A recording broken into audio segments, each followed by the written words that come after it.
Yo, smash that like button, man. Smash that like button. Smash that like button. Hey, look, I said on live for 12 hours. I couldn't even get 500 likes when I got off, man.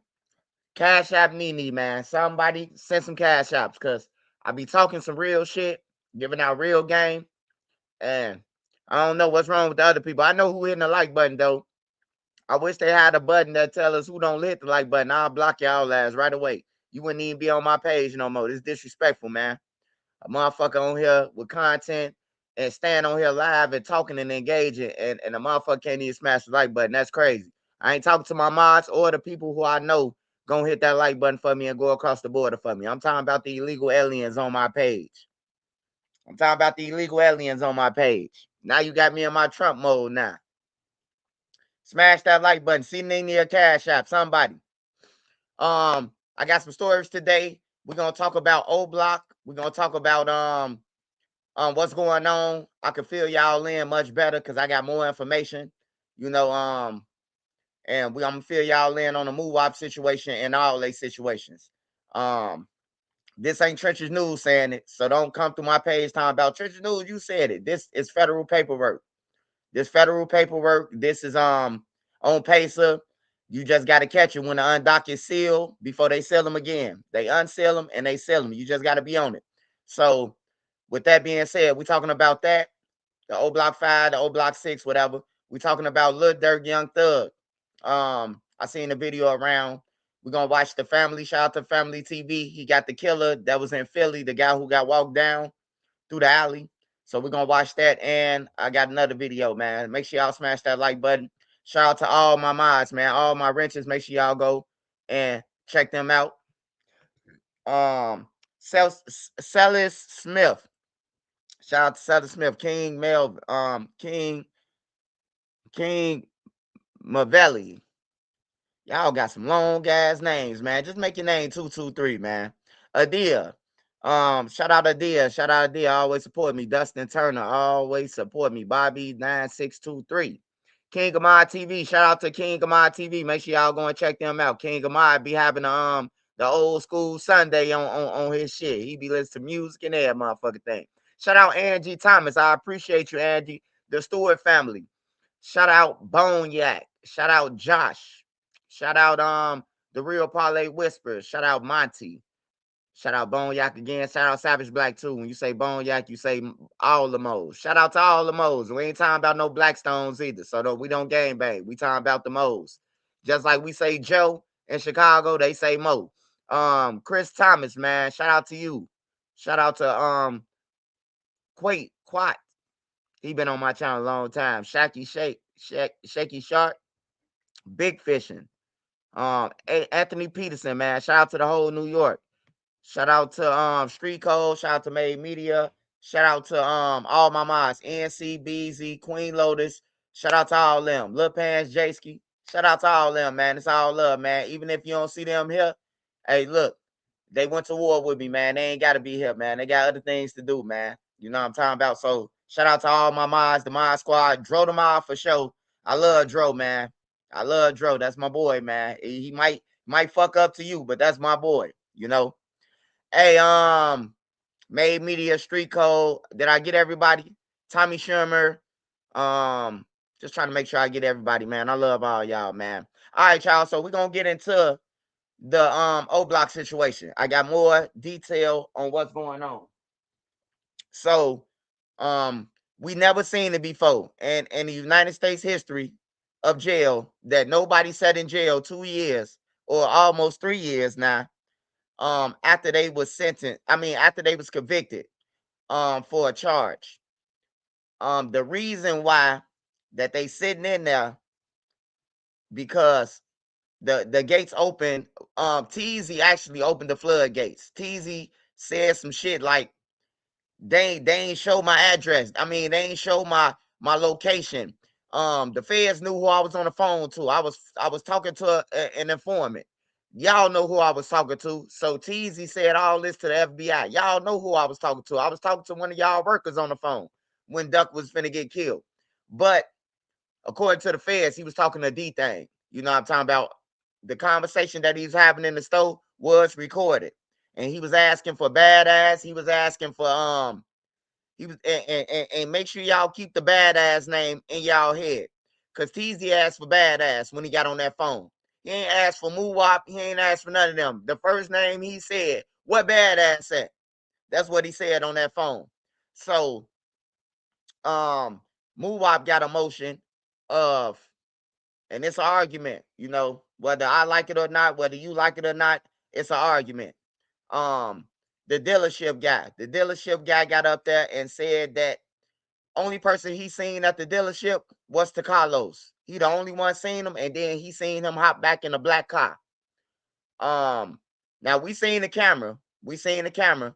He got another argument. They show him, and you could be the judge on your own. It's your opinion or whatever. They showed them in O Block running up the stairs and down the stairs and getting in the car. But they never showed the car leaving out of O Block until they was on the expressway. That's another concern that's another concern of his. Why they saying like why they ain't show them riding past the Moru? They showing everything else. Why they ain't showing them on their way to the dealership? You know, why they ain't showing who hopped out the dealership? But they know they went to the dealership. So he got some arguments that to his lawyer, to the judge and the justice system, it's an argument. I mean, in feds, you can motion all day. The feds could say denied, and then you could put in another motion explaining why it shouldn't be denied. You know, so that's another thing. Another thing is the girl. I ain't gonna say her name. You could read the paperwork yourself because I believe she's a victim and she innocent in this shit. Lo should never put his baby mama involved with this shit. But since he did, the girl couldn't identify Muwop, and basically she was coached. She was coached to say it was Muwop or she was gonna be in jail. She was gonna be in jail or whatever they coached on, whatever they told her the threat that you're gonna be part of conspiracy because you picked them up after the fact. You know, she told them basically sound like music to their ears to let her go or but she never pointed Muwop out. That's what Muwop whole thing is. She never pointed them out. So he was supposed to be in the car with her and she never pointed them out. Now Zell Money, Takalo said in his motion, he said one thing that I think that's helping out Muwop in that situation with Muwop his little motion or whatever, his little acquittal / new trial motion. Um, Lo said that Badass and Zell Money was in his car. That's who he said was in a black car. Now we seen two people hop out the black car with Los. We seen the driver's side open up and we seen the back door open up. We seen three people hop out the 300C. So Lo saying that was Badass. Now, man, I mind you, Badass is still alive, and he in Cook County Jail for killing THF Gino. So he's still alive. It ain't like he dead, and they saying that he did and it's Zell Money. No, this motherfucker's still alive, man. So I wonder how he feel about Los throwing him under the bus and saying that he was in the car and he's still alive. He in Cook County right now. So that help out Muwop too. In the long run. I mean, in this little shit. So it's up to a judge now. So the judge could go in court and be like, now this bullshit, we seeing you, you know, if you was innocent, why you ain't give up your phone? Why you ain't show him your location? Whatever you want to say. That's what the judge it's gonna be up to the judge. Now the judge could say, no, fuck you, you going down for 100 years, y'all did this shit. Or the judge could say, this is an argument. Ain't no DNA. They ain't got no phones on Muwop. They ain't got nothing of what his argument is. Lo saying that it wasn't Muwop in the car. It was Zell Money who is dead and another motherfucker who in jail right now. So that's what Lo saying. So that helped out Muwop big time. Cause the dealership, they never seen Muwop and them at the dealership. They never seen them. That's what they saying. According to the dealership and the cameras. Only one came in the dealership was Carlos. That's what they saying.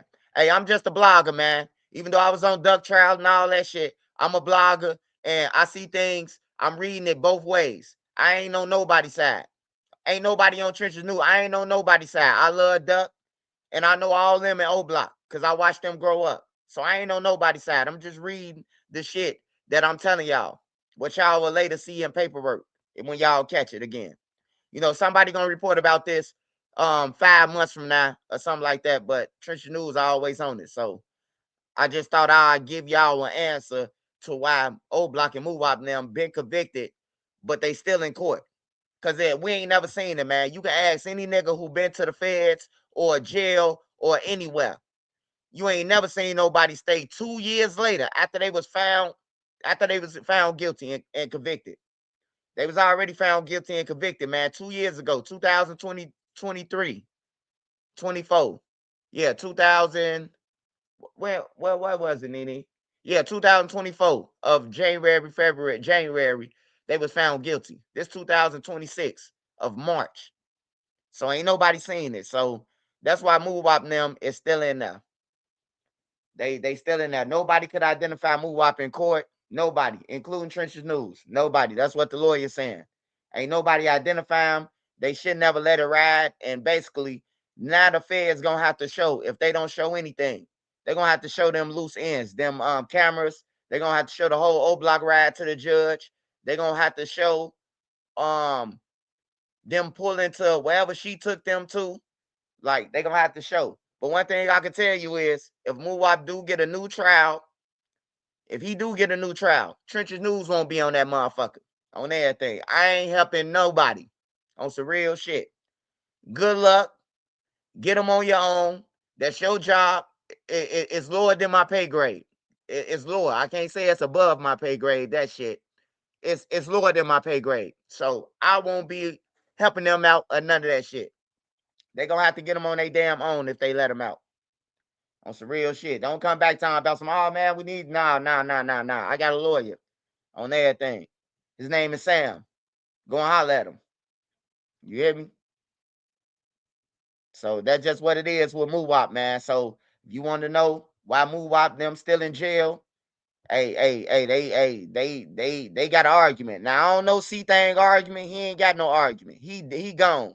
He just putting in paperwork.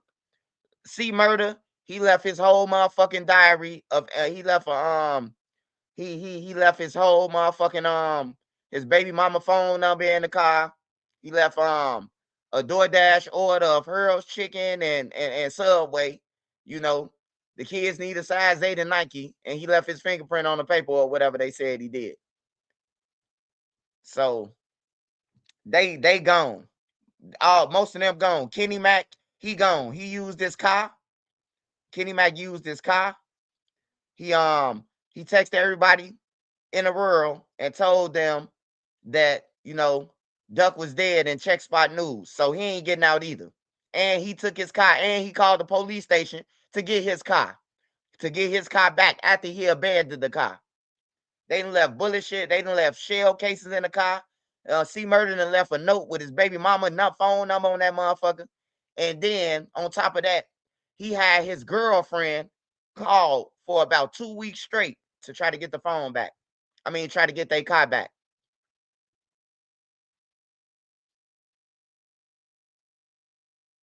Swipe, can anybody tell us what Muwop was doing the murder?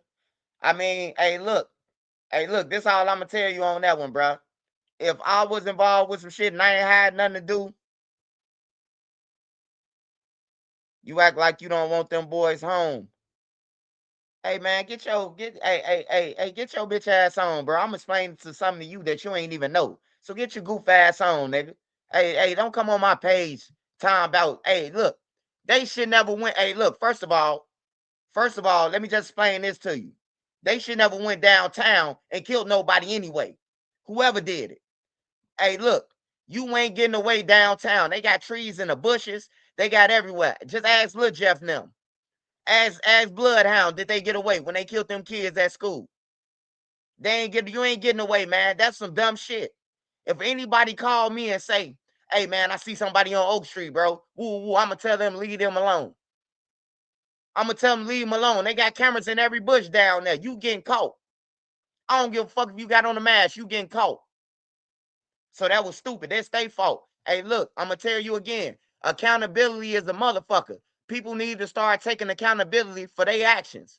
Ain't nobody tell Lil Durk them to chase a motherfucker until they got locked up. After you shot at Quando Rondo them 1 or 2 times and y'all miss, that mean y'all ain't good at the shit. That mean just give it up. You can try to kill a nigga 10 times and you hit the wrong motherfucker. It's time to give up. It's time to find a new trade. Find a new hobby on everything, bruh. It's time to find a new hobby. And then THF Teasy. He the one sent them off. He told D-Thing on the phone that he ain't have no way to get out that stove. He said, I ain't got no way to get out. The guys on the phone asked him, do you got a way to get out? He say, no, I'm surrounded. Duck them got the stove surrounded. So he lied to them. Teasy could have walked out and made a left and walked straight. Duck was down the street, man. Duck was confused. Duck didn't know what the fuck they was running from. Duck stood there literally for 12 minutes looking back and forth, bro. 12 minutes. Duck stood there looking back and forth, trying to see why the fuck somebody just ran past him instead of getting on. You know? Like, I don't mind. I'm with all the bullshit, bro. I'm with all the bullshit. So, you want to get on bullshit? I'm with all of it. Hey, look, only person I feel bad for on that side is Muwop Mama. I know Muwop Mama. I know C Murder them daddy, but I don't feel bad for him. I don't feel bad for him. The nigga left a note in the car. So without Trenches News or without anybody, he left a note in the car. The other nigga took his car. So without Trenches News, he was still gone. He took his whole car downtown.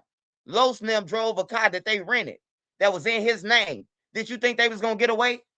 Like, come on, man. Like, get out of here, bro. Niggas doing this dumb shit, and then they try to get out of it. It's easy to get in trouble, but it's hard to get out. For real. It's easy to get in trouble, but it's hard. It's fucking hard to get out, man. That's just the way it is, bro. Take accountability. I take accountability for the duck trial shit. Won't you take accountability for it? On everything, them motherfuckers did some dumb shit. They did some dumb shit and try to and try to, you know. Hey, look, 10 years from now, 20 years from now, them niggas gonna look back and see that ain't nobody with them but they parents. The niggas already, I seen C Murder them say, don't forget about us. Why the fuck you gotta remind the gang members to not forget about you? Y'all killed Duck. Whoever they would have killed. They telling the gang members, hey, don't forget about me. We only been in here for 3-5 months. Don't forget about me. Like if you gotta send a text home or tell a female, hey, say, hey, my baby daddy said, don't forget about him, y'all. Like, hey, look, you shouldn't have to remind them like you get reminded by an alarm clock. You get reminded by a secretary. You get reminded by, you know, your kids that some gotta go on, they gotta drive or somewhere. That type of shit, you shouldn't have to remind nobody. A motherfucker know where you at if they really loved you, you know. So that's what it is, man. Nobody will remember these boys 20 years from now, but they family. It's gonna be some whole new players crashing out, doing way dumber shit than this, and Trisha News gonna report about it because I'ma still be alive. Cause I don't indulge in bullshit. I stay away from broke motherfuckers. That's just bottom line. Cause a person with money, he got something to lose. Well, not all people with money, because you know, people use their money for, you know, frivolous shit. But most people with money, they ain't trying to lose their money. They ain't trying to jeopardize themselves. You know, that's why I go on Vlad. Vlad ain't trying to set Trenches News up, call Trenches News and backdoor me to nobody. He make millions. He ain't trying to do that. But the Lil Ray Ray page will. You hear me? That's why I tell him, Lil Ray Ray them on the interview, hey, it's 15,000 and send me 10 right now. Lil Ray Ray them be like, hey man, that's all right, man. I only had 300. You ain't gonna never give me, nigga. You know, I'm too smart than that.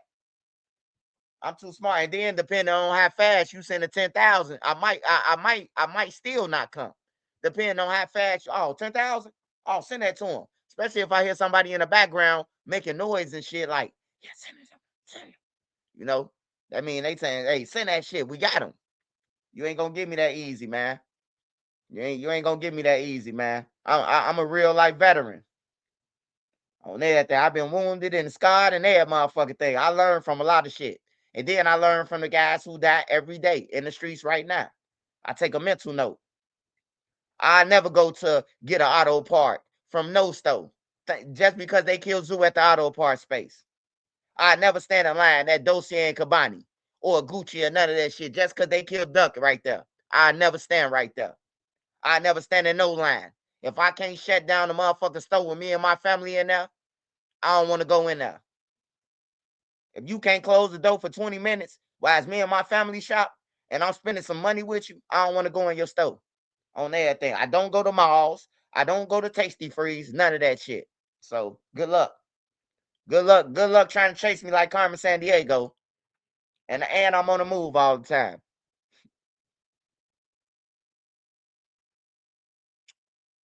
But yeah, that's what I got on Muwop now, man. That's what I got on Muwop now. You know, it's up to the judge, man. It ain't up to me. It ain't up to nobody, bro. You know. So we'll see. And on the 15th of April. On the 15th of April, man, we'll see what happened in the results. Cause that's when they go to court and they get their oral argument. So we'll find out probably the next day or that day they'll drop the paperwork. And I'll keep y'all updated on that. Hey, but what's up, y'all? Lily Lola, what's up? Hey, Lily Lola, Lena B, Misa. Hey, what a like button at? Hey, Trap God, what a like, what a like set? What a like set? Hey, yeah, Tasty Freeze or any of that shit. I ain't gotta go there, man. I ain't gotta go there. And if I feel like I feel like I'm going somewhere big, I'm gonna take all white boys, big country white boys, and big country black boys who law abiding citizens, who got their license to carry, man. You will never touch me, man. Just like Floyd, you will never touch me. You know, if I gotta come and get some real money, I'm bringing them. I'm bringing the military. You know, he's left at a 45-degree angle. Hey, you want to stay alive, man? You gotta spend your money, man.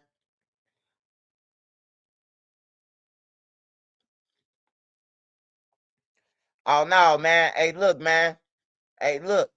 When you tell it, when you speak your real and the truth, hey, somebody around getting high, man. And somebody probably hated me before this thing, right? But if you sit around and you get high, right, and you listen to me, bro, it'll all make sense what I'm saying. The streets ain't shit. Ain't none of them shit. Ain't nobody gonna help you. It all makes sense, man. You gotta be a dummy to just be like, oh, I'm a street nigga, you know? Or you will find out when you start losing your family members. When niggas start killing your family members because of you, you know, or your nieces and nephews get killed. One way or another, a nigga gonna listen to me and hear me out one way or another, man. All the gang members don't hate me, man. I got a whole bunch of niggas that I know that was killers. They probably ain't killers now because they older, but that was killers. And they tell me, bro, hey, I got kids. I got 5 kids. I got 7 kids, bro. I don't agree with what you did, bro. But I hear you on everything. You speak some real shit on everything, bro. Like some killers. A lot of them, bro.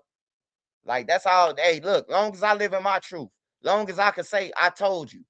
Long as if something happened to your kid, you know I'm gonna use my platform to blast anything on everything. This ain't gotta involve trench news, kids. Kid come up missing, kid come up dead. I'm fighting for it on everything. We finna find the motherfucker. You backdoor your homie, your ass going to jail. Trench news gonna blast you. You ain't gonna be around this motherfucker time about you killed your homie and bragging about it. And I'm gonna just sit back and watch you.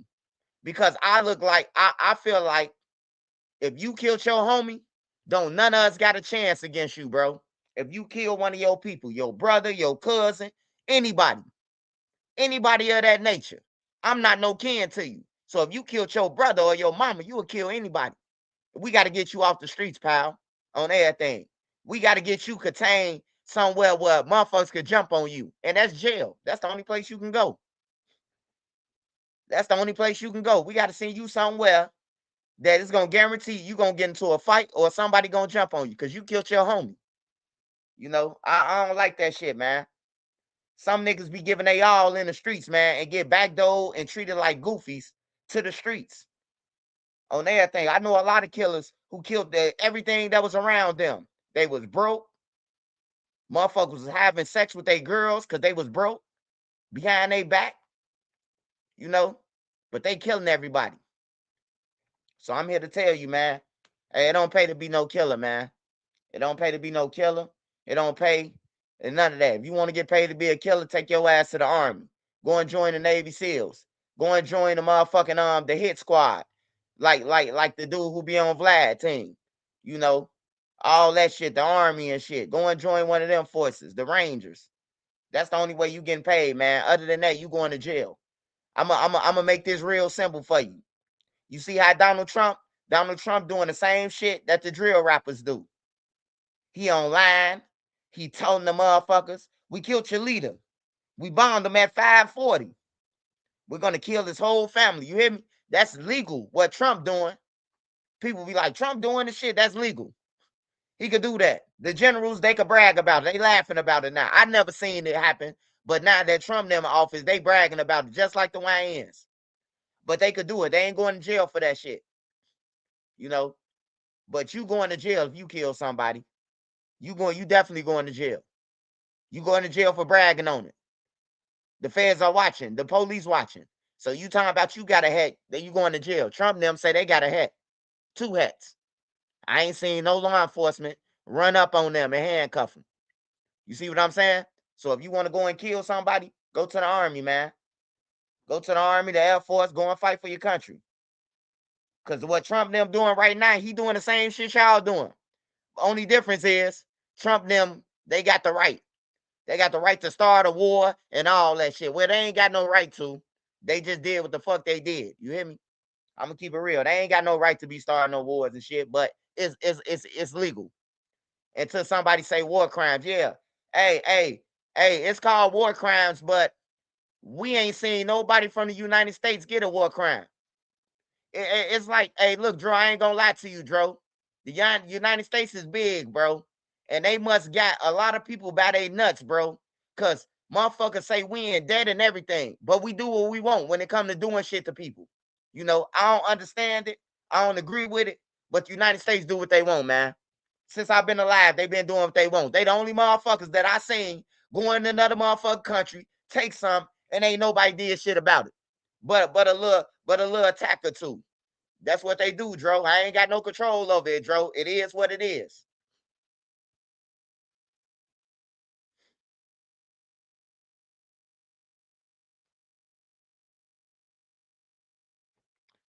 The streets of myth. For sure they is. For sure they is. The Marines. Yeah, the Marines too. Yeah, they is bullies. Hey, look, I don't agree with everything, man, but I know when a motherfucker getting bullied. I know when a motherfucker needs some oil, gas, and all that shit. Trust me, I ain't stupid. I ain't stupid at all, man. I ain't stupid at all. I know when a nigga when I hear on TV, we only got 7 years worth of gas left. Oh man, it's finna somebody finna get some shit took. I know this, you know. But I ain't gonna argue about some shit that I can't fix or what's the name. That motherfuckers be stressing themselves out about this shit. Like if you can't do nothing about it or change it, I ain't saying go along with it, but I'm saying some things you can't beat, bro. Some things you ain't got no control of. You know, we don't know none of these motherfuckers who doing this shit. I don't know the war general. I don't know Trump. I don't know the Israeli dude. I don't know none of them. You know, I don't know none of these people. But I know when somebody being bullied. I know when they taking advantage of people. I know that. So yeah, they just do what they want, man. And until I see them get locked up for a war crime, hey, they just do what they want, Dro. That's what I say, man. I heard of a war crime, but I ain't never seen nobody go to jail for it. But the other motherfuckers overseas. Like if you ask about a war crime, I think Bush should have went to jail. Bush should have definitely been in jail. I don't know how he escaped jail. His brother should have been in jail. They rigged the Florida election, man. Like, they ain't going to jail, man. They run this shit.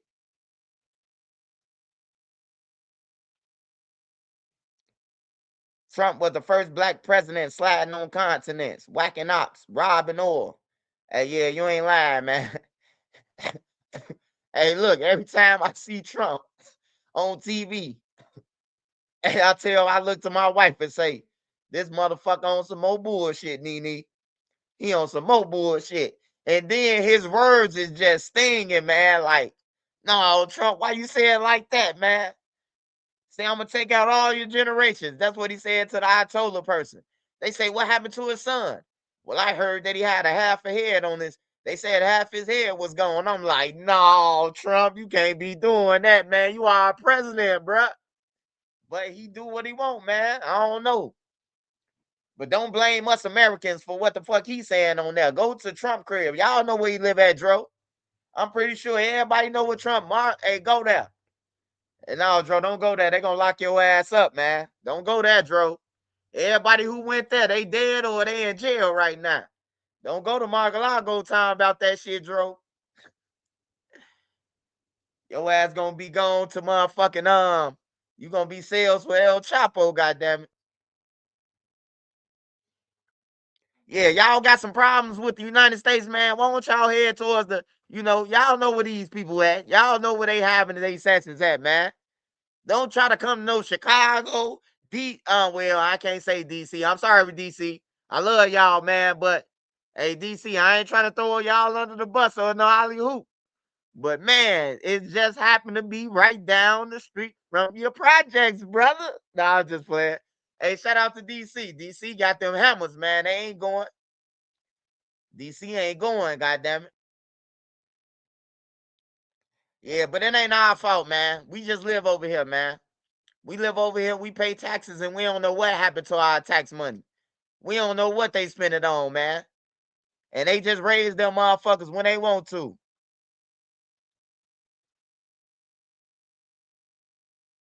No, Swipe, you Trump #1 supporter. Hey, let me tell you this, HB. Let me tell you this, brother. Cause it sound like you have a hard time of hearing, brother. Hey, look, whether Trump the president or whether a Democrat the president, we have no choice. Who is the president, bro?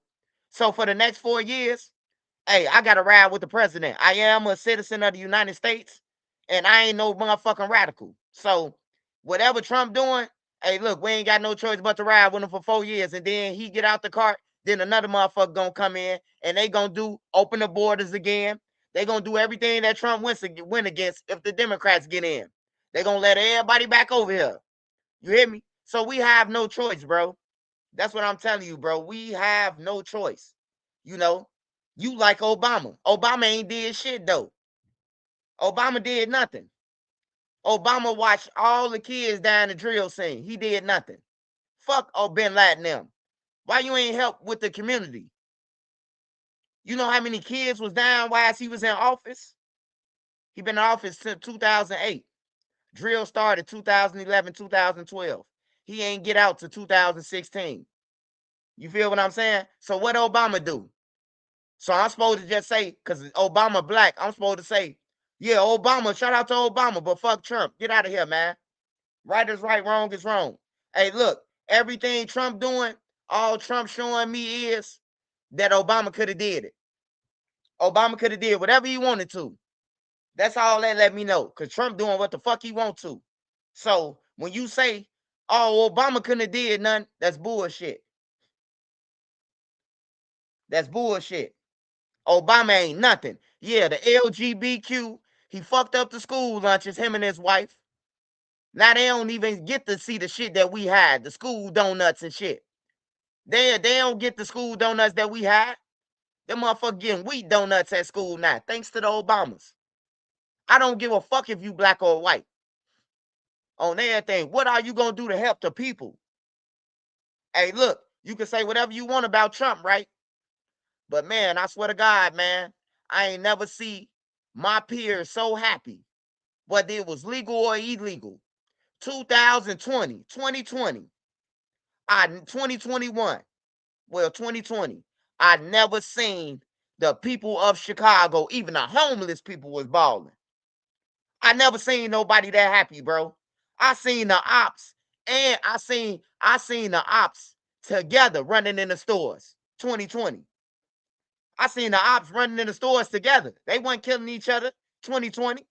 They was really chilling. That money was floating around. You hear me?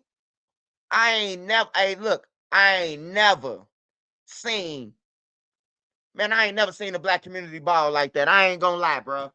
I was happy for him. I ain't do a PPP. I didn't get no PPP, but I was happy that my brothers was happy that they had money. You know, everybody had money. The clucks, the bombs, everybody had money. Motherfuckers doing a money spread who ain't never had shit. You hear me? I ain't see that. I ain't never see that with no other president. But then guess what Sleepy Joe came and do? He locked up every motherfucker. Sleepy Joe locked up everybody. He going after everybody who did a PPP. But Trump opened the gate. So fuck the Democrats. You hear me? The Democrats ain't shit, man. We vote for them and they don't do nothing for us. They tell us what they gonna do when they get in there. You vote for me, and I'm gonna make sure the black community get everything it deserves. That's what Brandon Johnson told all the black people. So when he got in, guess what happened? All the buses from Mexico, Venezuela, and all that other shit came in. The black community ain't get shit on everything, bro. So I ain't on nobody's side, man. And yes, I do love Donald J. Trump, man. Yes, he the best president that I've seen since I've been alive. And that's it. He the best president, bro. Hell yeah, bro. That PPP came in the clutch. Dirk went lying. You acting like PPP didn't come in the clutch. That shit came in the clutch for a lot of people. I seen a lot of people who ain't never had shit happy. And that's all that mattered to me, bro. That's all that mattered to me. Long as people happy. Real talk. I pray we make it. Me too. I pray everybody make it, man. I don't just pray for just for us. I pray for overseas. I pray for Iran too, man. I pray for everybody, bro. I don't like bullshit, bro. I'd rather it be everybody just peaceful. But y'all know how it is. If we running out of gas, man, we need that. I ain't saying that it's right. But just think about if you ain't had no gas in your car and you stuck somewhere. You finna grab a water hose and suck that motherfucker until the gas come up and put it in the other car. You finna do something to get that gas.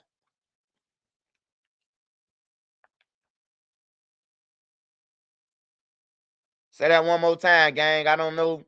I don't know about the best president. Bill Clinton was the best president.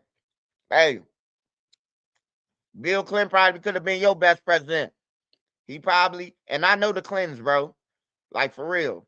Hillary Clinton family from Park Ridge, Illinois. So I know the Clintons too. But just let me tell you. Well, I know Hillary family. Just let me tell you this. I don't know what Bill did, but I'm gonna tell you again. I seen Donald J open up the floodgates. PPP been around forever. It been around forever. PPP. He opened up the floodgates though. Trump knew what he was doing. He like these people don't get these people shit. They don't get a country shit. Let me go ahead and open up this floodgate. And then Biden came and closed the floodgate. Biden arresting motherfuckers now. He hired 800. He hired like 20,000, 80,000 agents or some shit to go after people and arrest them for PPP. So Bill could be your favorite. I mean, why Bill your favorite? Because he got some head in the White House? That's crazy, bro. I smoke weed, but I didn't inhale. That's why you like him?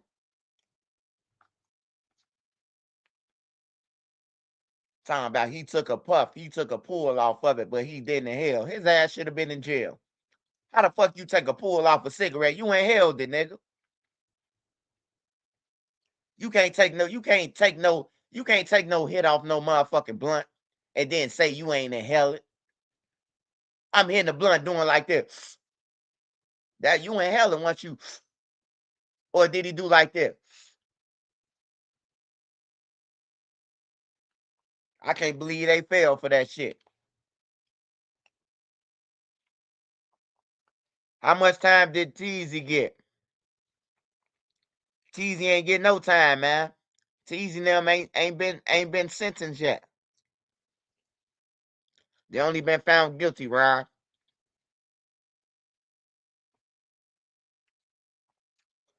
And where's Boss Top at? I seen Boss Top in Italy. I seen Boss Top in Italy. Boss Top a Muslim now, man.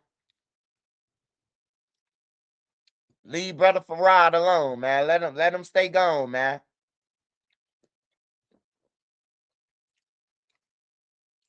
We don't need them niggas coming back rapping about spinning and spinning and spinning. Boss Top damn near 40 years old, man. The kid's already fucked up. We don't need him back on the scene. Let Boss Top go ahead and stay out.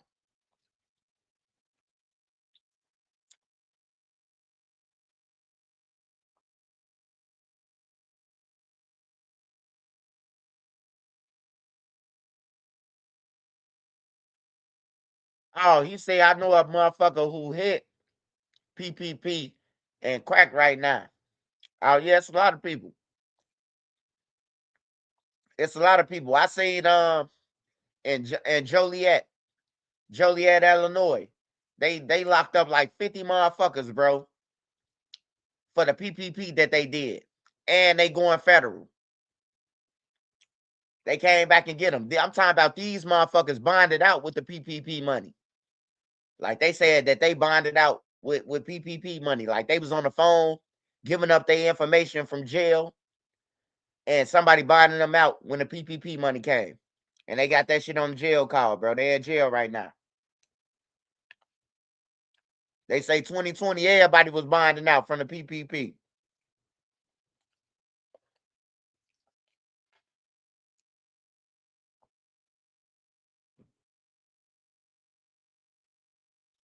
Smash that like button. This country need a rest for real. I don't believe nobody vote count. It don't. It don't shake. It don't Shaq. Don't nobody vote count, man. Motherfucking votes don't count, man. It's called electoral college, bro. At the end of the day, the electoral college, man, they decide who the president. Hey, look, I can prove to you. Remember when Hillary Clinton was running against Trump? Hillary was winning at one point in time on everything. Then Trump just took off. That's the electoral, man. That when Hillary Clinton and Bill Clinton was running together, bro. Remember, Hillary Clinton she was up front on everything, bro, and then Trump just surpassed her, bro. That's what they learned electoral college. Hey, look, we can't let no woman run our country, bro. No country respect us. Russia won't respect us. China won't respect us. Everybody they'll be over here. They'll have their little submarines sitting over here if Hillary Clinton or Kamala Harris become the president. Because around the world, some countries don't respect women. You know, they don't respect women. They look at women as the bottom of the earth, even though the women made them. They came from women. Got their game from women. They look at women like shit, bro. For real.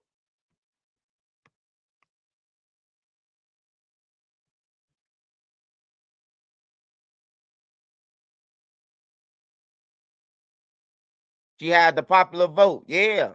She had all that. She had all that. Who would be president?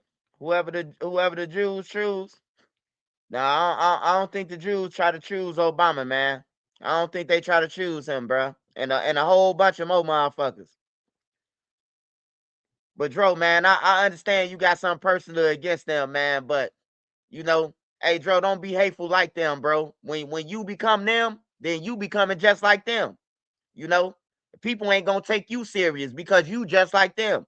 And study saying that it's wrong and speaking your opinion, you basically saying fuck them and death to them too. You know, so you engaging with them, brother. You got you can't mix evil with evil, bro. Sometimes you gotta be the bigger person and be like, yeah, man, they some fuck motherfuckers, bro. You know. But if you saying the same shit that they saying, shit, you participating in what they got going on. I don't know what they got going on. Hey, they say the Jews run this country, but it don't affect me, man. Cause in my neighborhood where I'm from, or in our city where I'm from, in our country where I'm from, um, it really don't matter, man. It's either you up or you down. You got some money or you don't. Most of the motherfuckers ain't got no credit. You know, so it really don't affect me who the fuck the president is. We still gonna go through it with or without. I still gotta pay the same highest price food that you do. So it don't matter. Gas still the same prices for me. It don't matter, man. It don't affect me at all, man. What the Jews do around this motherfucker. It don't. I don't want nobody ever think that shit. I don't see no Jews. I don't see nobody. The price is high because of the Jews. Okay, I still gotta eat. I still gotta buy that milk. I still gotta buy that egg for $20 because my kids want eggs. So it really don't matter, man. You still gonna have to go and get it, Dro.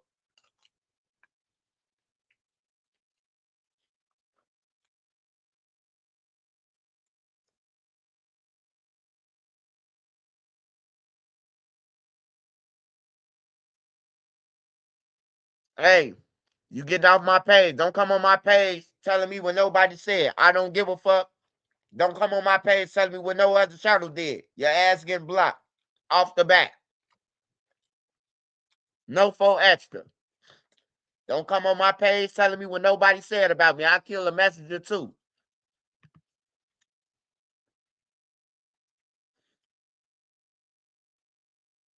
Fuck off my page. Don't come on my shit with that shit, that bullshit.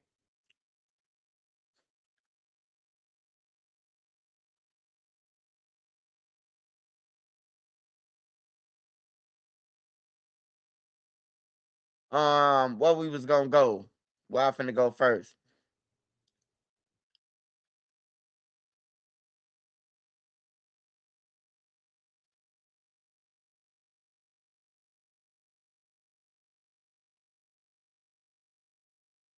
Oh yeah, hey look, I do want to play this. I do want to play this for the people who do taxes. I gotta play this, man. I seen a lot of people on Facebook. I seen a lot of people on Instagram. They Illinois is gonna win the whole tournament. Man, hey, if Illinois go, what they at right now? If they win it, if they go to the last game, I'm going.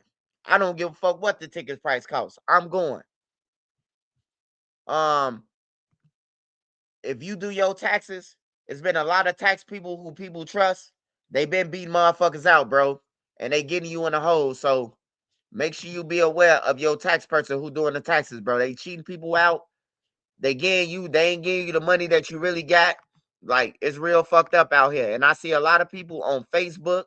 I see a lot of people on Instagram put motherfuckers on blast about they taxes. So, you don't know how to do your taxes yourself. You try to go to one of them stores that you could sue. Don't go to Kim Kim because she used to live down the block from you or none of that. She's stealing. Kim Kim trying to go and get her BBL and her daughters. You better watch out for Kim Kim.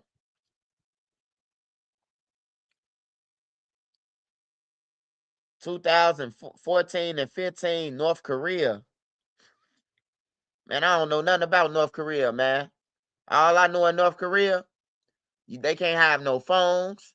They can't talk. They can't eat on the train. They can't eat in public. I never go to North Korea. Cause when I smoke my weed in public, I wanna smoke in public. I wanna smoke my weed in public too. I wanna hit my cigarette after I'm done banging my burger once I step outside. I never go to North Korea. They ain't got no rights, no freedom, or none of that. And that's what I'm talking about. I think everybody should have freedom. It shouldn't be one person to tell a whole country what the fuck to do. That shit foul, man. That's foul. That's foul ball. But one day somebody will wake up in that country and they'll rise up against all that shit. But I think that's foul, bro. I know people run their countries how they run them, but I just think it's foul, man. One motherfucker, he putting stipulations like North Korea don't get paid or none of that shit. I seen that shit. That shit foul, man. I don't even want to talk about North Korea. Fuck North Korea.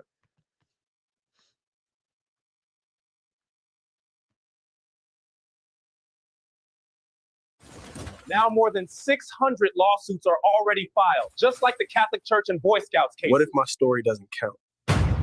Most people never file because they think their story doesn't count until it's too late.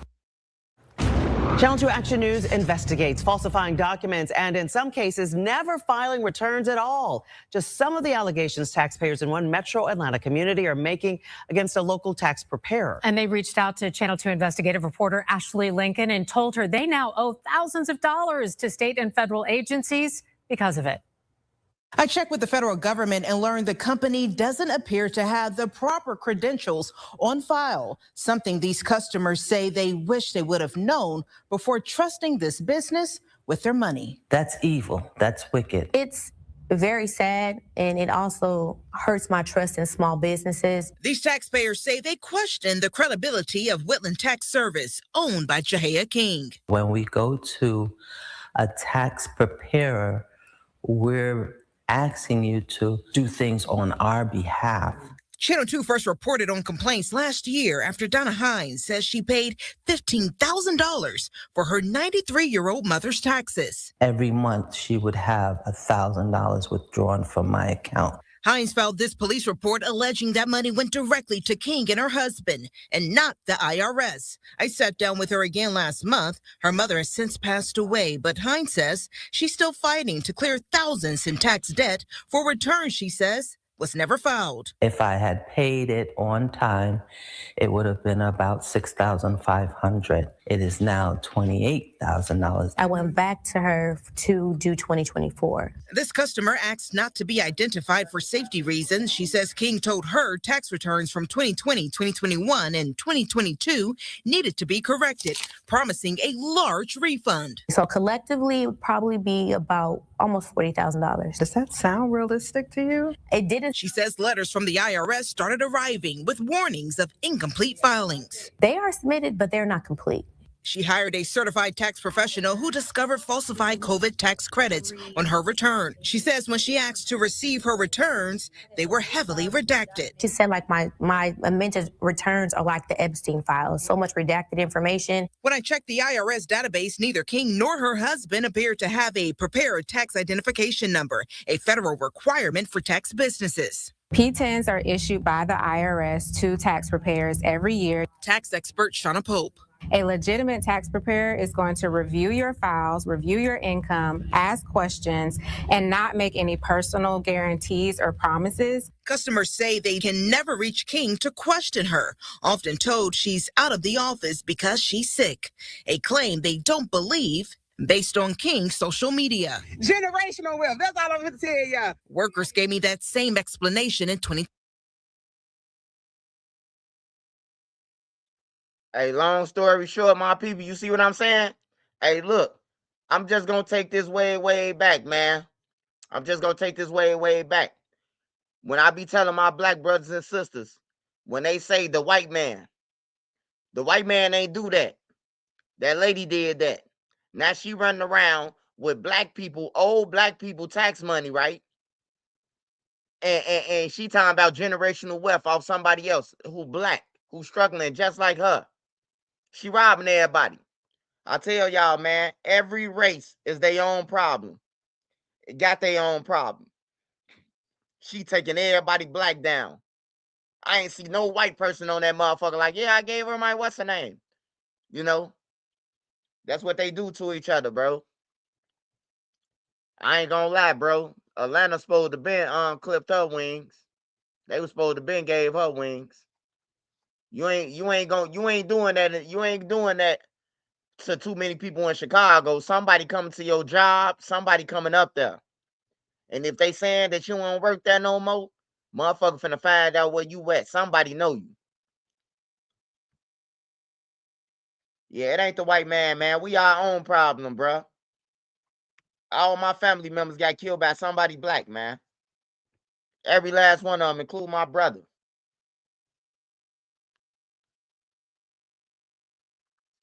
All right, y'all. So what I'm gonna go to next? Yeah, Young Thug. He really ain't talk about nothing. Young Thug said that he sent Durk the lawyer on the interview, and yeah, that's it. Well, we could watch a couple of seconds of that shit, cause that's all it's worth.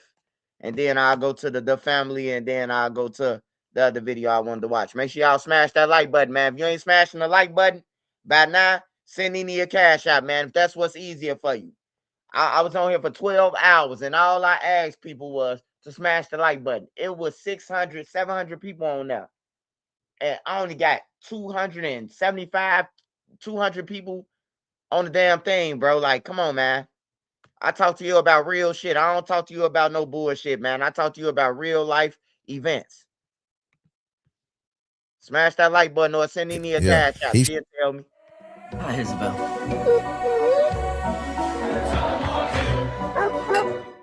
If you're struggling with depression and not feeling the comfort and peace that you need, I invite you to meet with missionaries like me from the Church of Jesus Christ. Shut that motherfucker down. And they shut that bitch down, but that nigga came to saw me.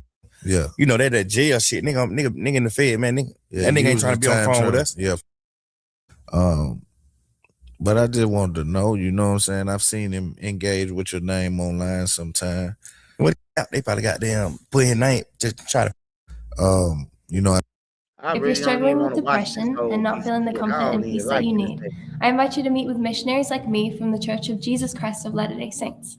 We can help you lift your burdens through the gospel of Jesus Christ, which has a message of love, hope, and comfort for you. If you are interested in meeting... You know what I'm saying? You at home, happy as fuck, living your life. You get off. Polarowski, the one who was in the car talking to Lil Reese, when he said, when JoJo rolled past and JoJo say, I'm going to kill you, Reese. The car right there, the Batmobile that was sitting there while Reese was talking to Camaro. He was the one in the Camaro. He in jail though, man. 3 life sentences. Off the internet, you good. You got your girlfriend, your family, your mama, and whatever, but you make other people's life negative. And then you just click off of the internet and then you just go live your life regular. Right. That's what you gotta understand, and that's what you gotta like change. Yes. Not even just talking about him. Everybody who's doing that type of shit. Yeah. Do you believe in karma? Yeah. I believe all things exist. Is anything impossible?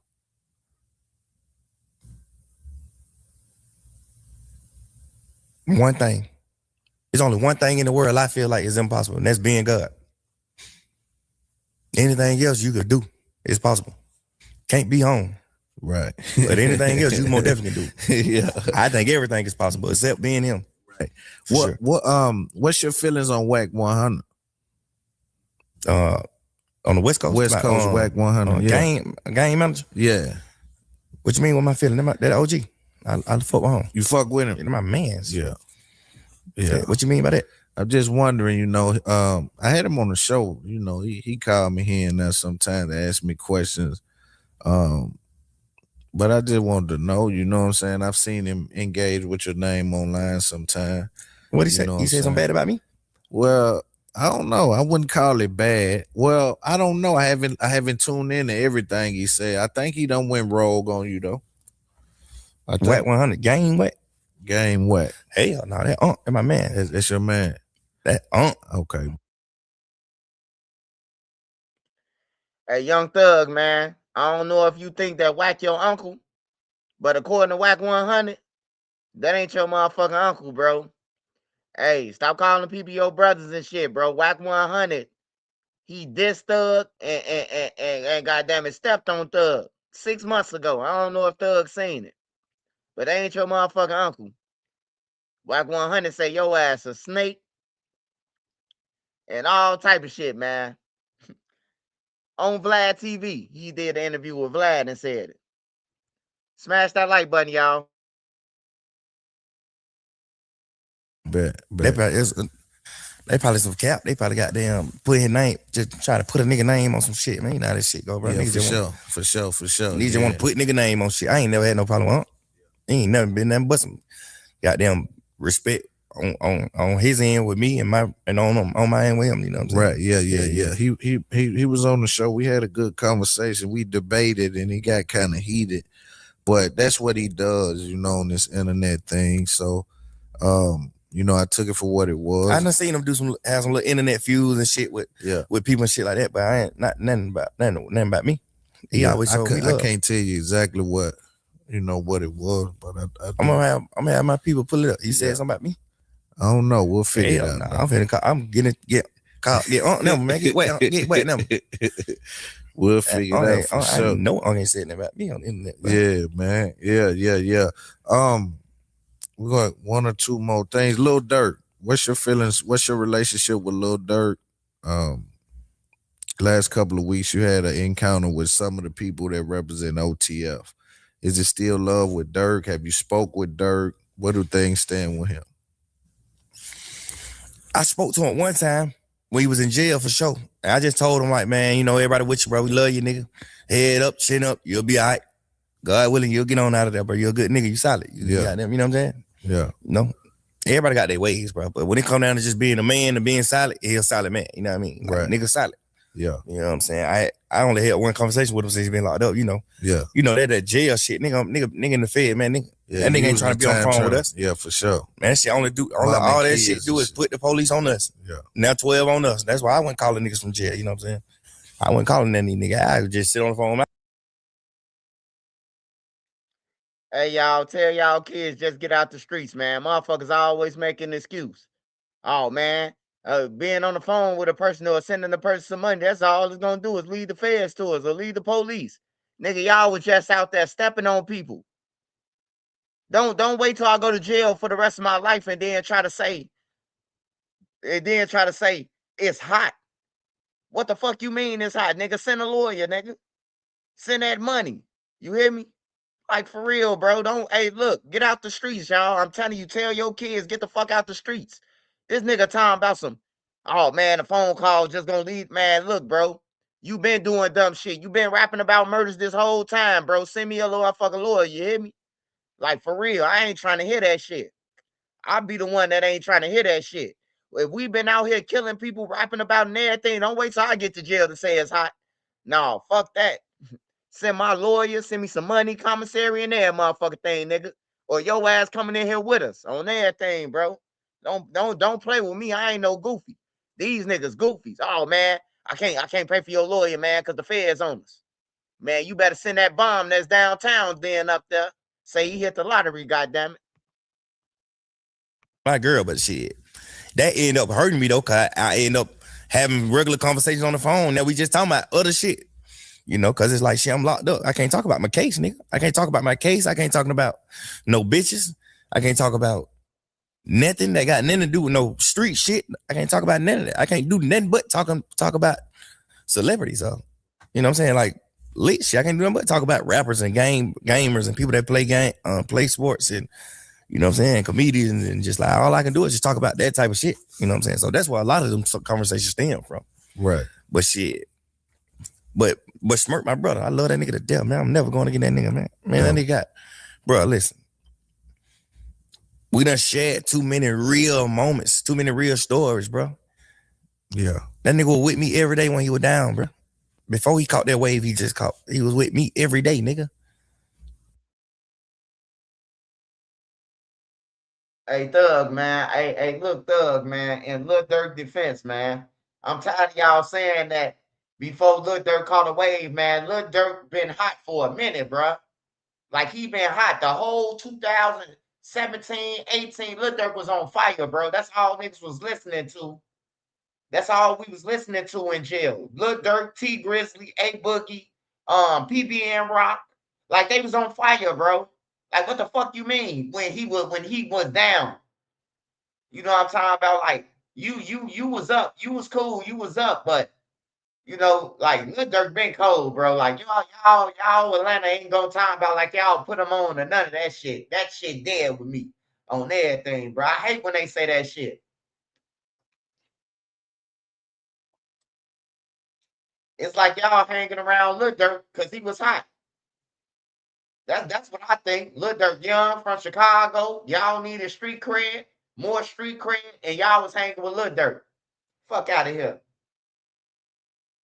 I don't hate Lil Durk, man. He from my city. I'm gonna take up for him when somebody like this fruit ball try to say some shit. 2017, man, Lil Durk was on fire, bro. But before that, Lil Durk had motherfucking songs. He was on the radio already.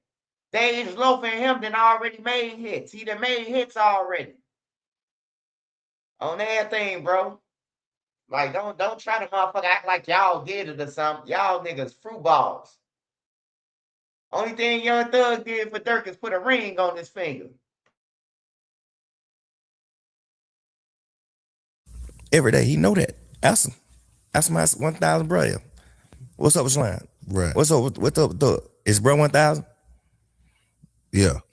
Man, ask him what he gonna see what he say, nigga. Man, come on, nigga. What was it like when Drake came to Cobb County? Did they shut it down? Like, walk me through that. Yeah, they had that nigga walk. Yeah, they let that nigga walk through the jail, bro. That nigga by himself. Yeah, like he ain't had no security. Yeah, Nothing security or nothing. They had the police with him. They had one of their police cars. Obviously, you're in the jail, you don't know where to go. But yeah, by himself, basically. They let him come in that motherfucker regular, all type cool shit, like phones, all type of shit. Like, it's crazy. Yeah. If I did have a chance on still sneaking me a phone, it had to be that day. It would have had to be that day. Yeah. Man, that nigga Drake, bring one of them motherfuckers in here, man. Fuck it. Yeah. He shut that motherfucker down. And nigga shut that bitch down, boy. That nigga came to saw me, boy. That's why I just felt so bad. Like, even the shit on the jail call, cause it like, you know, all that shit that was on the jail call, this shit was like my first 2-3 weeks in jail too. That wasn't even no shit like, you know what I'm saying? Cause like my first 2-3 weeks, man, I say 2 months. My first 2 months in jail. My first 2 to 3 months in jail, you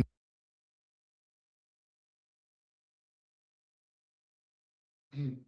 Hey, I'm glad somebody asked me that. Big Ghost, BTA Ghost 165. Hey, smash that like button. Smash that like button. Trap God, keep me in tune with the things, bro. 512 people in. Smash that like button or send a cash app. I'm a real motherfucker. I don't ask y'all for nothing. Either way, you know what I'm talking about. Hey, but look though, you think dropping a bag for Durk Lawyer was a chess move or from the heart? I'm gonna tell you this. They dropped that motherfucking bag because Young Thug got caught on that thing, him and 21. They was talking about Lil Durk. And then, you know, Young Thug got the shit where he told the police that whatever they want to know, he gonna call them. He gonna call this phone. He gonna tell them. So he need Lil Durk on his side. If Lil Durk go with, you know, his program of, man, we don't talk to no police. It's over with for Young Thug. If Lil Durk call the streets and say, man, you talk to the police, we ain't fucking with you, you gonna see the whole industry turn on Young Thug. I promise y'all, bro. I promise you. You would never knew Durk was that powerful until you see him diss Young Thug on everything, bro. If Durk would have came out and been like, man, I don't fuck with that nigga talk to the police, Young Thug career would have been over with. His whole career would have been crushed. I'm telling you, bro. So he need Lil Durk. He need Lil Durk. So that lawyer shit, that went out the heart because he would have been sent that motherfucker. He need Lil Durk. Their career is over with. They need Gunna. 21 Savage and him need Gunna. They garbage. Man, Young Thug made a song called N-I-G-G. Nigga. I say, I'm finna start rapping, bro, if they doing this shit. The whole song was saying ninja. Ninja. I'm like, what the fuck? Like, he ain't got no raps. He went to jail and lost how to rap, bro. Before he went to jail, he had Best Friend and Halftime and all that shit, bro.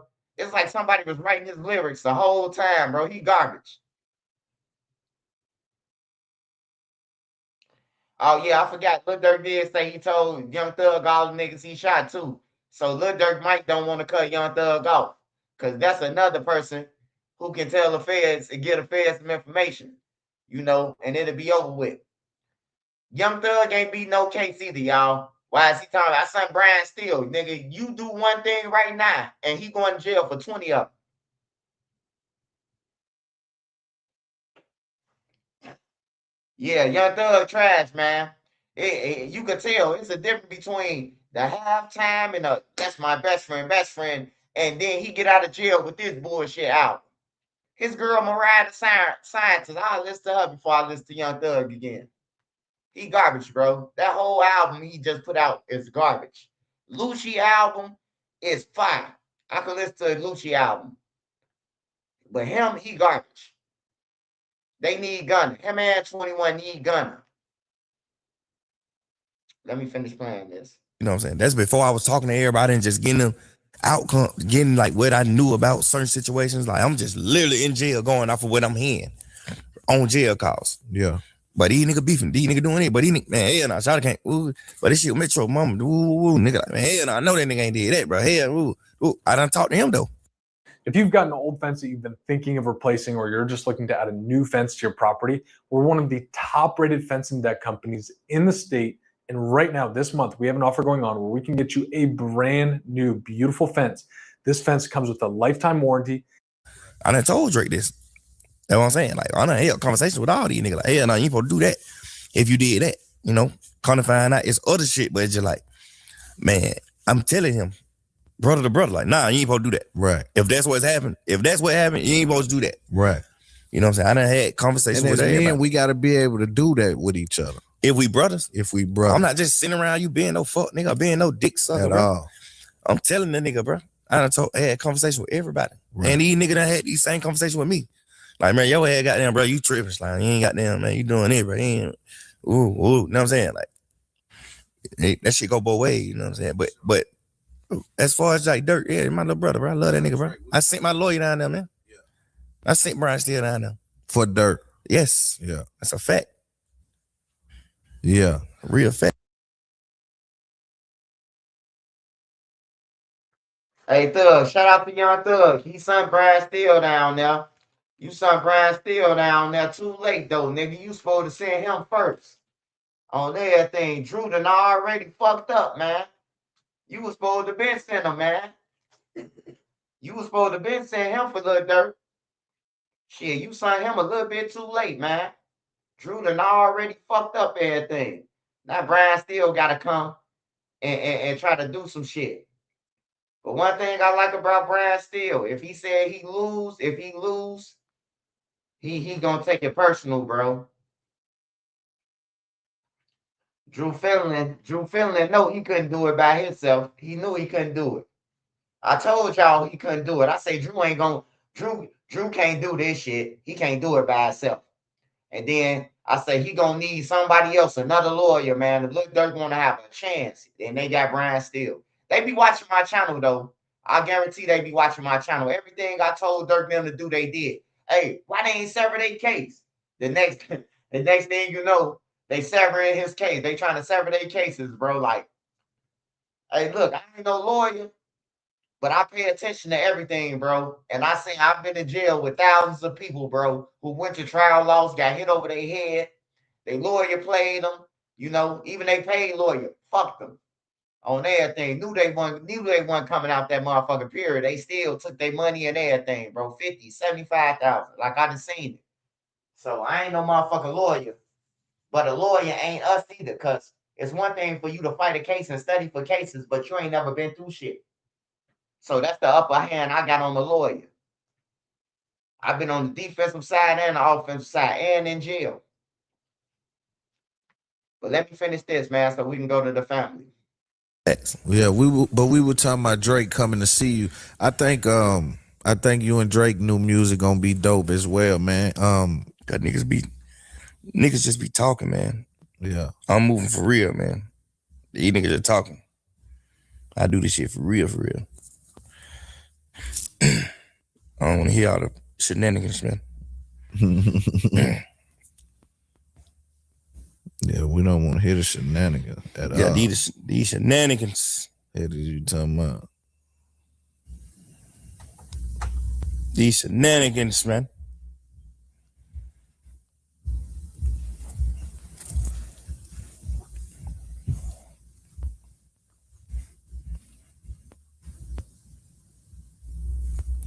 What's your most impactful album, you think? Huh? Your most impactful album? Probably Barter 6 or goddamn So Much Fun. So did you expect So Much Fun to do what it done? Was that like a great time? Like, did you have fun recording that motherfucker? Yeah. That shit was lit.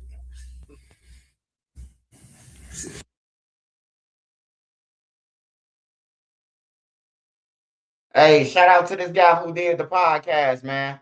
But I know you ain't fanned down and paid Young Thug no motherfucking 40 ball, and you only got 6,000 views, man.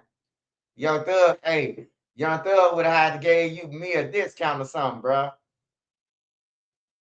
Niggas be so fanned out, they'll take their drug money just to sit down and take a picture with him and give him 40, knowing you ain't getting your 40 back.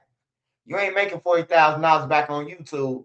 You got to be a motherfucker Aiden Ross, Mr. Beast, Speed, Castanet. Them the only ones who Vlad TV. Them the only people who giving out 50,000 to make it back. Everybody else, I wouldn't recommend you pay it. I wouldn't recommend you pay that shit. Doug doing the interview while looking at his phone, disrespectful. Hey, look, this dude so slow, right? That Young Thug was trying to talk about Lil Durk, and he asking about Drake. I'm like, bro, don't nobody give no fuck about no Drake. Like, for real. I used to like Drake, bro. Like, when Drake first came out, I want the money, the cars, the clothes, you know. I don't like Drake now, man. Drake a lame. All he do is whine, and now he talking about bust a left, bust a right. Niggas think it's sweet. It's on sight. Like, man, get the fuck out of here. They done let the rappers who ain't never did shit talking about they busting a left and a right. Like, get the fuck out of here. I can't see Drake sliding on nobody. This nigga say niggas think it's sweet. It's on sight. Like, come on, man. You worse than G Rave and them, man. Like, come on, man. I used to watch that nigga on motherfucking Nickelodeon, man. On the Nick Network, man. You ain't doing no sliding, man.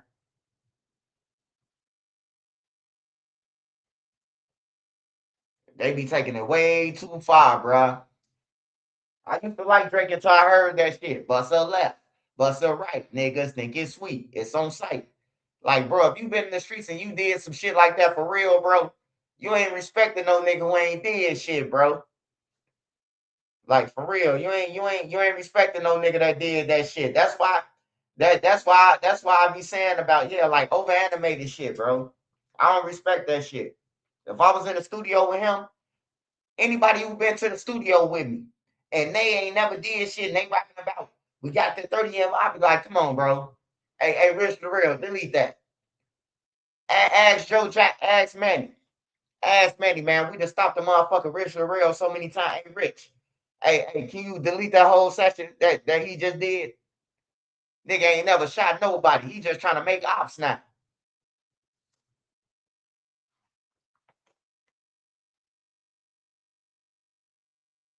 I remember Duck said that shit about LA. I was in the studio. Yeah, I said the one rap, I forgot. Oh, keep a pole on me in the studio. You won't LA me, I refuse to go. Man, I say, look, hey, bro, cameraman, turn that off. I say, Duck, man, what's up, Duck? He say, what, Swipe? Why you tell the cameraman to turn it off? I say, man, what's up with the LA shit, man? Like, we all from the low end, bro. Duck like, man, no, Swipe, bro, it ain't nothing personal, bro. This how we eat. I'm like, this how y'all eat. He like, yeah, we go back and forth and we, I understand battle rap and all this shit, but this a dead person you talking about, you know? And he from the low end, where you from? Yeah, that shit was crazy, bro. When I heard Duck say that, I told the cameraman, hey, look, turn that shit off, man. Let me find out what's going on with Duck, man. Like, cause you ain't finna be around me disrespecting LA, bro. Nobody. Like, you ain't gonna disrespect Duck around me. You ain't gonna disrespect LA around me. You ain't gonna disrespect Money Duke around me. Like, I ain't having that shit, bro. I don't play with the dead. Yeah, the interview, he wasted his bread. he wasted his bread. Dude wasted his bread, man, like he fanned out. Hey, well, we about to go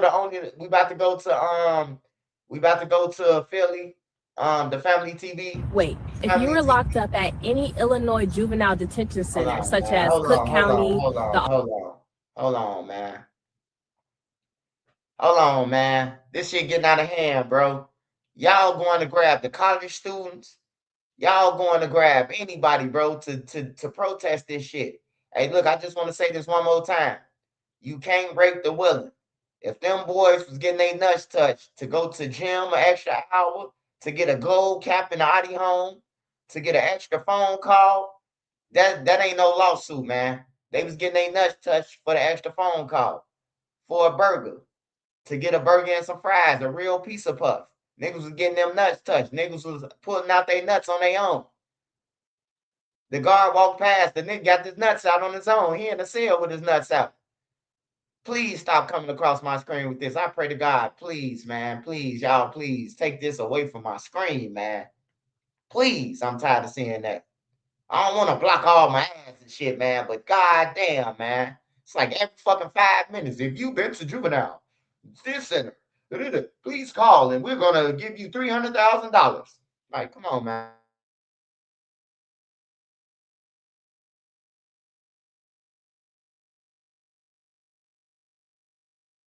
Nobody wins when the family feels. They got a shooter. Oh my God. They want that kid so bad. What's going on? Oh my God. Oh my God.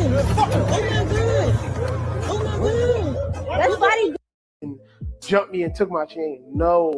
We begin with developing news. A gunman opens fire on a passenger vehicle in the city's Winfield Heights section, not far from our 6 ABC studios on City Avenue. 3 people were injured. A suspect is still being sought by police. Action News reporter. Down the road near the on-ramp to 76 West, this black SUV was riddled with bullet holes. Very, very lucky with that many shots fired that there was only one shooting victim. They know who got cheese and who don't. They know who put belt their ass too. What does putting belt to ass mean? Giving them whoopings when you can't bad. What the fuck is you doing? All right, we just get 839 South 59. Same flash. 50 shots heard. Red vehicle. Last seen swinging towards 55 in Baltimore, and it's saying that somebody bleeding on the highway. Look, fam, the sad reality is this. A man just lost his life. And before anything else, we have to acknowledge that. That's somebody's son, somebody's friend, somebody's family member that's no longer living. But at the same time, when you choose to live in the streets, you understand what come with it. And as uncomfortable as it might be for somebody to hear this as a platform to try to be honest and come from that environment, sometimes we gotta say things that the news might not tell you. According to what's being reported to the public, this man was set on. He was watched, camped on outside his own mother house. And whoever was responsible for what happened that night, which we'll later go over, they came there with a target in their mind. They got their target, and that was it. Now, as cold as that might sound, the harsh reality is that it could have been worse, because we all reported stories where bullets start to fly and innocent people get caught in the middle. Kids, elders, bystanders who had nothing to do with the situation. So as messed up as it is to even say, the mentality of a lot of people in 2026 is this. If somebody's going to retaliate, they rather it hit the person they were aiming. Hey, look, if you know on my channel and you don't want to get blocked, please don't question why I don't block ads. I don't block ads because I watch somebody else shit. And that's the least I could do for them is run a fucking ass through my shit and I'm watching they shit for an hour. That's the least I could do. All you motherfuckers who running ads and blocking ads just to get on to the subject, y'all taking money out of the people who y'all stealing their content. So I got enough respect for everybody who on YouTube that if I watch your shit, I'm going to run your ass. That's how you get paid, brother. Because I'm getting paid off watching your shit. On everything, man. Hey, look, it's time to lift each other up, bro, instead of tearing each other down, bro. If you don't want to watch no motherfucking ads, go over there to the motherfucking no ad channel, nigga. Oh, I don't need you over here. This ain't Christian service. This ain't none of that. This Trenches News. Period. for than an innocent life. That's hard truths, fam. And I had to start it out like that because that's the reality of the times we living in. And unfortunately, this situation might trace all the way back to a beef that many people remember from just a few months ago. Because in Philadelphia, about 5 months back, in a story we once covered, a fight between this man and a well-known rapper turned into a viral situation after that rapper's chain allegedly ended up in this man's possession. And not long after that, bodies started to drop, which we'll briefly go over in chronological order. Not to mention, shots were fired. Now fast forward 5 months later, within the last 24 hours of me making this video, that same man connected to that situation has now been gunned down moments after exiting his mom's front door. And if you know anything about how these street situations unfold, once chains get taken and bullets start flying, it really ends there. So in this video, we're gonna break everything down. The rapper involved in this situation, the man who just lost his life while paying our respects, the people who lost their life and shot at it in the process, and what police are saying thus far. But before we go over this one, I want you guys to remember, I don't give you no angle. I just give you the story. So with that being said, make sure you like, comment, and subscribe. We'll jump right to it. Fam, a couple hours from me doing this video, a well-known rapper from Philadelphia named Fadi Goon had posted his close friend named Zach on his picture, Long Live Zach. Now, of course, I'll leave the link in the bio, but we once covered Fadi Goon, and we also covered the demise of his friend Zach. Now, we're going to briefly go over that again for this video. But to understand how we got to this point, we got to go back 6 months ago when Fadi Goon got into an altercation, when him and his homies had allegedly got into a fight with a man named Da Vinci, who was well acquainted and affiliated allegedly with YPC. We'll later break down who that is for those who are familiar and what they're most known for, at least when it comes to rapping. Now, I can't play this entirety, but after the altercation, Da Vinci will go to Instagram and show not only his chain, but also Fadi Goon's and his account on what happened. The shooter! Oh my God! They want that chain so bad! What's going on? Oh my God! Oh my God! Oh my God! That's Fadi Goon! Kid, more your chain is, that's your reputation, you dumbass. More ex your homies when they was trying to get this chain, they was not getting it. Niggas, I got a wounds behind this shit, 7 to be exact, nigga. Hey, dog, whoever that is, I don't know if he dead or alive, the guy from Philly who talking. Man, that chain fake than a motherfucker, bro. Every piece on there, I done seen on motherfucking either Temu or motherfucking Ice Picks. What my boy Buddy used to shop at, you know, before he started getting that real money, man. But that shit fake right there. I seen 2 of them chains right next to the KI chain where Buddy brought his shit from. Don't dive no jewelry, man. Especially don't dive no jewelry that you got off of site, that you got for the low, man. Don't dive with that shit. They was not getting this. I'm still standing. That FT chain is getting passed around the game, nigga. Fuck are you talking about? Niggas doing a little sneaky shit, nigga. You seen me 2 times before this and never said nothing about anything, nigga. Dap me up, all that. If your ex left and is ignoring you, use this simple mental trick to get your relationship. Niggas turn their back, you do a little sneaking, y'all still ain't get it. I don't get it. I mean, Shamool, you go on the gram trying to make your situation better. That shit ass, Shamool. You got your chain took. Fuck. At that time, people looking at that video wouldn't know that in 6 months, 3 bodies were dropped allegedly because of that one incident. Now, for those who don't remember or haven't checked out the video from 6 months ago, Fadi Goon had responded in an interview about what allegedly took place and how his chain ended up getting off his neck after that fight with Da Vinci. Check it out. Fuck out. So what's going on with you, man? What's up? No, I don't do that no more, bro. What's going on? Bro, see, it be more so like, I'm like an actor, bro. Like, as far as like, I'm just not like, I don't just be talking and all that. Like, I might have a full argument with my friends and my family before I'm going to sit here and argue with you. That situation, that's all I'm going to say. A couple things about it, and that's it. But like, the situation is, I would say I was the aggressor in the situation. Yes, from video, it might look like some other shit, like somebody rolled down on me and jumped me and took my chain. No. And then you see, I didn't know, he took the chain and he ran. So it was like, It wasn't even no gangster shit. You took my chain and started punching on me. It wasn't one of them drugs. Like, it was like, that's how people view it. And then like people like that don't know and be like, yo, you got your chain took. Anybody can get their chain took. It's like, I'm fighting 4 or 5 people. Like, what do you want me to wear? And I had like 45,000 in my bag. I wasn't even worrying about the chain. I never even felt this shit come off at all. Not 1%. I never, like, when it came off, that's why you didn't see me like my chain or none of that. I was still wearing my motherfucking bag. I ain't worry about that money. And like I said, I want to shoot a video, still do what I want. You know what I'm saying? I understand this shit, bro. I don't really like dwell on that. Like, I never woke up every day like, bro, I know who I am as a person, bro. I ain't no one of them niggas that you just play with. So I ain't never like look at it like. Hey man, the black community, we lost, man. We lost, man. We killing each other.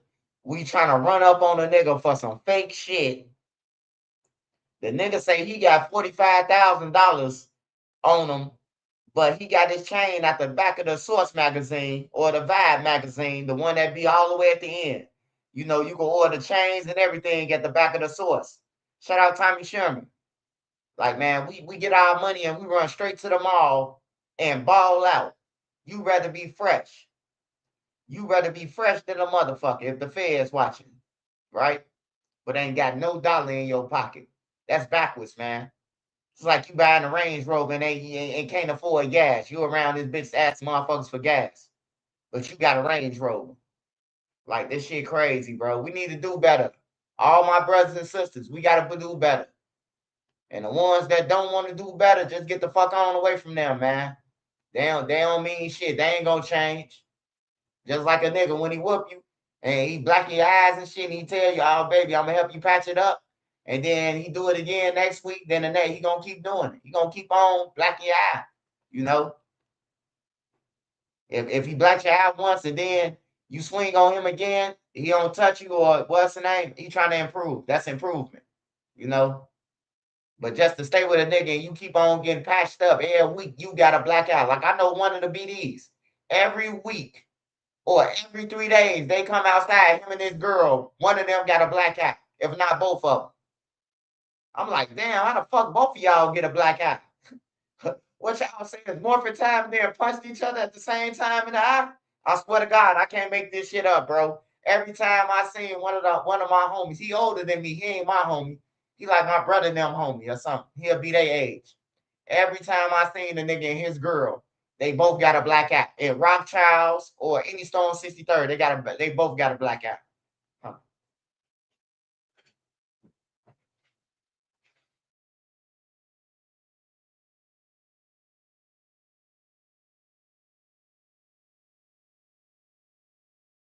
How other people probably viewed it or fans. I understand this shit. It's trolls, motherfuckers trolling me. I don't pay them, bro. Somebody probably pull up a troll, somebody trolling me. I'm saying I love you, laughing at them and all that. Bed off. That shit I do, bro. I'm untrollable. You can't troll me because I know who I am as a person. Like, I ain't no soft ass nigga, none of that. And I was the aggressor in the situation. So Now, as we shift focus back to Da Vinci, as mentioned, he allegedly repped YBC, as you saw in his chain. And outside of Philly, YBC is most known for the rapper YBC Duel, who was close friends with Da Vinci. Little boys keep getting belt the ass, somebody go give them help. Shout out to the DMV when somebody on Baltimore just got the belt. They know who got cheese and who don't. They know who put belt their ass too. What does putting belt to ass mean? I mean, giving them whoopings when your kid bad. What the fuck is you doing? Make it cry. Get in that corner real quick, you know. He got black belt on it though. Oh, you used to do karate? Yeah, boxing and all that, you know. So you can like these and these, putting niggas nuts, man. That's crazy. Josh was the first one. That's what made me like numb, like 2019. That's why, from the way Josh was the first nigga my age. I lost niggas from other hoods, but Josh was I remember when I was young, I thought you couldn't die. I ain't know it too. So once that shit, I'm like, dying. I'm seeing these people, like, I'm like, dying, like, really dead. And they throwing them in the ground and all that. I'm like, damn, that's crazy. Now you heard Da Vinci speak on Josh. Some say Joshua David Munson was the first YBC member to lose his life. He lost his life back on May 29, 2019. He was in Philadelphia's Parkside section at around 1:40 p.m. Police were called to the area for a person with a gun. Upon arrival, police observed the victim, who was later ID'd as Joshua Munson. He was suffering from multiple gunshot wounds and taken to a local hospital where he was listed in critical condition. Unfortunately, the 18-year-old died from his injuries on May 31st, 2019. May he rest in peace and love and condolences to his family. Till this day, his case remains unsolved. So now you got an idea on who Da Vinci is and YBC if you didn't know. Fast forward to the summer of 2025. In that video you just checked out, with Da Vinci getting into the altercation with Fadi Goon and his affiliates, leading the Fadi Goon's chain being in his hands, Da Vinci also made a statement, in case you missed it, that FG chain getting passed around to the game. Dickhead, and more your chain is, that's your reputation, you dumbass. And more ex your homies when they was trying to get this chain. They was not getting it. Niggas, I got wounds beyond this shit, 7 to be exact. Nigga, they was not getting this. I'm still standing, dickhead. That FT chain is getting passed around the game.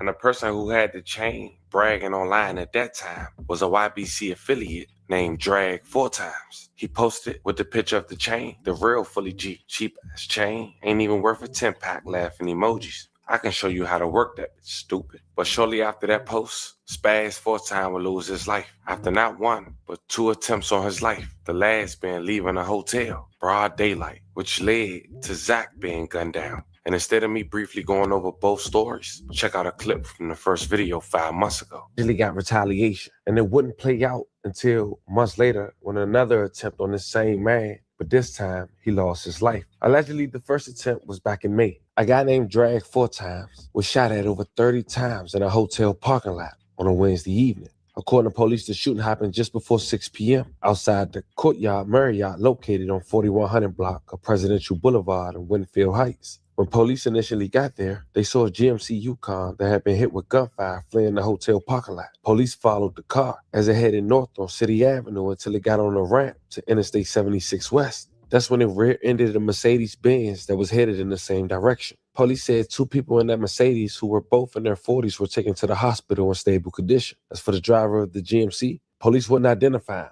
They just said he was 26 years old and he suffered from a graze wound to his abdomen. And for the moment, thank God Drag would escape losing his life. And you would think at that moment, after that experience, some people would try to move on, at least move out the state. That wasn't the case for Drag. Check out the news clip.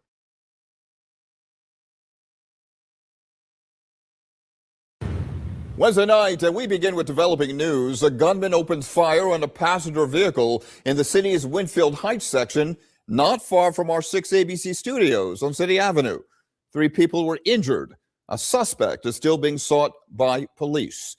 Action News reporter Caroline Goggin and her photographer Tom Kelly found themselves in the middle of the chaos, and she joins us live in Winfield Heights with a witness account. Caroline. Rick, we were actually here in the station parking lot when we heard dozens of shots fired earlier this evening. Just minutes after we headed out of the parking lot to our original story, not knowing that those shots were fired just down the road from here in a busy area right around rush hour. Almost 40 shell casings coated the parking lot of the Courtyard Marriott at City Avenue and Presidential Boulevard. Just down the road near the on-ramp to 76 West, this black SUV was riddled with bullet holes. Very, very lucky with that many shots fired that there was only 1 shooting victim. Philadelphia police say this is the aftermath of a shooting that happened just before 6 o'clock tonight on the 4100 block of Presidential Boulevard in Winfield Heights. That's where police and detectives found the crime scene, which consisted of over 40 spent shell casings. When police got there, they saw a GMC Yukon that had been hit by gunfire fleeing the hotel parking lot. That SUV drove right past us, with police right behind it, heading north on City Ave until it got to the on-ramp to 76 West. That's when it rear-ended a Mercedes that was traveling in the same direction. Police say 2 people in that Mercedes were taken to the hospital in stable condition. Police say a 26-year-old man who was inside this black SUV was found with a graze wound to his abdomen. He is extremely lucky because the vehicle he was in, this large SUV GMC Yukon, is hit over 30 times by gunfire. About 15 bullets went through the windshield, more than 20 through the driver's side door. The 26-year-old, who police believe was the intended target, was taken to Lankenau Hospital in stable condition. Now they're looking for whoever is responsible. Now, Drag escaped his first attempt. The second, not so lucky. It was August 26, 2025, Tuesday, at around 1 a.m. More than 30 shots were fired. Police responded to the area of West Rittenhouse and Marion Street. When they arrived, they found Drag, 26 years old, lying on the street with multiple gunshot wounds to his head and body. Officers found 4 cell phones, $40,000, and a gun laying next to the victim. May he rest in peace. 11 condolences to his family. Breaking news this morning, gunfire erupted in Germantown, more than 30 shots fired, killing a man. Police responded to the area of West Rittenhouse and Marion Street just after 1 a.m. They found a 26-year-old man lying on the street with multiple gunshot wounds to his head and body. Officers also found 4 cell phones and cash lying near the victim. Police say they've recovered at least 35 shell casings. At least one man was seen running away from the scene. They're looking at surveillance cameras right now in the area for more clues on a suspect. But the next day after losing his life, it seemed Fonnie Goon had the last laugh. He would drop a music video with the lookalike of Drag. The song was titled Bad Guy. No peas when I'm pushing. Is you grabbing or you not? You can open before you buy. Nigga ain't. Then just 46 days later, Fonnie Goon, close friend, will lose his life after being shot 38 times. October 6, 2025, police responded to the 2900 block of West Gordon Street at around 12 p.m., where they found the young man identified as Lil Zach. Some say it was get back for Drag. May he rest in peace. 11 condolences to his family.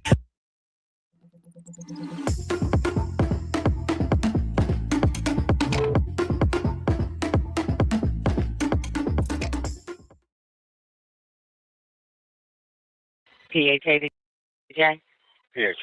PHA, we have a shot spot. We have a shot spot at 2906 West Gordon Street, 9 shots. No Central J. Just be advised, 2900 Gordon's going to be something going to be shot 38 times throughout the body. He's in critical condition. It's going to be 45 cases and 2 live rounds. There's no flash on the door.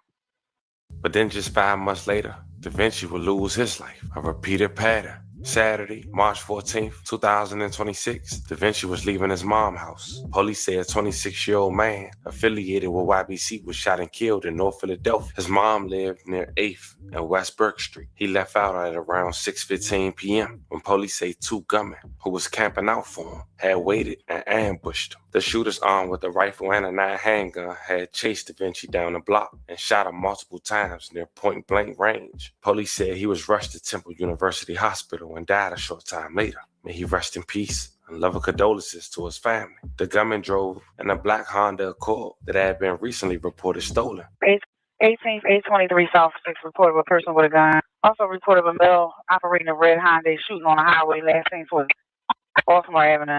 Coming out 823 South 56 reported of a person with a gun for a male red Honda shooting on the highway. Last seen headed towards Baltimore Avenue from the location. 18th, 823 South. 18 Andy, have a unit check that block, on our block. All right, listen, where am I? All right, we just getting 839 South 59. Same flash, 50 shots heard, red vehicle, last seen swinging towards 55 in Baltimore, and it's saying that somebody bleeding on the highway. Might start over to 839 South 5. Original call we called from the park, so probably for that street. Yeah, all right, unit start over to 59, keep me advised. Start up 59. Hold Tom 1. Tom 1. Yes, ma'am. Can you show us surveying around Baltimore? And can you drop that job down to us, please? Let me get one of you guys a Black Off Carpenter. All right, Andy, from the job, a female called it in. The male stating that he bleeding from. Oh, that witness. Yeah, so apparently a female called this in. Hyundai firing at like a brown jet. It was all on the highway. I'm gonna let go and block the traffic. Yes, sir. Block off traffic. Yeah. Yes, sir. Did you say we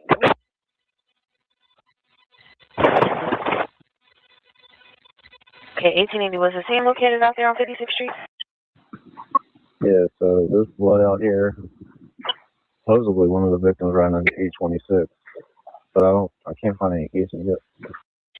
So have that county to come down to the Park Street to block off traffic. Okay, time 11 receipt. Yeah, everything. All right, you know what? 18 there's at least one case in there with blood and multiple victims in 2000. 826 said they're not in there, but there is a blood trail leading that address. You can hear me now? Okay. 1880? Andy. Yeah. I forget, did we check 59th Street? Because they came out the same time as this job. It's 6th Street. It's off blood. There's a lot of cases out here. There's All right, and remember 823 South 56. So far, no victim. We do have blood on the highway, casings on the highway, and a vehicle is shot up in reference to this person with a gun assignment that came out. I believe we looking for, we don't have a tag, a red Hyundai was shooting at a brown vehicle. So we don't, right now, we don't know what this victim is. If one does show up at the hospital, I'll just keep you advised. But as of now, it is just a scene on South 56. 1880. We have the brown Jetta. So we're just looking for that one Hyundai. 12 time one. Time one. From the Quinnivage's RTC camera, it looks like it's going to be a red Hyundai Elantra, older model. You got a tag? The camera's too fuzzy, it doesn't get a tag. We're going to other surrounding cameras to see if it goes anywhere else. All right, 1880 received. It's going to be a red Hyundai Elantra, older model. As of now, on no tag. I have 12 time one on the camera looking. Let's see, I'm trying to get a video from one of the neighbors. Okay. 12 before. 12 before. 1880. I need the car to come to, I think it's 839. Then it's seen in the house. Possible victim or dealer.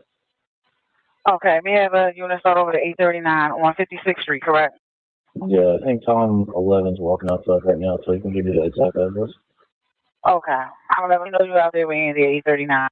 He's going to have one detained. Okay, one detained, no injuries, right? Correct. All right, Andy, just so I'm clear, the one you have detained is the possible victim? 1880. Can I have one of those units give us a call with information? The male that they have detained was the driver of the Jetta, or an occupant of the Jetta. All right, then unit receive. Okay, in reference to the 56th Street gun job, we do have detained from the brown Jetta that was shot up on location. I'm not sure if he shot or not. It's something with his finger, but I'm not sure. I'm waiting for the supervisor to come back over. I'll just keep it advised. Now, officers later found the car on fire near 17th and Wishart Streets. A gun magazine was also inside. Investigators recovered surveillance video of the shooting and working to identify at least 2 people involved. Mind you, fam, this comes just 2 weeks after several of Da Vinci friends and fellow YBC members were charged with multiple murders and shootings as part of a sweeping indictment of the crew.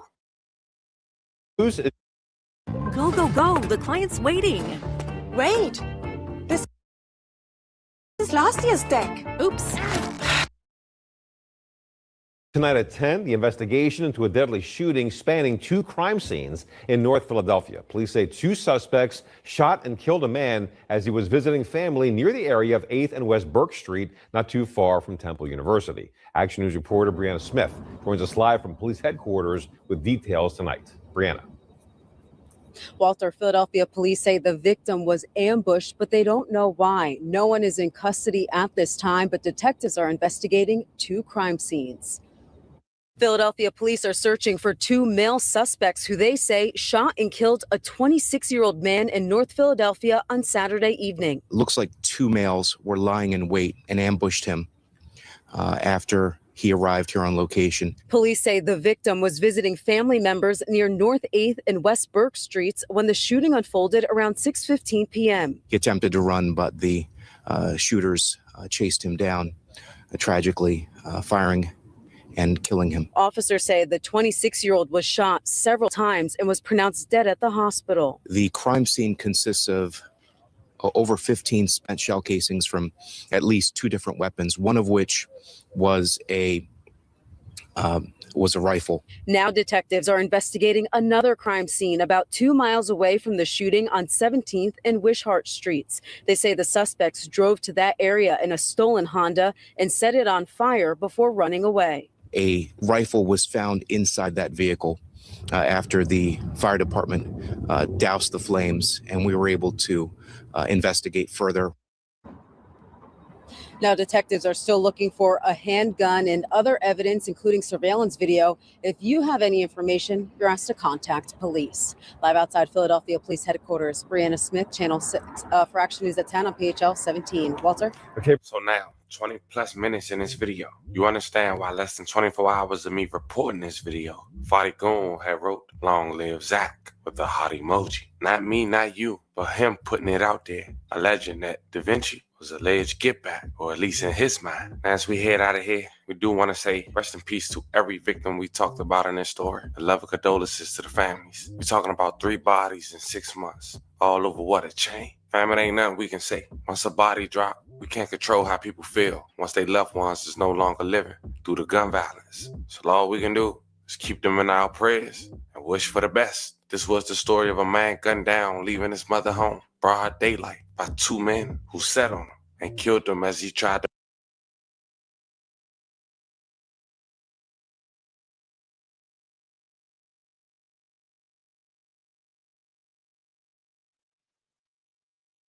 Yeah, Philly. They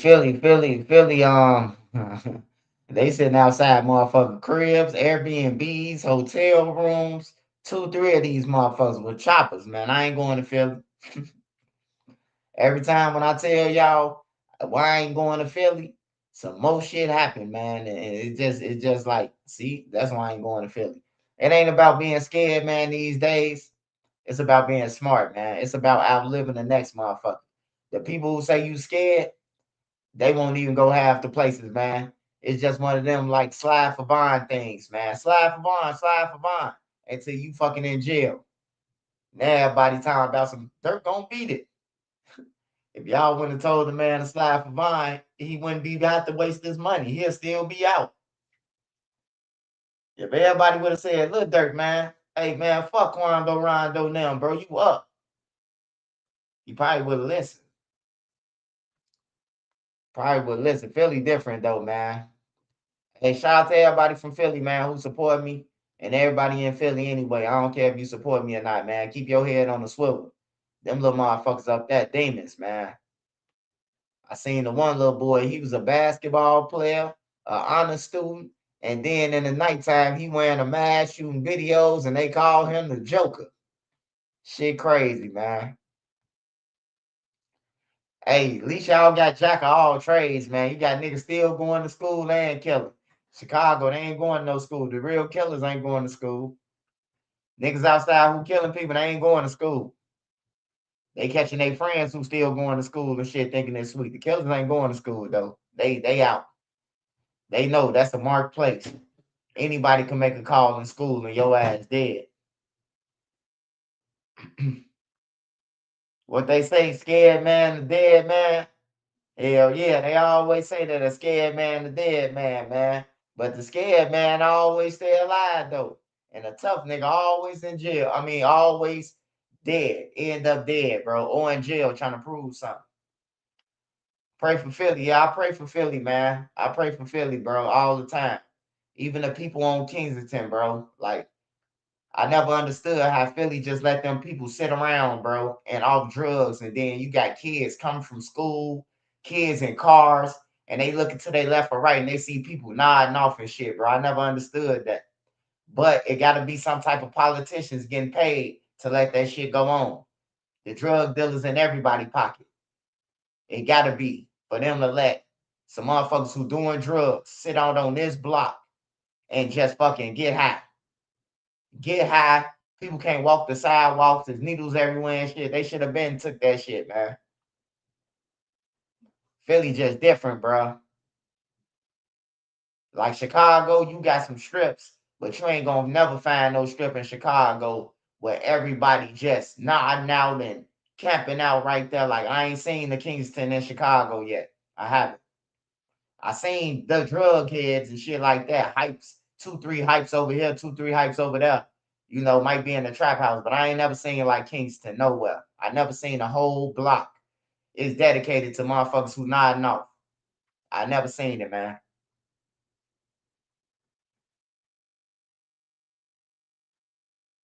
Oh yeah, yeah, yeah, yeah. Hey, Baltimore. Hey, Baltimore. Bro, I seen some shit in Baltimore, bro. Like, it was like broad daylight, bro. Like 11 o'clock in the afternoon, bro. They had like 3,000 people out there waiting on a sample of a drug, bro.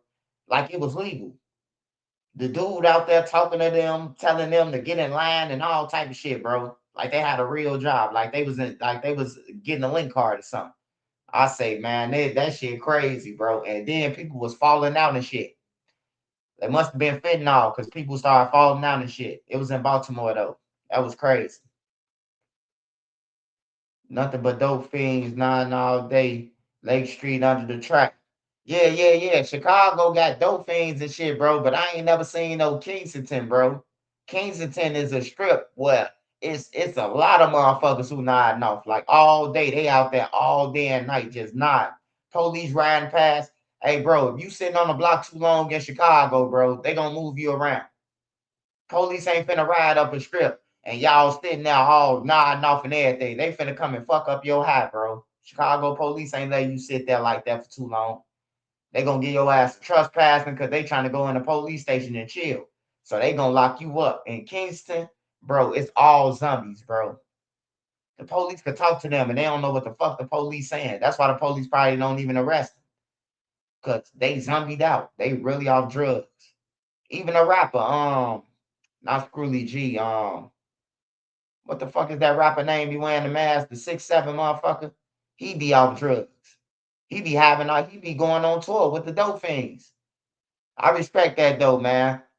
He ain't got no thugs with him. He got all dope fiends, bro. You hear me? I respect that, man. If them was your homies when you was in the streets, nodding off with them, bro, take them on the trip.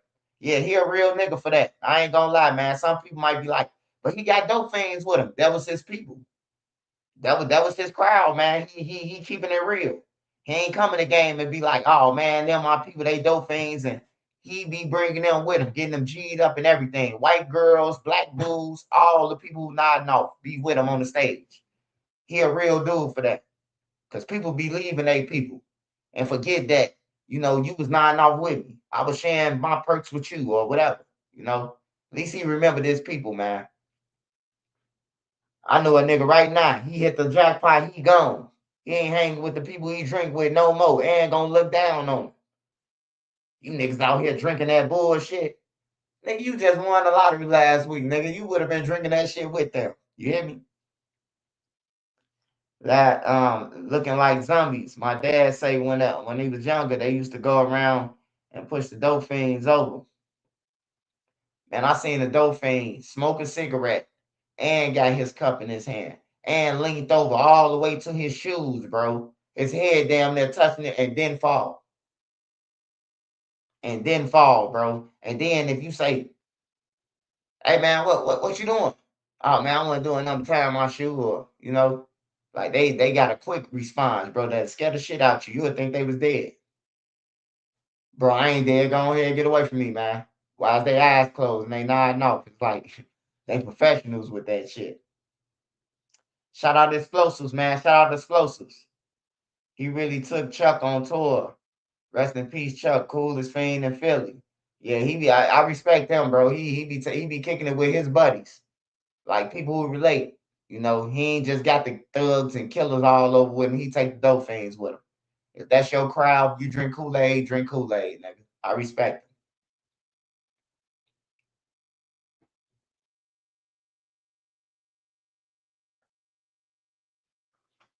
Smash that like button, y'all. 570 people in the building. Smash that like button or support the channel and hit the cash app.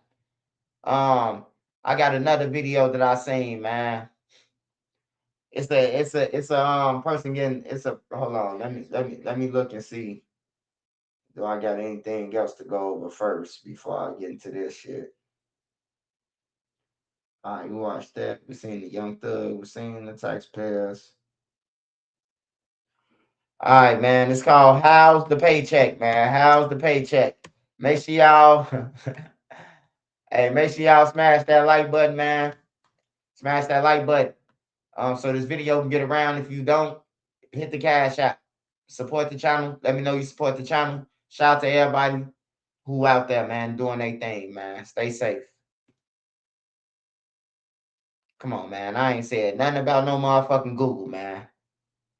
This shit just be putting anything in here, bro.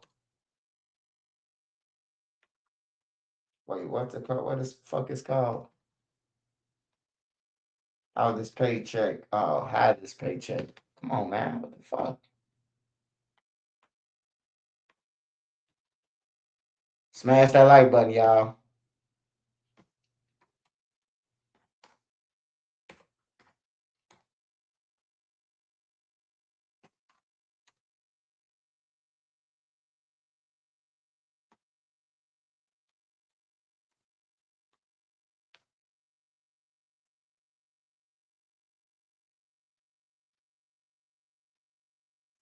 Smash that like button, y'all. Wait, if you were locked up at any Illinois juvenile detention center, like Cook County, the Audie home, or anywhere else in the system. Damn, they got the whole mob. Come on, man. I ain't trying to come here, bro. Take me back. Motherfucker gonna click on file a claim and shit. Hold on, man. Y'all know I gotta say something to this biatch. I'm telling you, they going to get the college students, man, to promote this shit. Y'all ain't finna get a game, help the gang members tear down Chicago, bro, with these bogus ass lawsuits, bro. Like for real, them niggas don't get no money. They was fondled on purpose. They was getting fondled on just to get out their cell. You want to get out your cell? Let me touch your nuts. Niggas putting their nuts all on the chuck hole so they can get their nuts rubbed. You can't rape the willing, man. Always remember that. You can't rape the willing, man. You can't say rape and you willing. You done slept with 10 guys, but the 11th guy took some from you. Get the fuck out of here.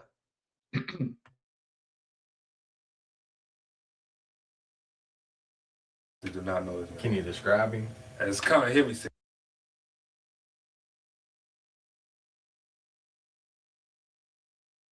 How would we have your check? I don't know. You have some cuts on your hand. What happened there? Oh, I play basketball. That's basketball. Okay, it's basketball. Yeah, cuts? that's just basketball cuts. That's all it is. Okay. I play basketball. So I just fell. That's it. Trying to get my check. Do y'all have my check? Why would we have your check? I don't know. I think the saying goes something like this. There are only three things guaranteed in life: death, taxes, and the guarantee that if you commit a crime with co-defendants, you're going to get yourself caught. On January 28, 2017, a man is running from the police in a gray Dodge Avenger. He bails out of his car and runs into the woods, and the man gets away. The car was involved in a robbery of a Conoco in Tyler, Texas. At this Conoco, 62-year-old Billy Stacks works as a store clerk. He is unfortunately shot and killed during the robbery. Now, the police impound the car that was involved in the chase.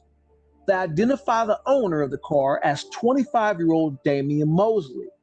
The police do an interesting thing. They call Mosley and they reportedly say, "Hey, we got your car." Now, Mosley responds, "I let a friend named LaMarcus Hanna borrow my car." In addition to learning about Hanna, police find an interesting piece of evidence in the back seat. Someone not named Mosley or Hanna has left their paycheck in the back seat. This someone is named Kadarius Oliver. He is not surprised that authorities have paid him a visit because he is expecting them to ask about that paycheck he's missing.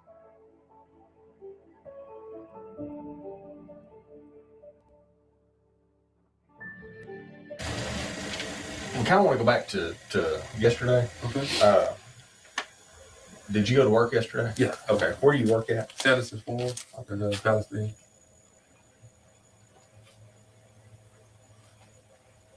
What do you do down there? Thigh deboning, cook the chickens. Okay. Yeah. Yes, how did you get to work yesterday? Two of the coworkers dropped me off. Okay. Who? Did you? Hey, this shit going all wrong already, man. Hey, I tell y'all, man, ain't no use to commit no crimes, bro. Like, man, just get a job, man. Take care of your family, bro. Like, ain't no need. And if you got a job, bro, ain't no need to even commit a crime with no broke niggas, bro. You already working, bro. Try to get them a job. Yeah, this the real definition of a bobblehead. And he got a line and he got like a shag on the top of his head with a Nike line in his head. I don't know what the fuck they from. Smash that like button or send me a cash app. We appreciate it, man. We love y'all. We get real content. Send me a cash app. You can't smash the like button. It's okay. But smash that like button. Send me a cash app. I just know D-Man. I just know about D-Man. D-Man? Yeah. You rode to work with them? Yeah. though? Okay. Where did they pick you up at? At the bus stop at Salvation Army. Okay. You said D-Man? Yeah.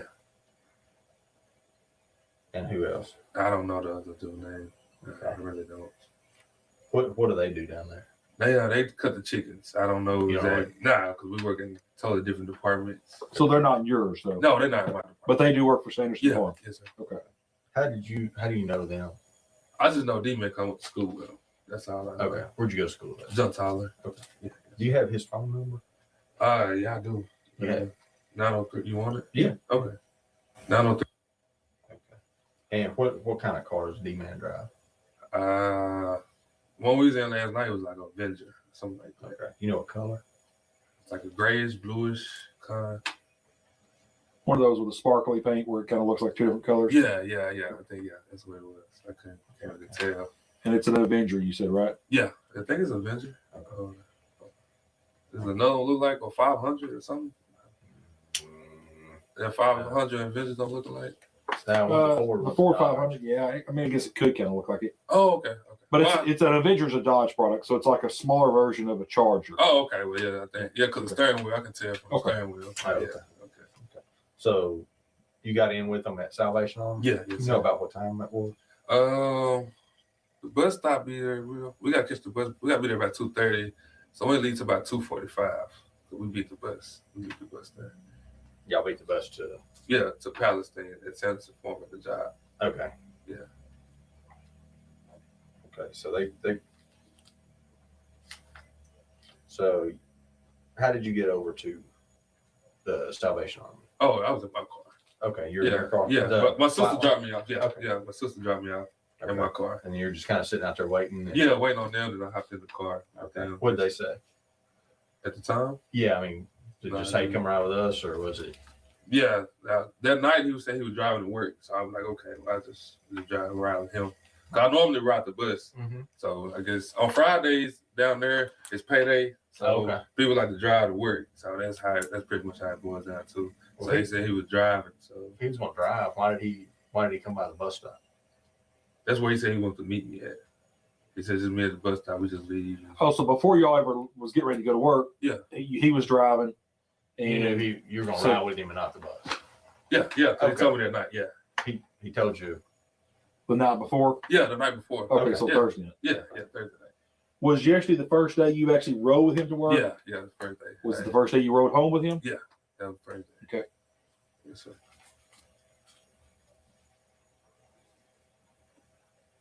Okay. So you and D-Man and what's up? You don't know that? I honestly do not know his name. Can you describe him? It's kind of heavy set dude. He kind of like a big heavy set. Okay. I just know he had a hat on with like a little black vest, a working vest. So let me narrow it down. Black male, white male, Hispanic male. Oh, he's black. He's a black guy. Yeah. Okay. Heavy, kind of. Yeah, kind of like your size. Yeah, okay. Yes, sir. How tall are you? I'm about like 5'11". And so is he your height or shorter?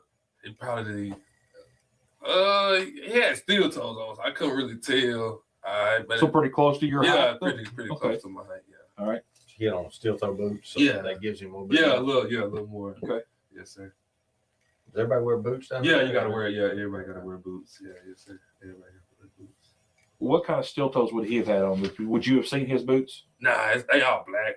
So they're just solid black. Yeah, boots. they just solid black ones. Yes, sir. Yes, sir.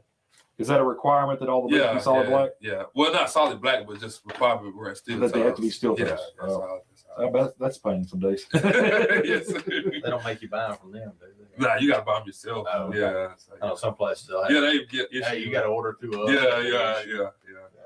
Nah, you have to buy them yourself. Okay. What was he wearing? Do you remember that day, last night? Which one? The heavy set dude? Yeah. I just know he had the same thing on when he worked at work the morning. The day I seen him at the bus stop, the same, that evening. Okay. Yeah, he had the same thing on. So yeah. Okay. What about D-Man? I think he changed when he got to work. Okay. He changed at the work, but when I had seen him, he had like on little blue type things, and some like blue Vans. Blue. Like the blue Van shoes. Like the lace up. Like kind of like off-brand Chucks. Yeah, like that. Yeah. Okay, they were blue. Yeah, yes sir. You remember what color laces or anything they had in them? No, I wasn't paying. I really wasn't paying attention. I just thought they were blue. Probably blue and white. I think that's blue and white. Yeah. Okay. But he changes when he gets to work. Yeah, he always changes when he gets to work. And So he he always don't go- changes when He don't go leaves. dressed for work, though. No, he don't go dressed for work. So when he's working, what would he wear at work? I want to say I seen him like yesterday. I seen like one time, but when I do normally see him, he had like a little black vest on. That's about all. That's all I seen him. Is he in a cold area where it's? Yeah, we work at the whole thing is cold. Oh, the whole it's cold. plant, Okay. the So whole everybody's wearing long sleeves, long gloves. sleeves, jackets, gloves, everything. Yes, sir. Okay. We gotta wear a face net, hairnet. Oh, all yeah. that, yeah. Okay. So we gotta wear that. And hey, I didn't go over it first, but you're here voluntarily. Okay. Okay. So if you get tired of talking to us, whatever. Yeah. Man, the door's right there. The knob works. Okay. I understand. Just take off. All right. You're not under arrest. We just think you might have helped us out. Okay. Okay. All right. Okay. So what happened after y'all shift over? Shift over. At what time? We got off at. I clocked at about 1:20.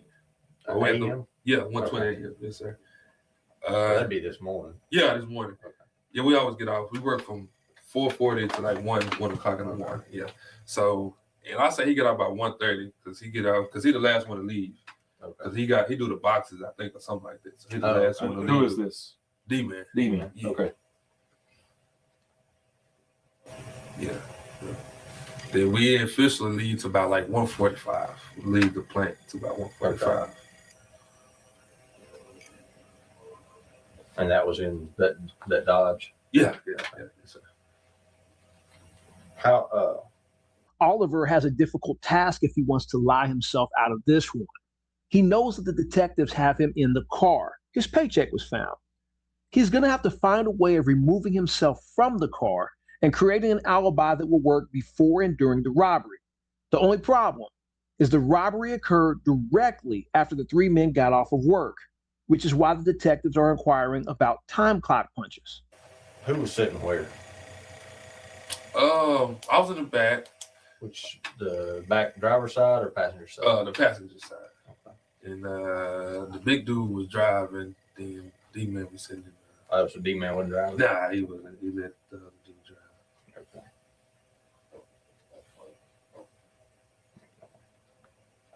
Nobody else in the car with y'all? No.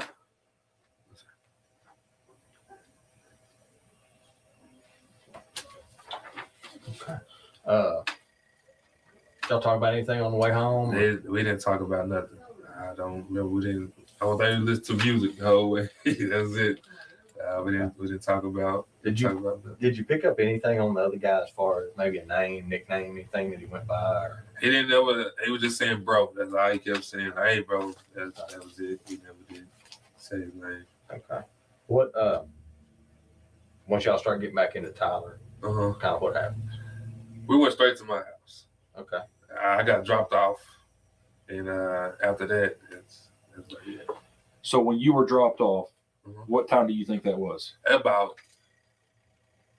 Normally, my sister, she dropped my car off, so she had called me about 3 o'clock. Okay, so she dropped it off over Salvation Army. Okay. She never did drop the car off. She forgot to drop it off. So that's why they dropped. I called her and I told her, never mind, I gotta wait, so I get dropped off. Yeah, about 305, 306. Okay. So about 305. Yeah. 306. Yes, sir. Can you look on your phone? I left my phone at the house. Oh, yeah, my friend's house. Yeah. So 305, you talked to her. Yeah. Okay. And were you at the house by then? Or? Yeah. Okay. At the house. Okay. Yes, sir. Okay. And that's the one over on Northwest Logan. Yeah. Northeast. Northeast. Yeah. I'm sorry. The mobile home park, though. Yeah. Right? Yeah. Okay. Yes, sir. Yes, sir. Right. Who was in the car when you were dropped off? D-Man and the heavyset guy.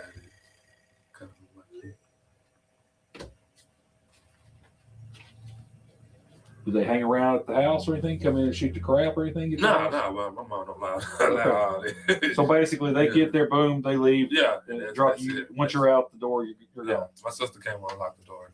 Okay. Kadarius mentions that after being dropped off, his sister unlocks the door for him to come into the house.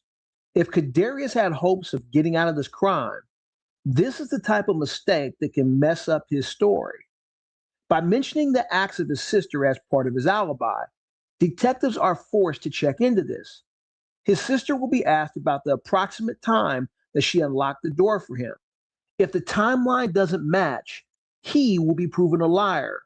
If her account does match, but she is proven to be misleading detectives, she will be held accountable for criminal action as well. Have you heard from either one of them today? Or? I need my check. I left my check in the car, so I've been trying to call him, and I don't have D-Man number, so his phone was going straight to voicemail. And that's that 903 number. Yeah. 903-258-8785. Yeah. So. How long have you known D-Man as far as while y'all been working over there? I've been working there for almost a little bit over a month.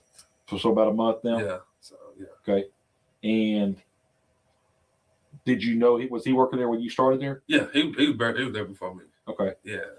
So. And were y'all communicating with each other? No, we just say what's up. That's it. Okay. It wasn't nothing like that.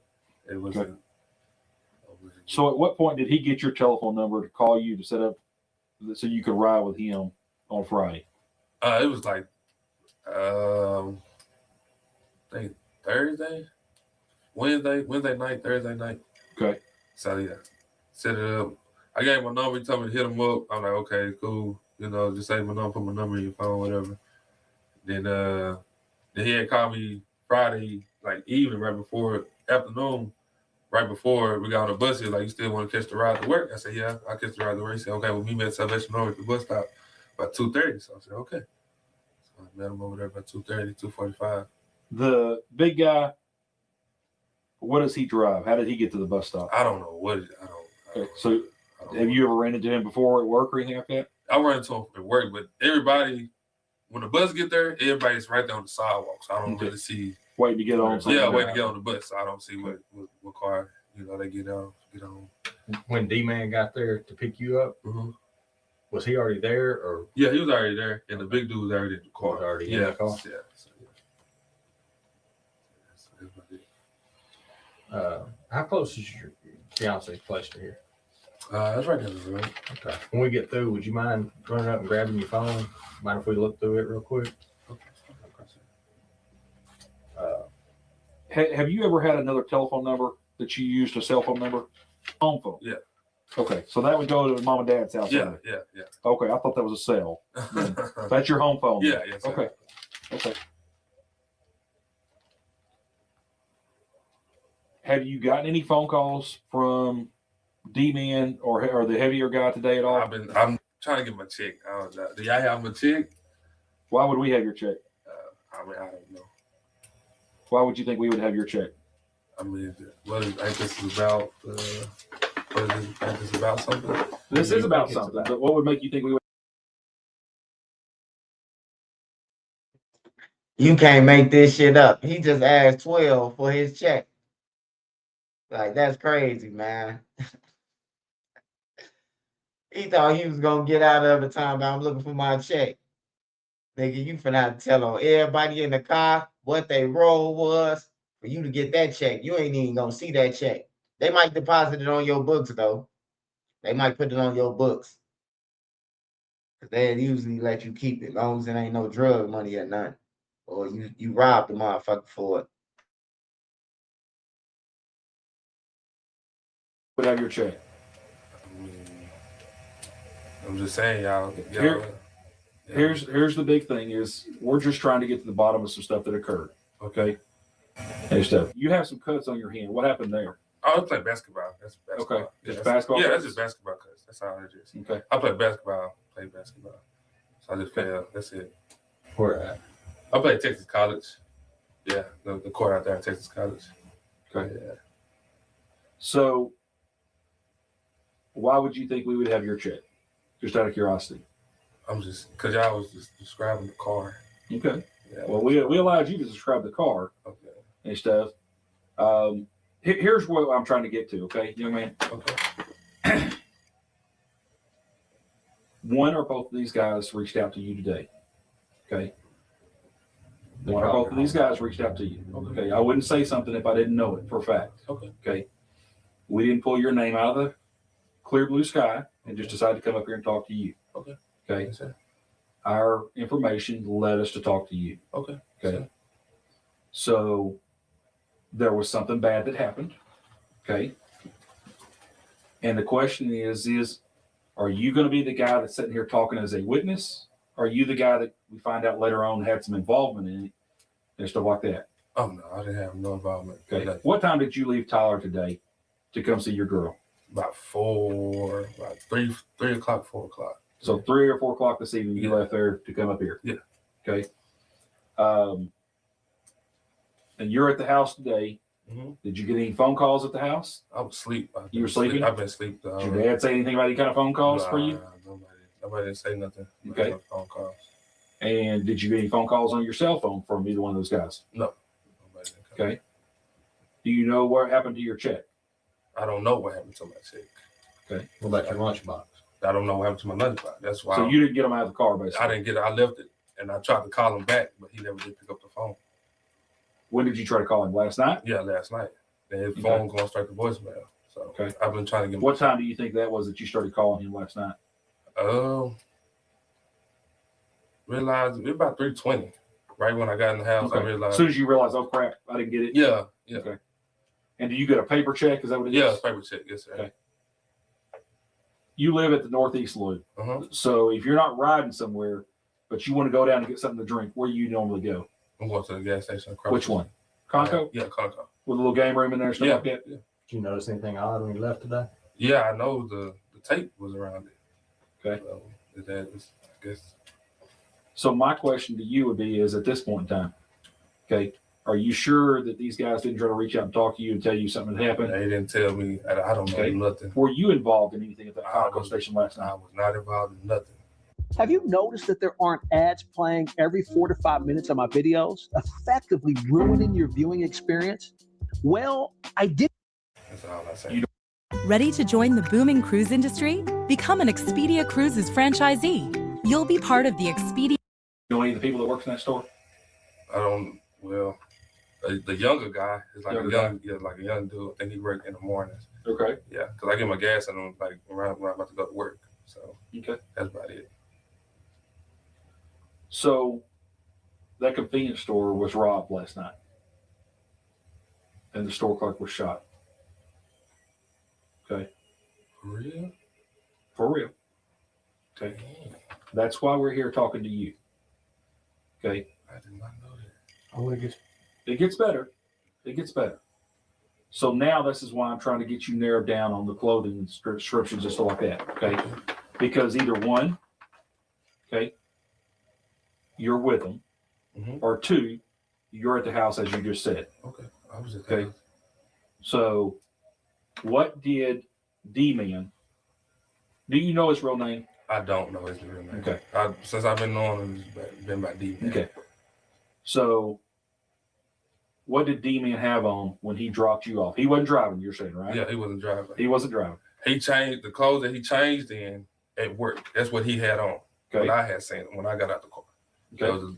So he changes at work, and then when he gets in the car to leave that night, he still has on his work clothes. Yeah. Well, no, he changed inside.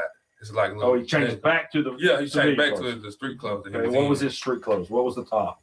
I think it was the black shirt, the blue, like kind of like little blue, little tight things, and some shoes. Are they like like compression pants? Yeah, they close in like at the bottom. Well, I mean, your shorts are kind of baggy. Are they tight to the leg or are they baggy? They tight on the leg, but they baggy. But they're baggy. Yeah, Okay. yeah. So maybe kind of like some windsuit pants. Yeah, it's kind of like that. Yes, sir. Okay. All right. And they were what color? They were kind of like a bluish, dark bluish color. Okay. And what kind of shoes? You think it was the same shoes or what? Yeah, I couldn't tell because he was in the front seat. I got in the back seat. So when I just got out, I wasn't really just paying. But on our way out, that's what he had on his, the black and the blue little compression pants or the wet pants. Okay. What did you wear when you were at the plant yesterday to work?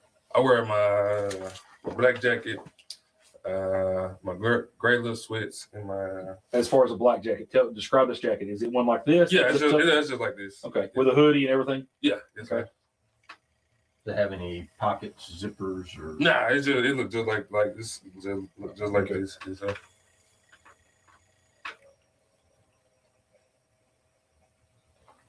What kind of pants did you have on? Gray sweats. Gray sweats? Yeah, yes, sir. Just one layer of clothes with the sweats? Or did you have on 2 layers? No, I just had one layer. Okay. Just one layer. Well, I didn't know with it being cold if there was any more. Yeah, no, sir. And footwear? Steel toes. Yeah, what color are yours? Mine's black. Yours are black. Yeah. And that's D-Man's steel toes. Do you know what color they are? I have no idea. Everybody probably black. I don't really get the shoes. Everybody wear the same steel toes. They have the other one that come up to your knees, and they have the one that's right here by your ankles. And what you just described is what you wore home. Yeah. You don't go down there and change. And No, I don't go back change. But I wear it to work. I wear it to home. Come back. Work.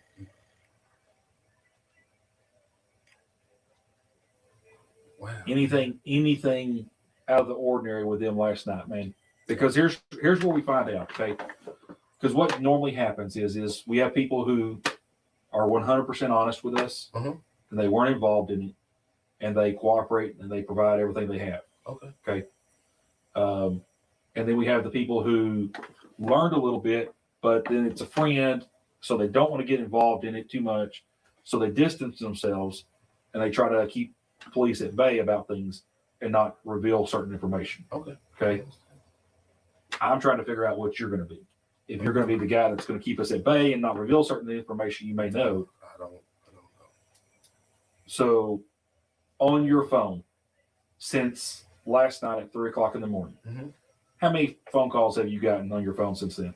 My cousin called, my homeboy called, and my other homeboy. So about 3 phone calls. Yeah, about 3 or 4 phone Any calls. text? No, ain't no text. Okay. Any messages or anything? Ain't no messages. Okay. At the home phone, any phones on any messages on that home phone where y'all got phone calls today and somebody said, hey, somebody called for you or anything like No, that? only thing my fiance called. That's it. Okay. Called your cell or called the home phone? She called the home phone. Okay. And the home phone, does dad or mom or somebody usually answer the phone there, or? Sometimes my sister normally answer the phone. Is there any reason why D-Man or this other guy would be calling your sister? No. No reason. Okay. I'm just making sure. You know what I'm saying? I got you. Yes, sir. I got you. I didn't know if there was some other connection there or something like that. No, sir. No, sir. So do y'all have a voicemail at home on the home phone? Or somebody can leave a message? Or do y'all have caller ID? Caller ID. You do have caller ID? Yeah. Okay. Did you look at that phone today at all? No, she called, my fiance called last night. She called this morning. So what number is she calling from? Rogers. Ebony? Rogers. And she lives here in Edgewood? Yeah. Okay. Did your dad mention any phone calls or anything? Somebody called for you or anything like that today? Is he there? Is he there pretty much all the time? Yeah, majority of the time. Sometimes on Saturdays, he pretty much there. Well, Saturday, because he's a preacher, so sometimes he have convention meetings and stuff like that. So he's really Where's your dad preacher at? right here. Here? Oh, here in Egypt? Oh, really? Okay. Okay. Yes, sir. I don't know if you've noticed, but you can tell that Kadarius's father's a preacher. Notice how Kadarius seems to be soft-spoken and mature for the age of 23. However, as the old saying goes, bad company corrupts good morals, and Kadarius has a bad habit of having friends with poor character. Yes, sir. Did he used to be a preacher in Tyler at all or no? Not in Tyler, White House. That's about it. Okay. Yeah, that's about it. Yes, sir. He probably knows old Bishop Getry over on the north side of town up there, right? Yeah, he probably he know a lot of people. All right. Okay. And you definitely your phone's at your fiance's. Yeah. If she haven't left yet, she's got to go drop the kids off. So my question is you've got text on your phone, you got phone logs and stuff like that on your phone, right? Yeah. Okay. She's not sitting over there deleting the phone or anything like that, is she? No. There would be no reason for that, right? Sir. Okay. We want to look at it so we can rule you out. Yeah. Okay. That's what we're trying to do. Okay. Okay. Because the clerk was shot. Not sure if the clerk's going to live. Okay.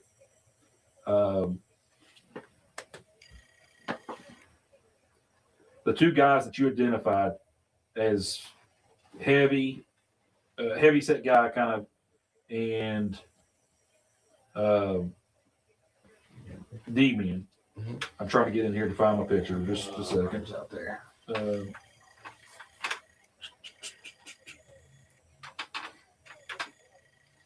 Would this be the heavier set guy? Yeah. Okay. Oliver just identified 30-year-old LaMarcus Hanna. LaMarcus Hanna would soon return the favor. His video is coming out soon. Now, do you know his name at all? Nah, I don't know. Okay. And you don't know what area he works in, though, at the plant, right? No, I don't know, sir. May not look exactly like that, but would that be D-Man? Yeah. What's his hair look like now? About the same? Yeah, about the same. He I think he wear a do-rag all the time. Wear do-rag. Any facial hair? Is that the facial hair? Maybe a little bit. Oh, okay. Well, yeah. You got more per se, but so I'm asking, does he have something like this? Yeah, I think, yeah. So he's got something that kind of grows out. Or maybe thinner. Or... I think it's a little thicker than mine. It's a little thicker. Yes, sir. Okay. Okay. When you were in the car, mm-hmm. Did you see any firearms? I did not see no Did firearms. you see any ammunition? No, not in the back seat. No, right there. It wasn't nothing back there except for me and my lunchbox. That was it. That's the only thing that was back there. No bags, no clothes, no nothing like that in the back seat? No, not in the back seat. Okay. Where does D-Man put his clothes whenever? He put everything. He put everything in the trunk. So. Okay. Did you see anything in the trunk or? No, I didn't get in the trunk. Would that be the Dodge Avenger by chance? Yeah. Looks about like that car right there? Yeah. Okay. The good news is that we do have your check. Okay. I can't tell you when it can be released right now. Oh, you can't? No. Well, the best thing you can do is maybe talk to your job and see if they can reissue it for you. Yeah. Okay. Tell them to cancel that one. Yep. Your lunch kit was there. Okay. And if you need somebody to, if they don't believe you. Yeah, if they don't believe you, we can validate for it. That's not a problem. Yeah. Okay. Finished up. I'm going to ask this question here. Mm-hmm. Did either one of those guys have on some kind of pullover thing with a hoodie that might have had a zipper or two on the front of it? Yours has one zipper up the middle. Yeah, mine's just had. But it might have had another zipper or something like that on it. It's just kind of different. Like for pockets or. Pocket. I want to say the big dude. I want to say him. Because when I seen D-Man, he just had on his street clothes that he had before he got to work. All right. So I don't know. Either he changed, I don't know what. I don't know. So the big dude might have. Yeah, he might have. Would that have been something he probably worked in? Yeah, he worked. That's what he worked in. Yeah. So, and I'm just trying to ask this. When y'all go into the plant, do y'all have like an access card you have to swipe? Well, yeah, the guard is there, so we show him a card. Okay, so you show him your ID card there. Yeah. Okay, going into the plant and then coming out, do you have to do anything? No, we just leave. You just leave. Yeah. Okay. Just leave. All right. Do y'all have a place where like y'all clock in, or is there somehow? How do you keep your time there? So we have a place where we clock in. It's like a little automatic machine. You just slide your card and it just clocks you in. Is that like your little access card or something that you show them, or is it a time card? Yeah, it's a time card. Okay. Yeah. Okay. Okay. And you think about 120s when you left, when you clocked out. Yeah. But y'all were out. How long were y'all outside before y'all left out? Oh, was there? I want to say about 10 minutes because we had to wait on him. Okay. Yeah. So you had to wait on D-Man. Yeah. Okay. You're positive they dropped you off a little after 3. Yeah. And you didn't leave the house until today about 3 or 4 o'clock. Okay. Yeah. Because keep in mind, we're going to be obtaining different records here and there. Okay, that's fine. And I know. I don't want you to come back later and go, well, no, I did this. Nah. The more truth you can get out. Hold on, I'm kind of confused now. Is they just joshing with him, telling him that he can get a new check after he get out for the murder, or is they talking about he finna go right now and they gonna let him out? Cause he was in that car. He's already told everything. Shit, ain't nowhere in the hell he leaving the police station. And then he tell them off the bat, I was looking for my check. Like, bro, you supposed to be on the run with dude now, man. Y'all know y'all kill somebody. That's what I be saying, y'all. Niggas know they kill somebody and then still go to the police station. You might as well run. You might as well run, bro. This the last time you gonna get out this motherfucker. Did either one of these guys call you today and ask for a ride? No. Okay. No. Last night. Last night. No. I did not hear from him last night. This morning, nothing. Does D-Man, have you seen him drive anything else? He get dropped off. He get dropped off at the bus thing. You don't know about who? Nah, I don't know about who. He comes in different cars. Okay.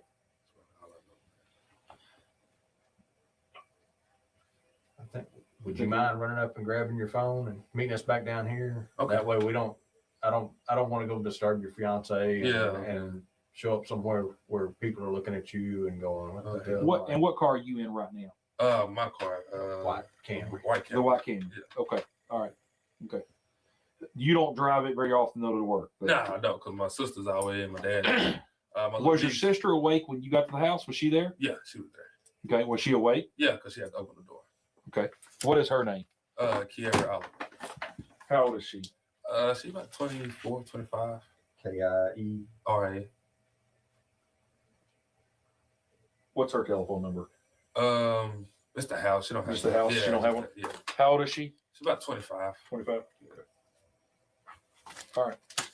If you don't mind, you got any other questions? No. If you don't mind running, grabbing your phone, come back up here. Okay. Okay. And visiting with us. Okay. Like I say, we're just trying to exclude you. Okay. If you got a phone call in there where he called you, I don't want you, because we're gonna pull those records down the road to make sure what your phone is showing is what you told us. Okay. If you got phone calls, I'd rather you just tell us outright, yeah, I've got them on there. They called today, I didn't answer, whatever it was. You know what I'm saying? Okay. But I mean, because it's gonna come out, and I just don't want it looking bad on you if that happens. You know what I'm saying? Okay. So no phone calls though from them at all. Okay, well, since you said that, it was one phone call. There's one phone call. One phone call. It might seem like it was a great thing that Kadarius cleared the air.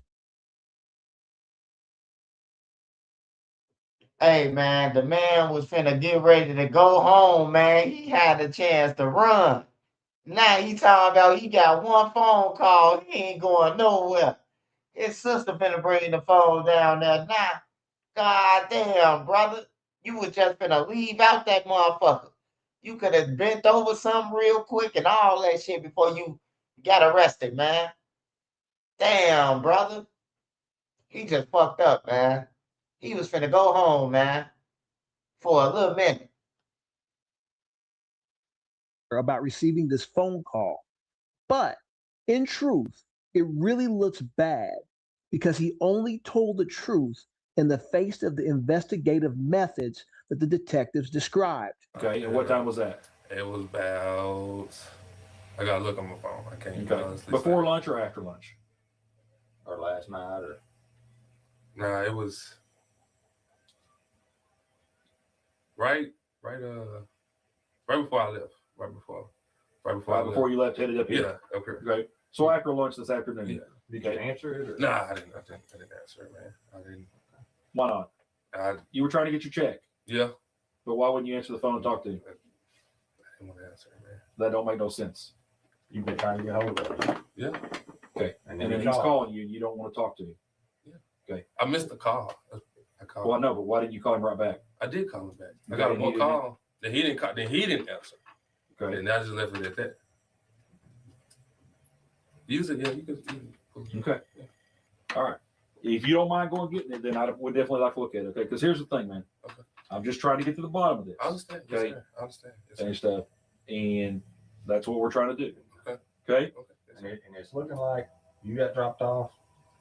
You know, you don't need us up here in your business. Okay. So the sooner we can rule you out, the better.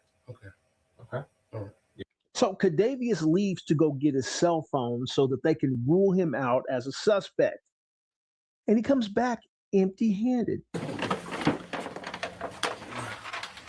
Okay. It's we're back recording. It's 6:44 p.m. You understand you're not under arrest. At any point you can get up and walk out, right? Okay. All right. Same conversation we had a while ago. You can get up and leave at any point in time. Hey, bro. Hey, they study telling this slow motherfucker you can get up and leave. And he study adding on to the situation. Nigga, you was part of it. Hey, this what I be trying to tell my people on here. When you know your people did something or you a part of some shit and you rapping about it and bragging about it, bro, you making yourself hot.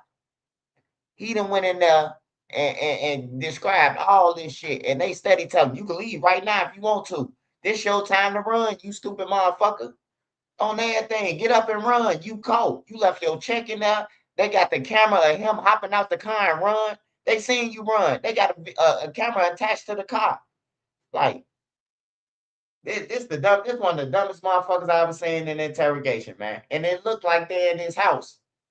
Because he got up so too fast to go and get the phone or whatever.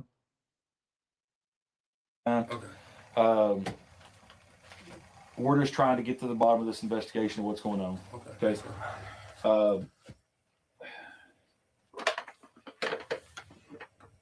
Why would she have your phone? Why would she have my phone? Yeah, why would she have your phone when she goes to a birthday party? I left my phone there. You just left it, so she picked it up and just took it? I guess so. Okay.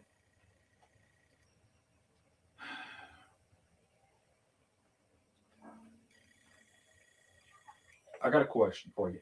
Okay. This clerk is more than likely going to die. Do you know what that charge is? I have no idea. Okay. Well, let me clarify a little bit for you. Okay. While in the course of committing a felony, if a person loses their life, okay, it becomes capital murder. Okay. And capital murder carries a very stiff penalty. Do you have any idea what would happen for capital murder? Most likely life. No. No, not death penalty. Death penalty case. Especially in Smith County. Okay. The Smith County District Attorney's Office is probably one of the most offices that will prosecute everybody connected to it. Okay. And stuff. When you got to your house last night, okay, are you sure you didn't walk off and go anywhere with anybody else? I didn't walk off. I didn't go nowhere. You didn't get in the car and go with them anywhere? Okay. Because the truth's going to come out. Yeah, I know. Okay. The truth's going to come out. And I find it strange that when we start asking about your phone, okay, all of a sudden, it's not there. No. Okay. I just left my phone there. And she just happened to take it to a birthday party. Huh? You're saying your girl took your phone to the birthday party. I mean, I don't know. I don't know if she took it to the birthday party So at it's the not house. at the house? I don't have the key. I don't. It's So her you don't have a house. way to get in the house at all? No. Okay. That's what I'm saying. Okay. I don't know if the phone is in there or it's. So it may still be at her house. Yeah, that's what I'm saying. Okay. Yeah, that's what I'm saying. Nobody's there? No, nobody's Okay. there. Okay.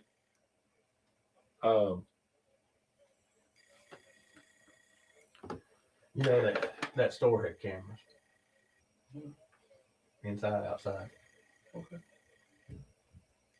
We're talking to other people, Okay. including the big guy. Okay. Okay. And I'm going to be honest with you. Uh-huh. He's pointing the finger at you. He's saying you and D-Man went over to the store, and one was outside and one went inside. Why would he say that? I have no idea. Okay. That's not true. That's not true. You ever been in trouble before? Yes, that's why I'm on probation now. What are you on probation for? Engaged in organized crime. Which was what? What was what were y'all doing? A scam thing. A scam thing? Like getting money from the banks and stuff like that. Okay. Something that I didn't, basically somebody put me on it. Okay. You know, so I was 18, 19. So And there was 3 or more of y'all working together. it was like the identity different that went on Okay. in real time. Yeah, so I was in there. So I'm not about to risk my life. 'Cause I know I'm on probation, so I'm not about to risk my life doing something dumb like this. So, Why would he throw your name out? I don't know. Only reason he could throw my name out like that, because I rode with them and they dropped me out. That's the only reason they're gonna throw my name out like that. They're not gonna throw my name for no crazy stuff like this. Okay. They're not gonna do that. I don't know what he doing. So that's what it was like. I checked the camera. You're not gonna see my face nowhere. No on cameras. Well, I found it strange when we started talking and you asked about your check. You asked us if we knew about your check. Why would you think, and I asked you that a while ago, why would you think we would know something about your check originally and stuff? That leads me to believe, I'm going to be honest with you, that leads me to believe that you had a conversation with one, if not both, these boys. Okay? Because I've been, first of all, when I left and I seen the yellow tape, so in my mind, and y'all called me out the blue, so in my mind, I'm like, damn, I did leave my check. So if anything did happen, my name pop up because out of the check. That's how my name come up. If anything happened, about what? I'm just if anything happens So you at saw all. you saw the crime scene tape? Yeah, I seen And you the crime immediately scene. just figured, well, your name's No, I'm just saying. I thought then y'all called me. So therefore, why y'all calling me for? You know, Okay. and talk to But you. then you asked about your check. That's what I'm saying. Y'all called me. Y'all want me to witness. Y'all want me to talk, sit down and talk. I'm talking. I don't have a problem talking, you know. It's just I overheard them when I had got to the house. My fiance said, you know, it was a shooting that went on in Tyler. I'm like, no. I said, and that's when I'm like, okay, that's why the yellow tape is around the house. Then everything was coming step by step. That's when y'all called. And I'm like, oh well. That's why I asked about my check, because I knew my check was in the car. So what about the car? I don't know anything about the car.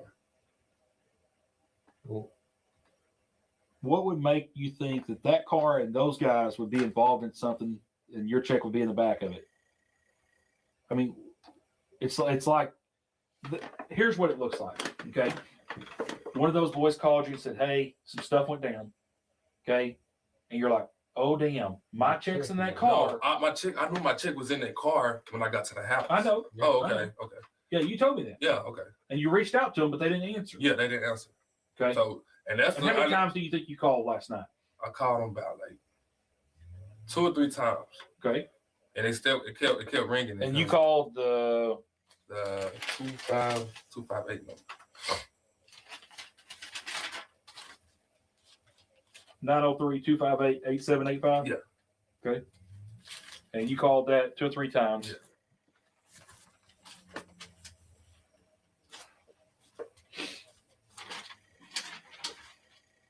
You called that 2 or 3 times. Yeah. Okay. Here's what's going to happen. Okay. And I'm going to be honest with you. Okay. Okay. You came in here with too much information already in play in your mind. Mm-hmm. Okay. Which tells me you're talking to somebody. Your dad didn't have that information. Your sister didn't have that information. Oh, yeah. And there's only a couple of people, which are people involved in it, Okay. can have that information. You already withheld the fact that he called your phone initially and that you called him back this evening. You already withheld that. Okay. From us doing a lawful investigation. Okay. Okay. I don't want no problems. Well, that's what I don't understand. is Okay. why you would go, whoa, guys, I didn't do shit. I'm here to prove it, and I'm gonna That's tell what you I'm doing. everything. See, that's what But I'm doing. no, you withheld stuff. You immediately withheld stuff about the phone call. Okay. Yeah. Why would you do that? I'm not protecting nobody. I don't. Yeah, but why would you withhold that call and tell us, oh, I ain't gonna tell them they called my phone and then I called them back? I'm not gonna be up there. I just forgot. I asked you that 3 times in that interview a while ago with you. 3 times about it. Phone calls. Okay. I asked about the home phone. I asked about your cell phone. Yeah. Specifically. Okay. Okay. It's going to come out. I know. Okay? I don't. And the point being is I don't understand why you would take and sit there about it. Okay. And I'm not about to take this. I'm not. Okay. Well, I'm curious on how you jumped from your check to this robbery. How did you? I'm just going off instincts because I like I said.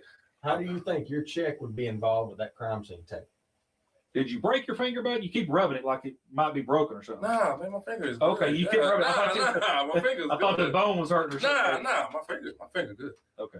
I'm sorry. What'd you say? I want to. How are you putting this connection of your check is tied to that robbery somehow? My check tied with the robbery. Yeah, I mean, I'm not putting my check You said tied with something the about robbery. the crime scene tape, and we called, and how would we have your check? Because you said it must have been I'm about just going my based check. off instinct. Before I came here, my fiance already told me. She was like, "Did you hear about the shootings going in Tyler?" I was like, "No, let me just read it." When I had scanned over, it's on the news. So I asked you if you'd heard anything you said in no. the news, anything about that. I You just said no.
Yo.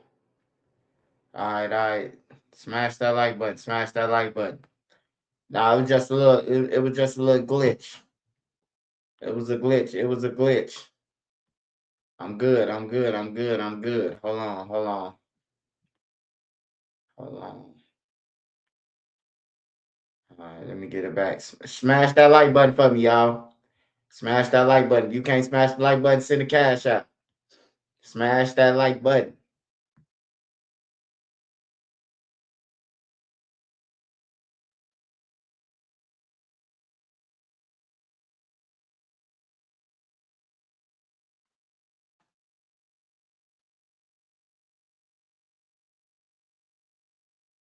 Hold on, y'all. Shit.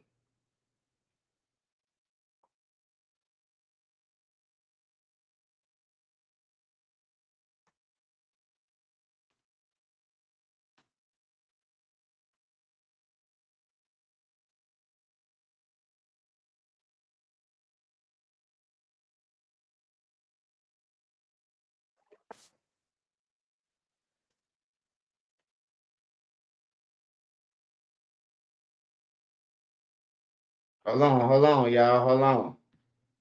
Hold on. Give me 1 second. Give me 1 second. It'll be back up. It was just a glitch, man. Something happened to StreamYard. Still HD on my end. Good. Video good. All right. Smash that like button. Smash that like button.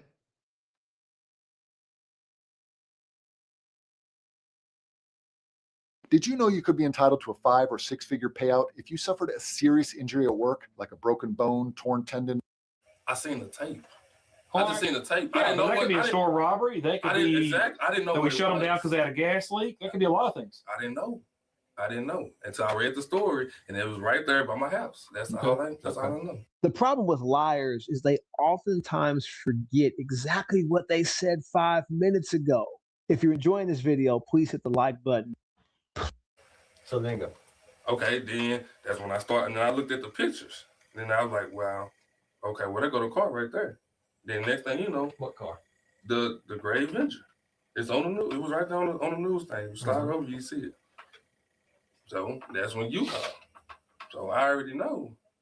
I'm just going based off instincts. That's all I'm going Yeah, based but off. you when we asked you that, you didn't say anything about that. You said, I don't know a whole lot about that, man. No, nothing. I don't know. I don't know about the robbery. I don't know nothing. Besides the fact you could have went, hey, I saw the car on the news, which was the car I was riding in, which probably has my check and my lunch kit in there. Okay. But it wasn't none of that. So that makes me kind of wonder, are you still over here in this witness category, or do we need to be looking at something else? I'm not. Hey, you know what I'm saying? I know what you're talking about, but I'm not. Nothing. I'm in witness. I'm trying to help y'all out. Have you fired any weapons recently? No. No guns. No, I can't have guns. Well, I understand that. Okay. Well, people can't murder people either. Yeah, I'm sorry. but they do it still. All right, I don't. Okay. So, who all was at the house this morning? What time did you get up at your house? You got in at 3. How long did you sleep? Well, I woke up 2 times. I woke up about 9:45. I went back to sleep. And I woke up about 12. So at 9:45, you got up.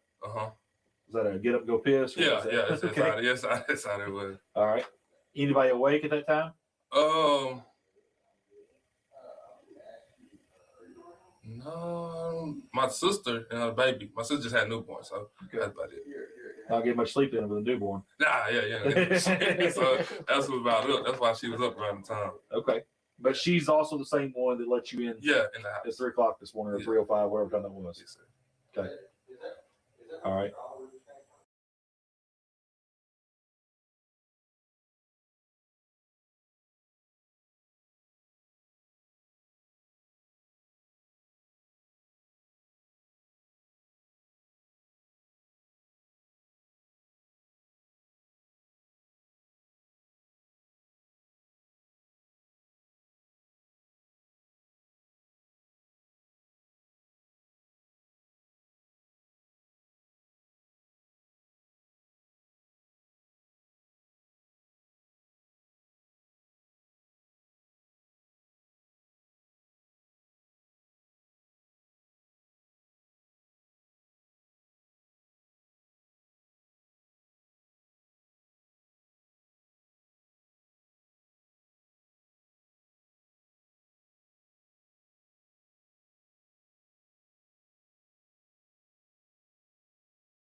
I'm not. Hey, You know what I'm saying? I know what you're talking about, but I'm not nothing. I'm a witness. I'm trying to help y'all out. Have you fired any weapons recently? No. No guns. No, I can't have guns. Well, I understand that. Okay. Well, people can't murder people either. Yeah, I'm sorry. but they do it still. I don't. Okay. So, who all was at the house this morning? What time did you get up at your house? You got in at 3. How long did you sleep? Well, I woke up 2 times. I woke up about 9:45. I went back to sleep. And I woke up about 12. So at 9:45, you got up. Was that a get up, go piss? Yeah. That's how it was. All right.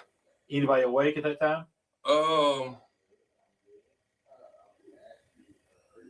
No, my sister and her baby. My sister just had a newborn, so that's about it. Not get much sleep in with a newborn. Nah, yeah. So that's about it. That's why she was up around the time. Okay. But she's also the same one that let you in. Yeah, in the house. It's 3:00 this morning or 3:05, whatever time that was. Yes, sir. Okay. All right. And what I'm trying to figure out and see is so you get up later. You go back to bed after you get up then. Okay. What time did you get up later? I woke up about 1. 12 is 1. After I went back to sleep, I woke back up at 12 is 1. Okay. And who was at the house then? Everybody was at the house. Everybody was at the house. So at 9:45, you saw the sister. Was your mom and them they still there? Yeah, they was, I think they were still there asleep. Okay.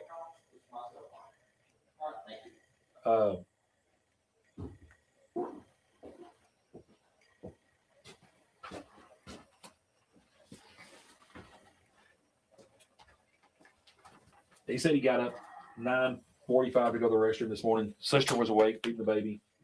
Got back up between 12 and 1. Yeah, 12 and 1. Then did you go back to bed then, or did you I just stayed up. Okay.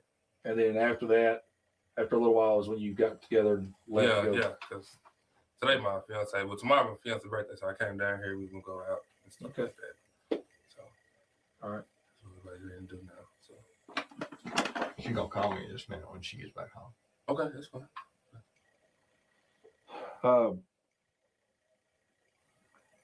Did these boys talk about anything as far as? I mean, I know you said it was you listened to music and stuff like that. I honestly couldn't. I mean, did they try to talk you into doing something with them? No, they didn't. They never did. So they never did talk to me. They never did talk to me. Because I mean, I'll be honest with you. And when you get your phone, you start looking at see. You go back and look see. In Smith County, when people get charged with capital murder, they've got a 100% conviction rate. Okay. And they go to death row. Okay. Smith County is only behind like Harris County, Dallas County, and Trent County on sending people to death row. Okay. And we're a small county compared to all those others. I know. Okay. I know exactly. But in Tyler, Texas, how long have you lived in Tyler? All your life? If it can happen in Tyler, Texas. Am I right? Yeah, you're right. Yes, sir. I mean, as brutal and senseless as this was, I have no doubt that the district attorney, unless somebody that was involved comes forward and lays it all on the table and is very repentant about what they did, that's going to be their saving grace. Let me ask you: do you have any firearms or anything? No, I don't do that. I don't do that. Nothing in your vehicle. I don't keep nothing on me. No, sir. I don't have nothing. You don't keep any on? I don't keep none. I don't have none. Does mom and dad or anybody have any at the house? No, okay. They don't do guns. But no, nobody, our family don't do guns. So. You have any? You have a Facebook page? Yeah. And what's the name on that? Kadarius Oliver. Okay, just your name? Yeah.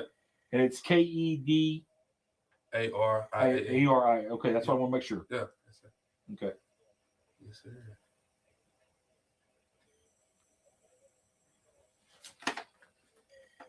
What time do you have? That thing? Yeah, yes, sir. Yes, sir.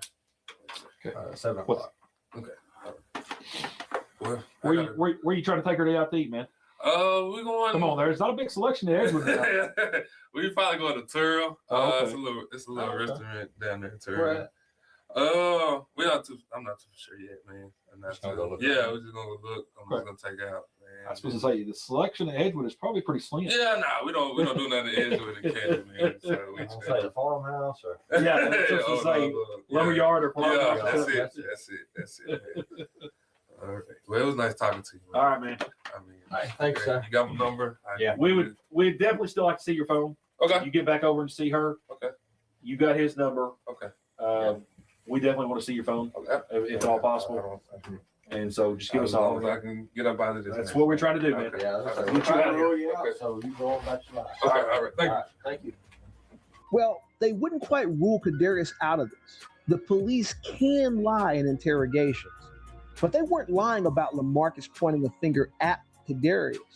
His interview is in the description box, and it is insane.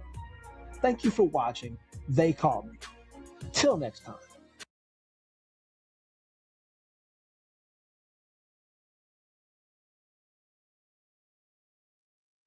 Hey, who got the description box? Who got that description box shit? What that story at? This ain't the end of it. I'm gonna let it play out.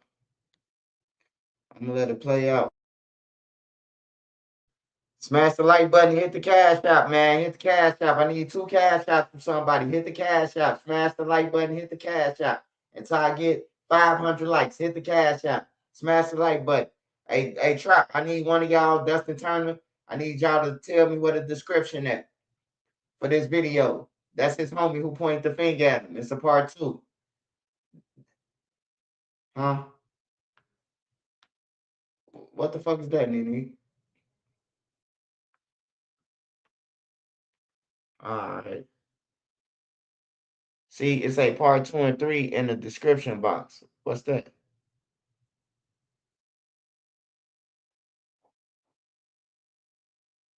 Oh, I got it. Technology. Why do you keep letting us down? You gave us drones that can deliver. No, I'm not pretty sure. No, I'm telling you right now, if you start talking about a robbery with me, I'm going to say, but you damn sure my shit ain't going to be nowhere around it. Because that 9-year-old little girl ain't going to see that daddy unless it's through a glass or a freaking screen. Previously on They Caught Me, Kadarius Oliver is interviewed on suspicion of being involved with a robbery homicide at a Conoco truck station in Tyler, Texas. The aggravated robbery results in the death of 62-year-old Billy Staggs. A police chase ensues, resulting in the escape of one of the culprits. The police have contacted the owner of the gray Dodge Avenger that was abandoned. The owner of that vehicle is Damian Mosley. He has fled to Dallas after the crime. He receives a phone call from the Smith County Sheriff's Office. They straight out tell Damian, "Dude, we got your car." Damian responds, I loaned my car to my homeboy LaMarcus Hannah. So police have no choice but to pursue that lead. So they bring LaMarcus in for a confrontational interview. Now I'm going to challenge my audience with this one. There was a moment in this interview when one of these expert detectives drops the ball. I mean, he royally screws up. I'm curious to see who can spot the mistake. I'm not going to point it out for you. Let's see how sharp my audience is.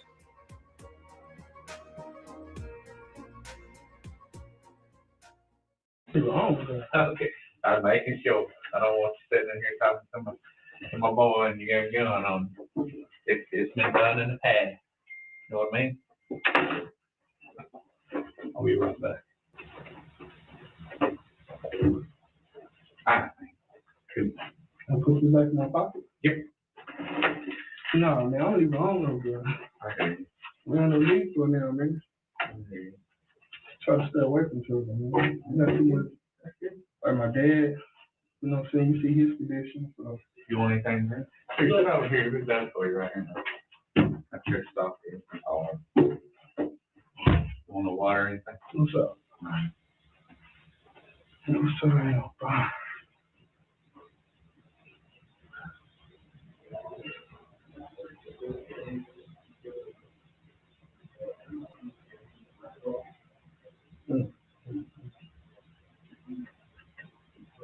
I can't really get involved with my pool.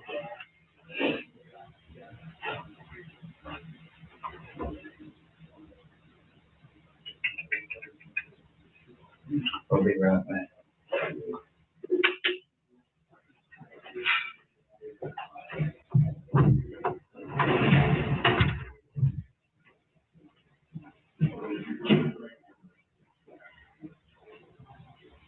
I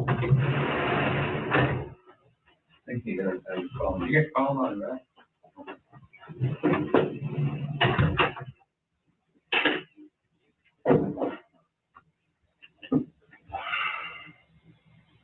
What's your name? What's your full name, young man? Memorial to Miami.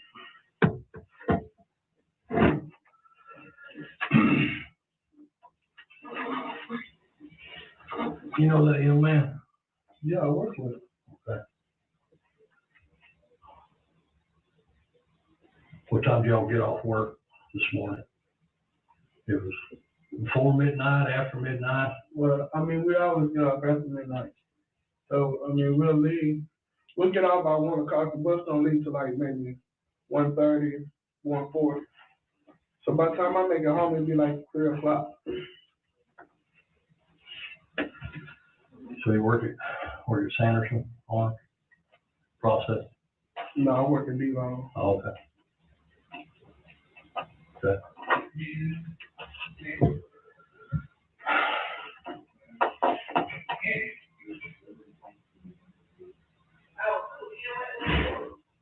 Do you go by the market?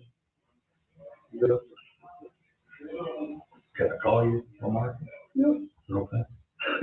That's my name, yes, sir. Yes, All sir. right.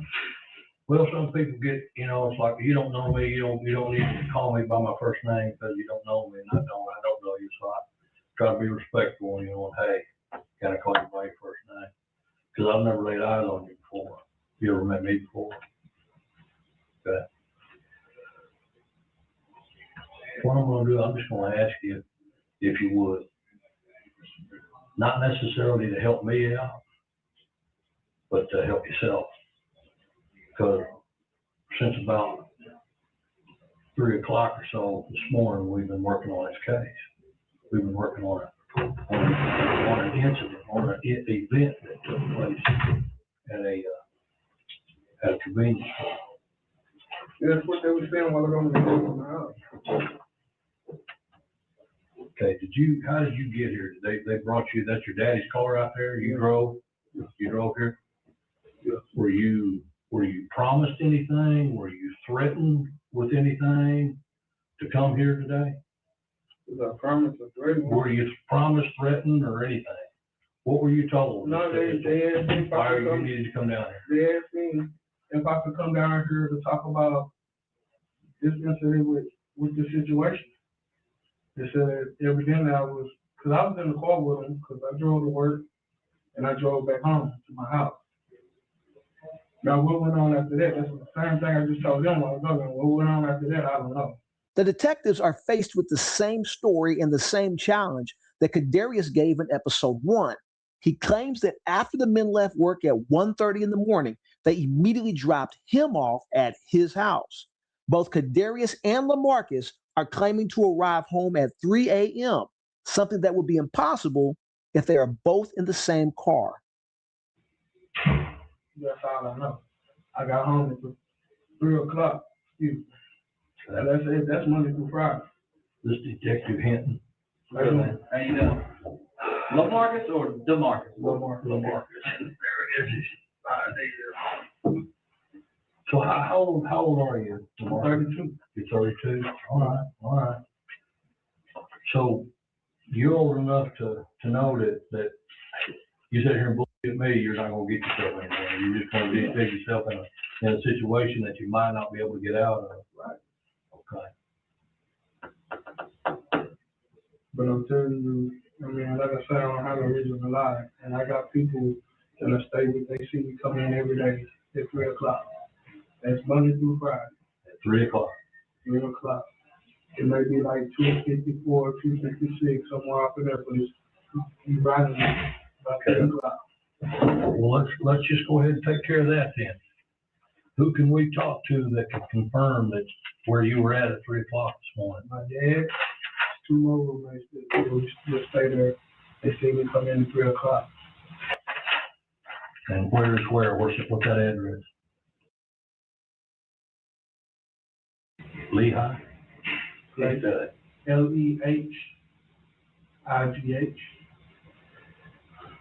And your dad's name? Michael Hammond. Michael. Hammond. Spell that one. H-A-N-N-A-H. Oh, Michael. No, I got Michael. Hammond. H-A-N-N-A-H. Just like yours. Mm-hmm. And he's with you here. Was he the passenger in that vehicle? Yes. And he's gonna be able to tell me that you came in at 3 a.m. this morning. Yeah. Okay. That's the time I come in every day, Monday through Friday. Okay. I have to come straight home because therefore I basically take care of him. Whatever he needs, that's what he got to meet up for. Because he had his leg cut off. So a lot of things, at night he sits with it off. So there's a lot of things that I'll be around there doing. So your daddy and who else? Who are your other two roommates? Third, his roommates is Dre and What's Dre short for? Andre. Andre what? I don't know. That's something my dad. Don't know his last name? I don't know those. You don't know those dudes? They're my dad's. This is my dad's house. I stay with my dad. How did you get from Sanderson to your house? I drove back. In what vehicle? In his vehicle. In this guy's vehicle? And Damian Mosley's vehicle? And what kind of vehicle is that? I don't know. It's a little gray car. I don't know where it died or something. I don't know. Okay.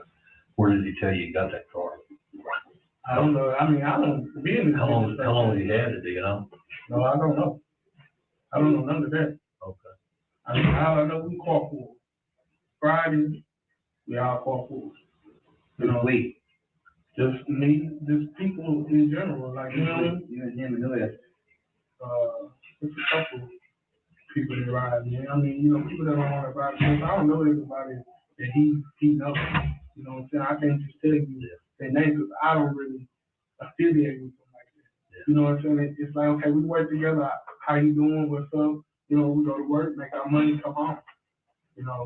I don't really just, okay, well, we out every day, we hang together every day type thing. So I can't tell you all that.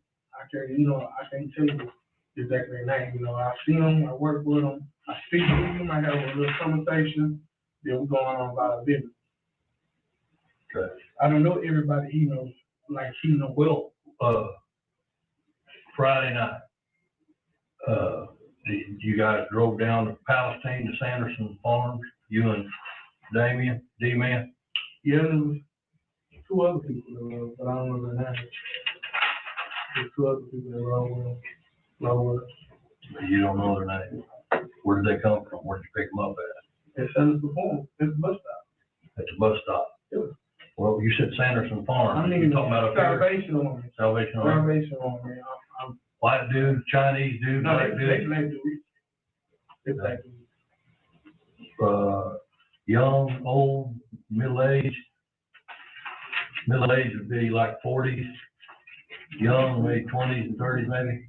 Okay. So they're Yeah, I really don't know. I can't tell you, man. I don't really just personally know him like that. I know him by seeing him every day at the bus stop. If I showed you a picture of a guy that rode with you, you'd be able to say, yeah, he rode us work. Yeah, I can do that. Okay. So Dre, your dad, Michael, Dre, and who else? I don't know what to do. But they live there with your dad? How long you lived there with your dad? Years? Yeah. What about Dre? How long has he lived there? He just moved in a couple of months ago. Okay. Have you heard from this guy today? Telephone call, text message. Have you heard from this guy today? No, he ain't told me anything. I text him. When are you scheduled to work next? Monday. Monday. So you're off today and tomorrow. So D-Man ain't called you all day? Not today, yeah. Okay.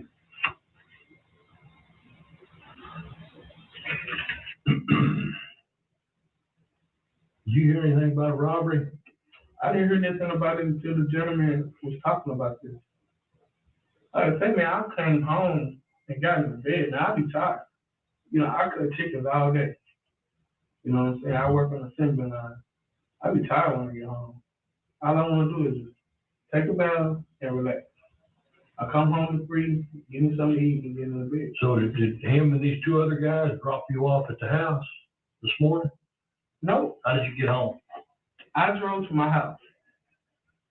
He left. He dropped everybody else off. I got out. He got in his car and left. He got in his car when he dropped you off, he left by himself. Those two other guys. They went in the car. I'm not following. I mean, I might be lost, but I'm not following. Okay. So hold on a second. Lehigh, where's Lehigh? Is that in Tyler? Yeah. That's Okay. over on Copeland. Off Copeland Road. Yeah. All right. Drop them off. Let's go back to when you go to work, because we want to establish that, okay? Yeah. I want you to tell us that. Who arrived at your house? What you mean arrived at my house? For y'all to go to work. He picked me up, and we went to the bus stop, and we was at the bus stop. Okay, so D-Man picks you up at your house in his silver ride. Yeah. And so he's driving, obviously. So when you leave there, are you driving? When we leave the bus stop, yeah. Okay, so he drives to the bus stop.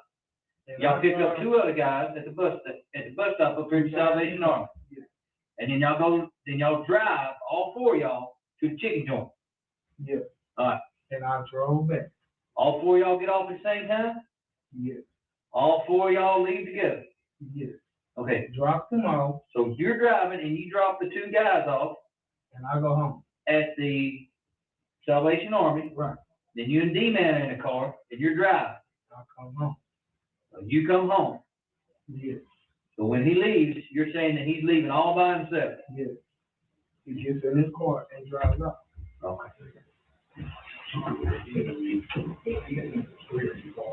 What time did y'all get to work?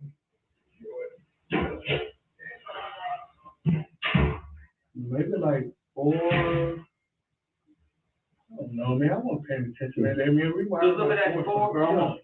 It's like 4 something. I mean, you know, I'll be paying attention to all the detail. Did all four of y'all clock in together, like whatever you gotta do, swap in or whatever? No, we all work in different departments. You and D-Man work together? No. We work in totally different departments.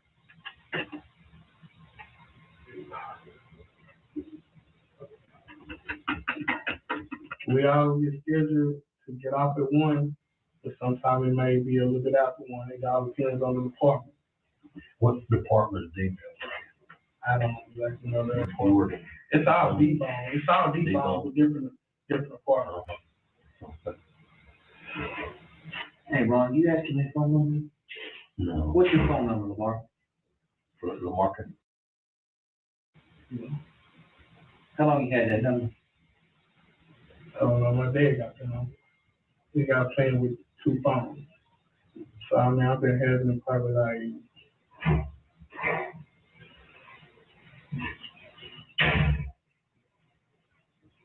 about 3 months, probably. About 3 months? I guess, I don't know. Okay.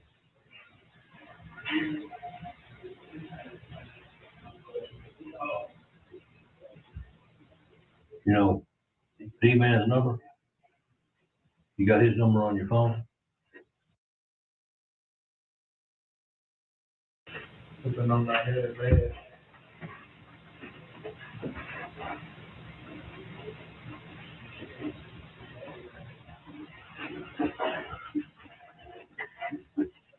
Y'all got to work a little after 4 or around 4:30 or just somewhere around. Well, we normally clock in about 4:30, maybe 4:40.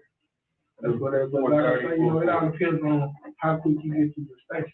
Because it's just a clock. You just work like a clock. So all four of y'all work in 4 different departments. Right. Yeah. And so whenever y'all get off work, y'all may not get up. Let's just talk about last night. Y'all didn't get off for this morning. You didn't get off at the same time, but y'all all met up to get in the car together, right? Right. And when you leave there, you're driving the car. Yeah. Okay. And it's D-Man's car, right? Yeah, I guess. I mean, I don't ask him there. I mean, that's not my business to know if it's car. You know what I'm saying? I mean, he's driving the car, so just like I'll be driving my dad's car. Don't nobody know that it's my dad's car. You know what I'm saying? They think it's my car. Yeah. So I don't know if that's his car or not. Okay, well, we're not working a stolen car. Yeah. Nothing to do with a stolen car or anything about he wasn't supposed to have that car. We're not investigating that. All right. There was a robbery. There was a robbery in Tyler. I ain't got nothing to do with no robbery, man. That's not my type of tea. That's not my type of tea. I've been out of trouble. I got on probation, and I've been doing what I had to do ever since then. I got on probation like in maybe 2012. And I've been on a straight narrow end. I don't have time for trouble. I'm not trying to get in no trouble.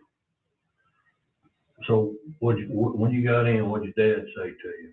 You know, hey, how'd your shift go? He don't say nothing to me. He just, you know, he knows that I come in and I go in my room.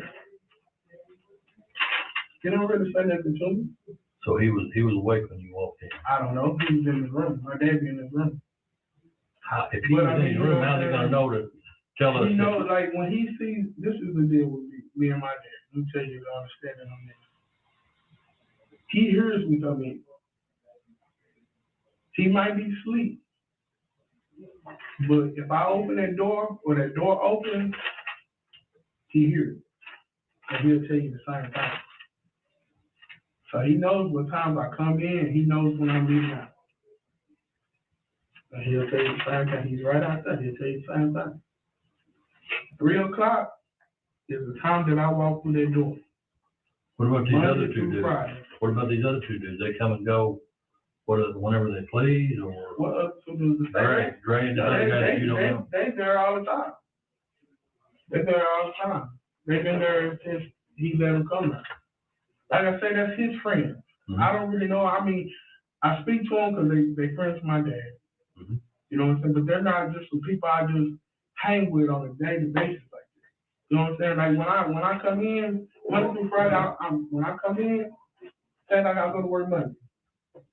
I get off, I come home, I sleep till about it's time for me to go back to work. Only time I really be up and out like I am now is on Saturdays and Sundays.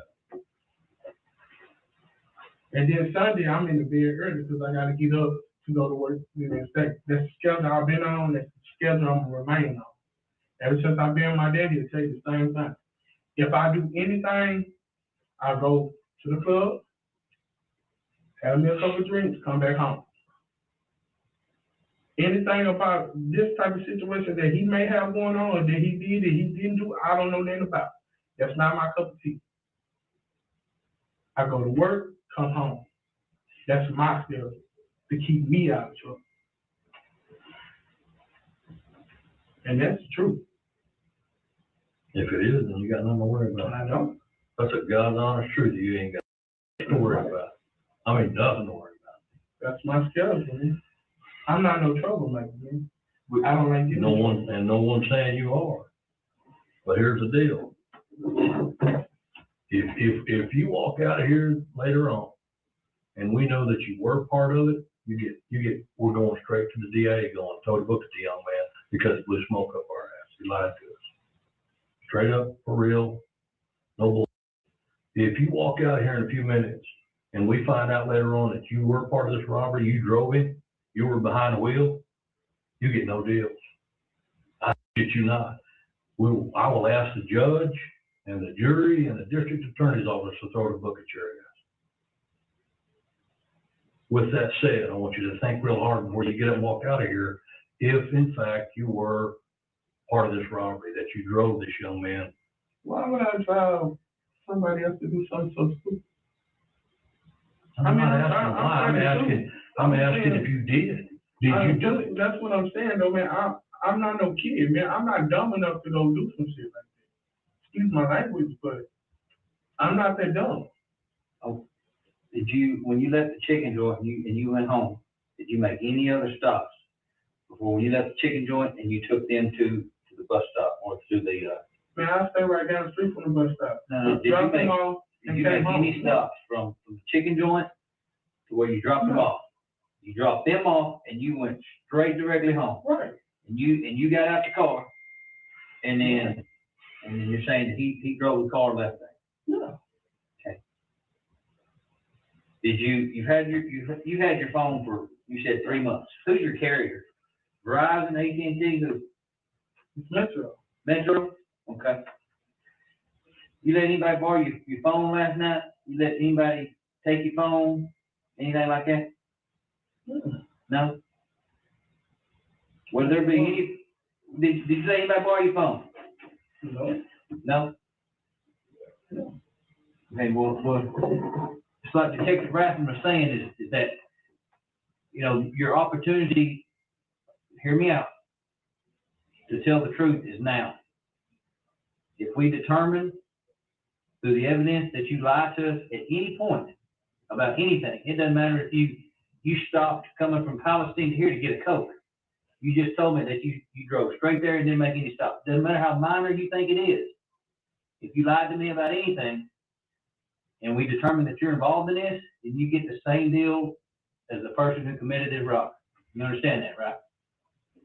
So did you let anybody borrow your phone last night? No? I gotta hear it, because this is being recorded. Is that a no? No, there's nobody borrow my phone. You know, nobody phone, did nobody steal your phone? No. Okay, would there be any reason why your phone would be near that crime scene at 3 o'clock in the morning? My phone? Yeah. My phone wasn't in no crime scene. Now remember that answer, because there's going to be a revelation about LaMarcus's phone later on in this interview. Have you noticed that there aren't ads playing every 4 to 5 minutes of my videos? You know what I'm saying? Go ahead. Crank the volume. We got you. USPS has increased daily package. I mean, y'all kick it outside the chicken joint? He comes over sometimes to my house. I can't impress upon you enough, man, about what this. Let me tell you something. This guy right here, Yeah. he had a conversation with this man earlier. He knows what's going on. He knows what's going on. Guess what? He talked to this man right here. What, about 1:30 this afternoon? At 1:52 this afternoon. When we asked him about this car, he said, man, I don't know nothing about no robbery. We didn't say shit about robbery. We didn't say shit about robberies. And he already, well, I don't know about no damn robbery. And I loaned my car to a friend, to my friend. I loaned my car to a friend. Guess who he said that friend was? It's gotta be me. You got it. You. So I'm trying to tell you something. He done dropped your ass right in the middle of this shit. He done dropped you right in the middle of it. When we asked him about that goddamn car, he said he loaned it to a friend, and he named you specifically. You know what? So that's why you're sitting here right now. You know what else? He said he drove the Mercury Grand Marquis. Yep. And we know that's a lie. So guess what? He just put you as the driver. Hey, look. I ain't bullshitting you. We've been here since 4 o'clock. We're through bullshit playing games. We're here to tell you the truth, and we want to get the damn truth. More than that, I'm older than your dad. I'm not in the mood, and I'm too goddamn old to blow smoke up your ass, young man. I shit you not. Because I heard it myself. When he knew that his tit was in a ringer, and he knew that his shit was coming down on his head, he pointed a finger at your ass. Well, how do you think we got to you? How do you think? The car don't return to you. The plate returns to him. He dropped your ass in the grease, so that's why I come to you. That's why you're here. We in the Black community often believe in the saying, snitches get stitches. But if they could just see what a man will do when his freedom is at stake, I think this saying would melt away like butter on a hot plate. But I don't know nothing about no robbery though. I don't want to tell y'all, I mean. What that saying? 3 o'clock. We know from video footage you didn't commit no damn robbery. We know from eyewitnesses that you didn't commit no damn robbery.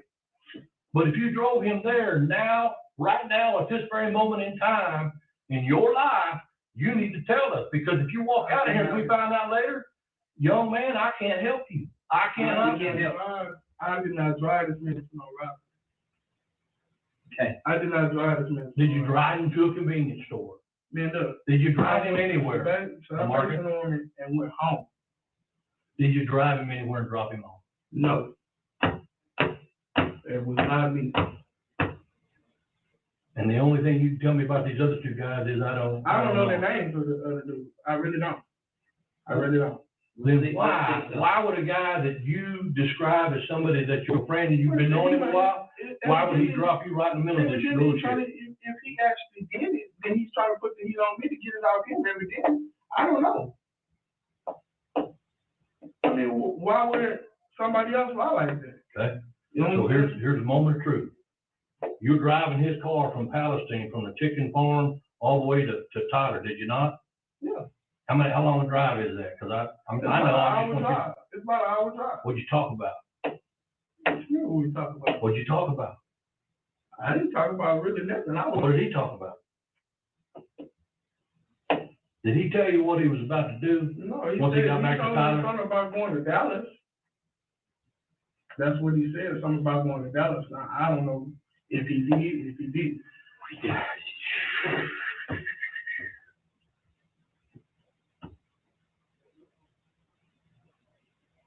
That was one of the dudes that was in the car. This dude in the car. LaMarcus has just ID'd Kadarius Oliver. Guess what? Kadarius will return the favor, but he will give even more damning evidence against LaMarcus in episode 3. But for now, things are about to heat up even more. Yeah, that's his friend. You want us to believe you? You want us to believe what you're telling us, right? Yeah. One way to help yourself is this. Let me look at your phone. Let me look at your phone. That's one way to help yourself out of this mess. Let me look at your phone.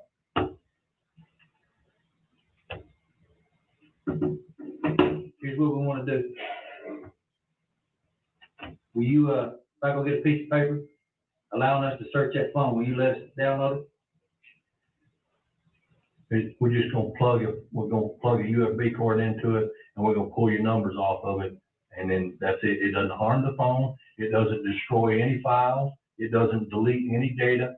It doesn't do shit to it. All it does is we plug it in, and it transfers the calls over to Calls and text messages to a computer, to a laptop computer. So if you deleted them, I still can see them. Deleted what? Anything? So if you deleted any text message, we can still see them. Did he try to call you today, bro? I had a private call, but I don't know if that was him. And he done threw you in the middle of this. You need to help yourself. I don't know if that was him though. I don't have a couple of private calls, so I don't know if this was actually him. What's the Yeah, here's I don't know. You always breathe this in? I know you're big. You always breathe this in? I agree. How long you say you know this cat? Man, I know them for a little minute. Like, we don't work there a couple of spots together. Last time he comes over, him and a couple more friends. I'm gonna call you right back. I'm talking to the detectives right now.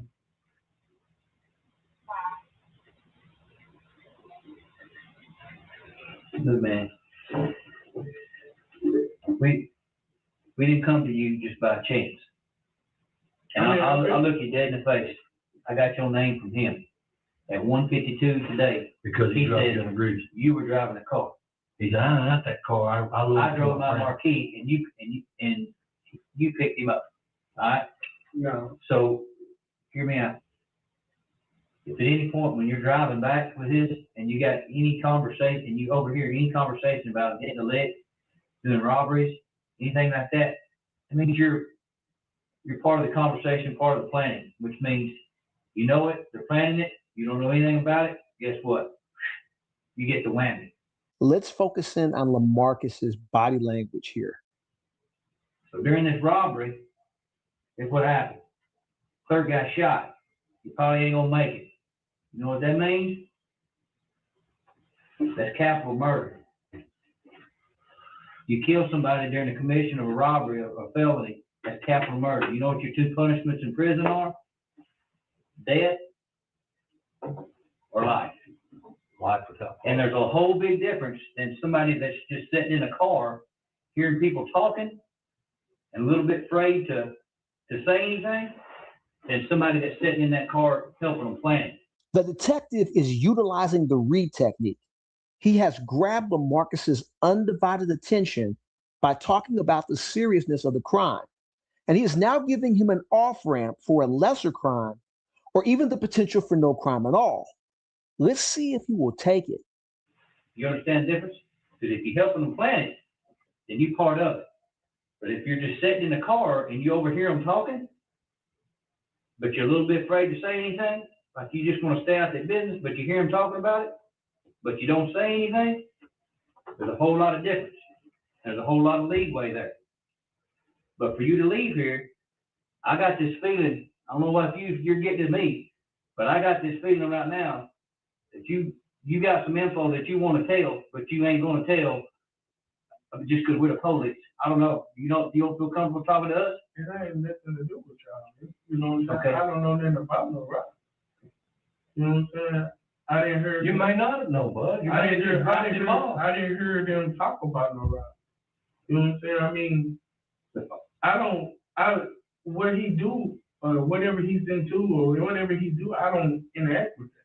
I'm at home and work, man. My daddy told me this.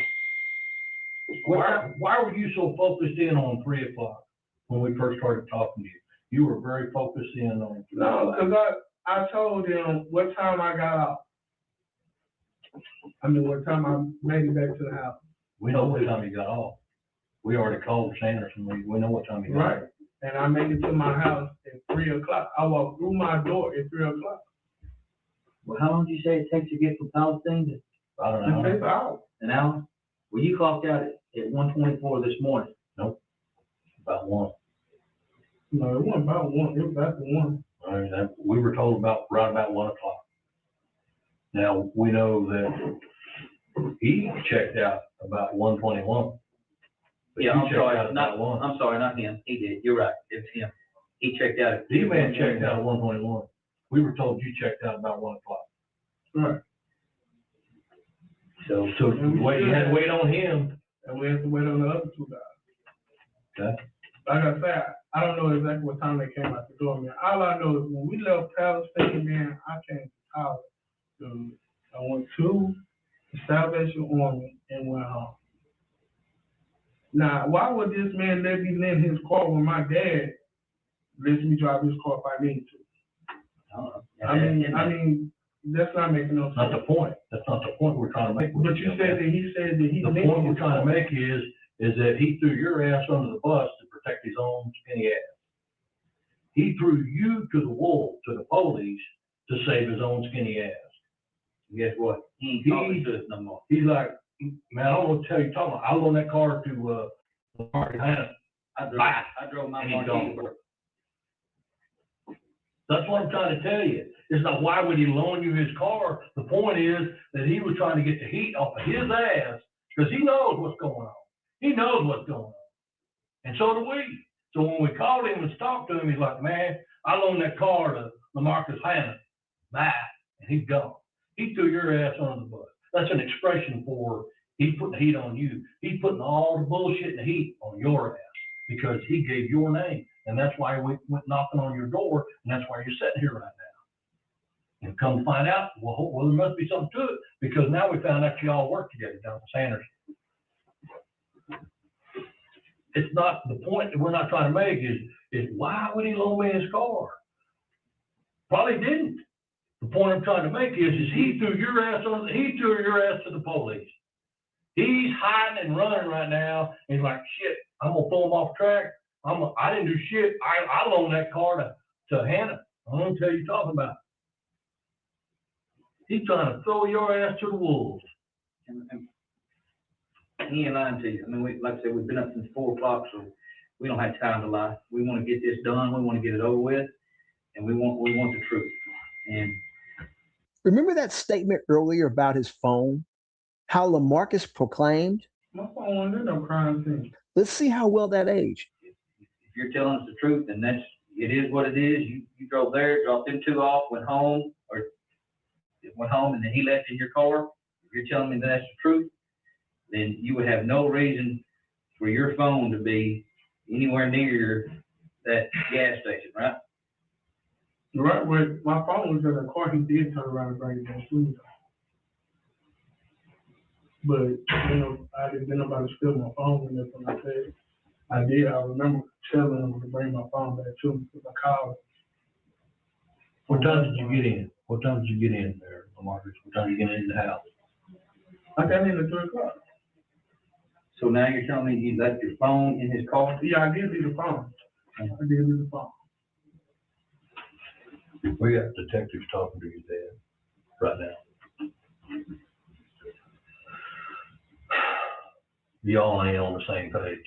You and your dad ain't on the same page. That's why I'm telling you, if you'll listen to me, what I'm telling you is this.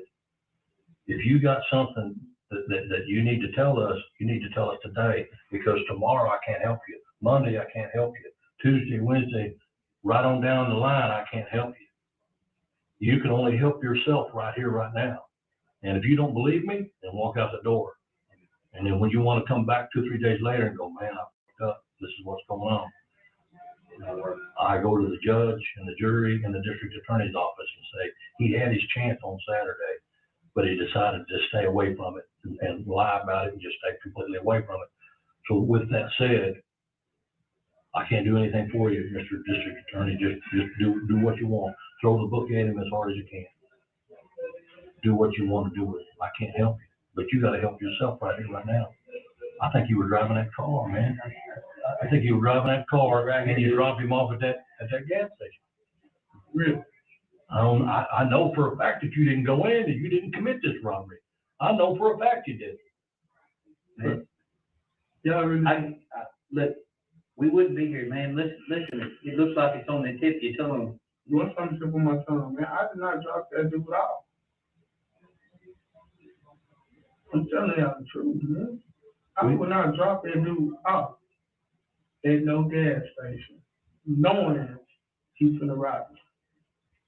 So when we go talk to these two other guys, they're going to tell us that you dropped them off first, not y'all went and did this and then dropped them off later or anything like that, right? Man, I didn't have anything to do with no robbery, man. I don't know what they're gonna tell you. I can't predict what they're gonna say. All I can do is tell you what I know I did. Now, what they did after I got home ain't on me. Yeah, but we went to talk to you. They're talking to your dad right now. They're talking to your dad right now. Two detectives. Y'all aren't on the same page with what time you got home and what you did after you got home. Like I said, my dad's not always up when I come home. Right. Monday through Friday, I get home at 3. So who we got to talk to? The neighbor? I mean, no, you can talk to my dad. Your dad. There was another dude that got up. He'll say the same thing. When I met him when I was walking in, it was 3 o'clock. It was 3 o'clock when I got home. Help yourself here. So, can I look through your phone? Can I? I need to go get something. It's called. We hook a cord up to it. It looks just like a charger cord.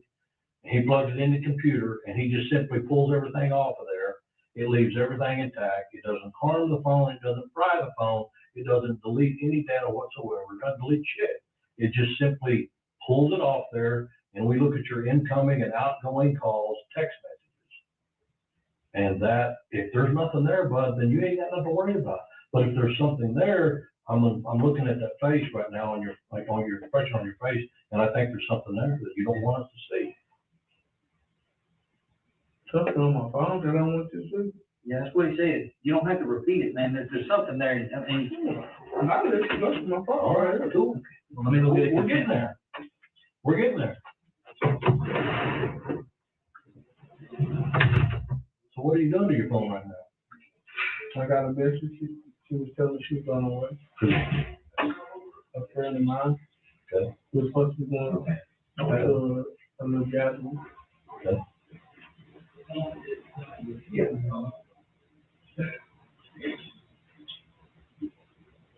Well, Marcus, I'm not kidding you, but I know for a fact that you did not commit this robbery.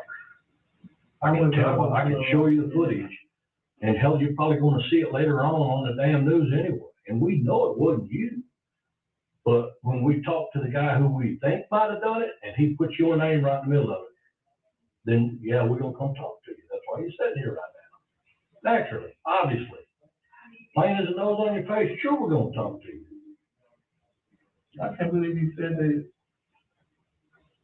He's running right now, bud. He's running right now. He's in Dallas. He's running. He's scared shitless. But I think he did commit this robbery. You got kids? How many kids you got? How? Let's take a moment and observe how the detective has gotten extremely close to LaMarcus. This is where he was the entire interview. Here is where he is now. The detectives haven't gotten as much information out of LaMarcus as they would have liked. LaMarcus is sticking to his guns and determined to maintain no involvement or knowledge. They are now going to try some new, more aggressive tactics. About 9? 9?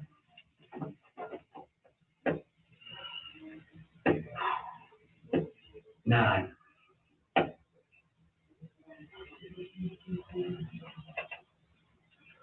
I can't imagine. I got a 9-year-old. I mean, what do y'all want me to tell y'all? I mean, like, You're saying you got home at a certain time, your dad's saying you got home at a different time. That's what I'm saying. Y'all are not on the same page in regards to what time you got home. He was asked, could he have left later? And he said, I don't know, but I don't think so.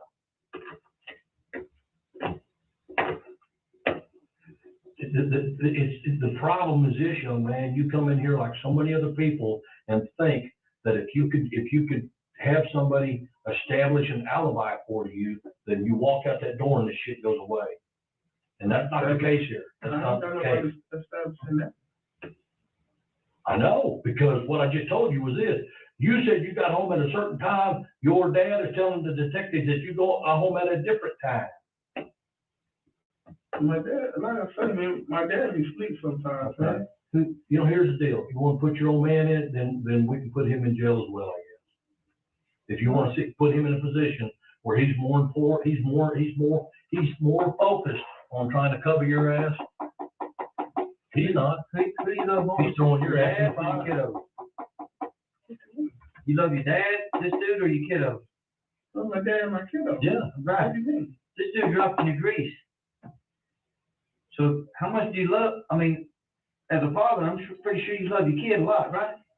And that was your girl we called, right? Right. Well, as a friend. That's what we're trying to do is provide you this opportunity to not only help yourself, but man, you're gonna help your family out. Because that, I mean, it only gets to a point where we can beg you so much. I ain't never been in a position right here and see something on somebody in your chair so much that wants to say something, and me feel it and see it, and this detective feeling it. I don't think I've ever seen so much in 17 years. I want you to tell us the truth. I want you to tell us the truth, because at this point, I'll look you dead in the face, and I think you're lying to us. Let's start out with this. Were there 2 other guys in the car? Come on. Were there 2 other guys in the car? When y'all left Sanderson and when y'all got up here to Tyler, was there 2 other guys in the car? I don't believe you. I'm telling you, I don't believe you, because there's nothing you can give me about those guys. You don't know their name. You don't know shit about it. You don't know nothing about them. Man, they're not my friends. You ride to work with them, and you work down there with them, and you come back, and you don't know nothing about them. I ride to work with a bunch of people, man. Hear me out, LaMarcus. You don't know anything about them other than you work with them and they're black, and that's about it. Right, I don't know nothing about their personal life. I don't know nothing about their personal life. Tell me who they are. Tell me where they live. Tell me something about them other than I don't know nothing about it. I do not know where they live, man. We dropped them off at the Salvation Army. You did. Now, from there, I want to dig. I want to believe you. But you gotta help yourself right now. I don't know where they went. You know And telling me that, like I say, man, I don't have no. I don't hang with him like that. Like I said, when he comes to my house. We shoot pool, we chill. As far as us being out in the streets like that, no. I ride to work. do you owe him any money? Do you owe him some money? I don't owe him shit. Then why would he throw you in the fire? Why would he throw you in the middle of it saying, man, I don't know shit. All I know is that little Dodge Avenger, I loaned it to my buddy, my homeboy, Hannah, Marcus Hannah. His exact words. You think I'm bullshit, you know? I mean, no, I know you're telling the truth, but what I'm telling you, why would you loan me a car? It's no reason for you to loan me a car. You're not getting the point. I understand you're saying that he's going to be in the grease. I understand what you're saying. But what I'm telling you, his story is not making no sense. Why would he loan me his car? Well, we know that's not making no sense. We know that. I mean, you don't have we know that. You're preaching to the choir. We know that. They don't make no sense. He's just trying to distance himself from the car. Well, but what he's trying to do is put all this on you. Now, my point is this. I don't believe you are the person 100% that went in this store. I know you're not. I know you're not. You don't look like it.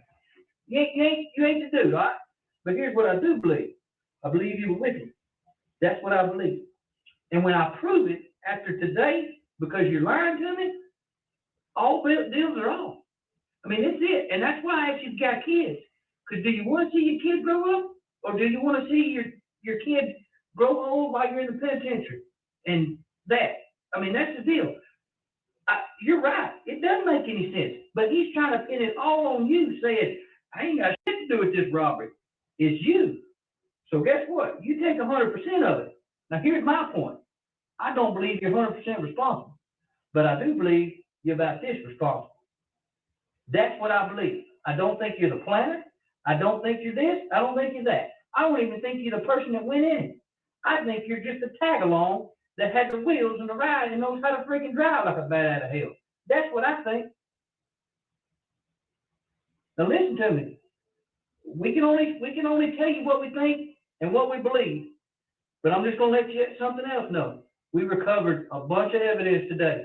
We got the car back there. We got the clothes that we used. We got forensics back there. We got fingerprints. We got DNA. We got all that shit. All of it. Bullets. We got everything. Any of that comes back to you after this point? I'm pretty sure. No, not pretty sure. No, I'm telling you right now. If you start talking about a robbery with me, I'm going to say, motherfucker, you damn sure my shit ain't going to be nowhere around it. That's what I'm going to say. Not I'm pretty sure. That's why I'm pleading with you. Listen to me. I'm pleading with you. My fingerprints is going to be on the steering wheel because I was driving that car. So I ain't talking about fingerprints. Here's what he's saying. I ain't talking about fingerprints. If those two other dudes were in there, then their DNA is going to be in there as well. Right. But once we don't find them, guess who that puts in the car? Me. You and him. But guess what he's doing? He's putting it all on you. That's why we're here. That's why you're here and not him. Because he took the freaking bullshit way out and he's burning out, putting it all on you. Now, like I said, man, it don't get any better than this. You're in a great position. You're in an awesome position right now to help yourself out, to get this off your back, because I don't think you plan on this shit happening. That's what I think. I don't know that until you tell me. I don't think you're the planner. I don't think you're the one that come up with this brilliant idea. But here's what I believe. You're involved, and once we leave here today, once we prove it, I'm not talking to you no more. I don't care if your lawyer comes to me, because guess what? We got a clerk that's on life support. So all deals are off. Once you leave here, I don't even want to hear from your lawyer. You feel me? So I can see it on your face, dude. You're worried. You're scared to death what's going to happen. But let me tell you, what I'd be worried about is what's going to happen when you leave here and not tell me the truth. Because that 9-year-old little girl ain't going to see that daddy unless it's through a glass or a freaking screen. Now, you need to fess up and you need to tell us the truth, because it don't get any better than this. And that's the last time I'm asking you. That's the last time, dude. It's right here. I mean, I'm telling you the truth, man. Okay. Your dad, the time, the difference in time is 30 minutes. If it was 3 minutes, that's one thing.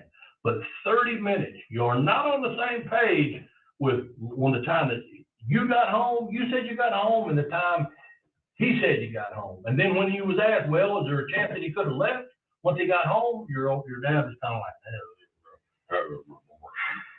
that's what I'm saying. He don't know if I left or not, but I didn't leave. Please don't. I get to my house. Please do not put your defense on your dad doesn't know what time you got home and your dad was in his room.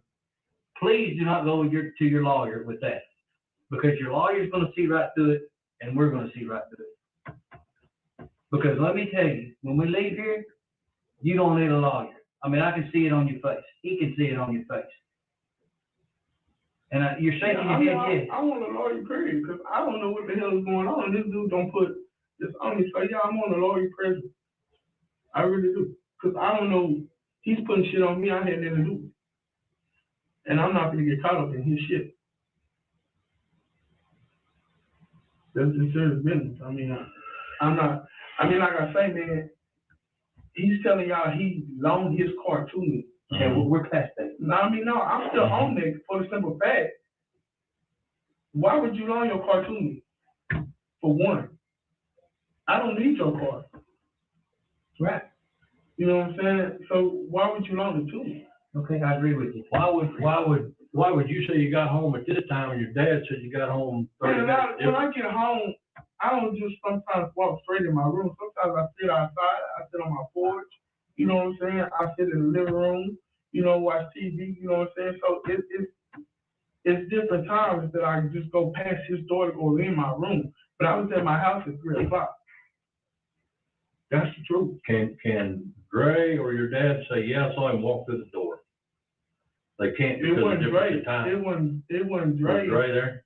He was there, but he was in his room. He was the other and your dad was, or the other dude was there. Yeah, the other dude walked to the bathroom at the same time. Speaking of bathroom, how about a quick commercial break? Do you support Israel and the Jewish people? Now, more than ever, Israel needs committed friends.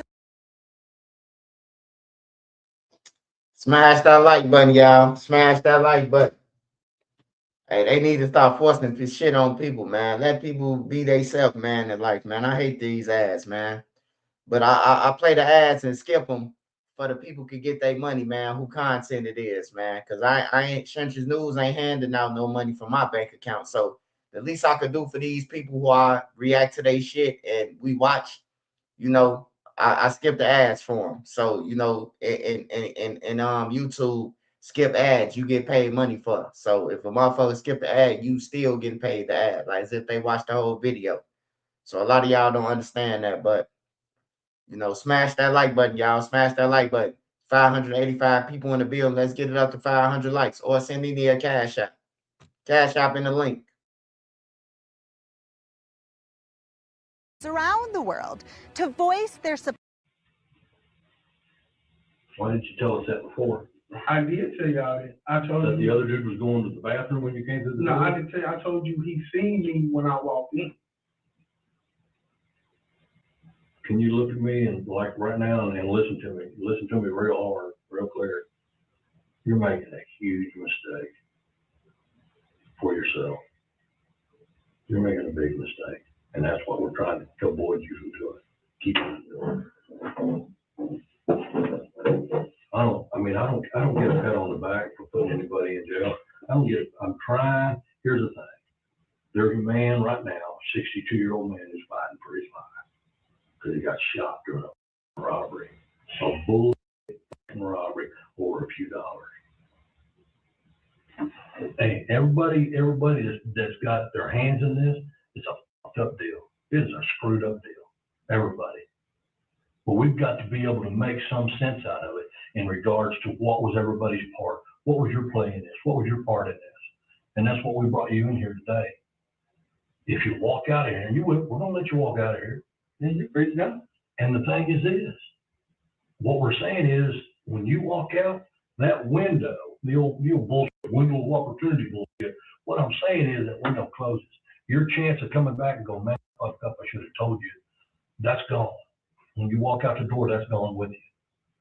And you might talk to your dad, and he might talk some sense into you, but if that's tomorrow or the day after, it's too late. Right now is when you need to do it, because he's not here. He was given his chance, and he threw you in the fire. He threw you right in the middle of all this shit. This shit that's coming down on you right now. He's part of it. He's not here. You're here. We're listening to you. We want to hear what you have to say. Right, when y'all asked me to come, what did I do? I can't. Because I know I did not take this man to no ride. Did you take him to a convenience store? Did you take him to a truck stop? Did you take him anywhere and rob him off for a little bit? No, I went to Salvation Army. Why did you have to think about it? Why did you have to think about it? I'm going back to make sure, in my head and in my mind, going back to make sure that I'm not leaving out anything. You know what I'm saying? To get this under control.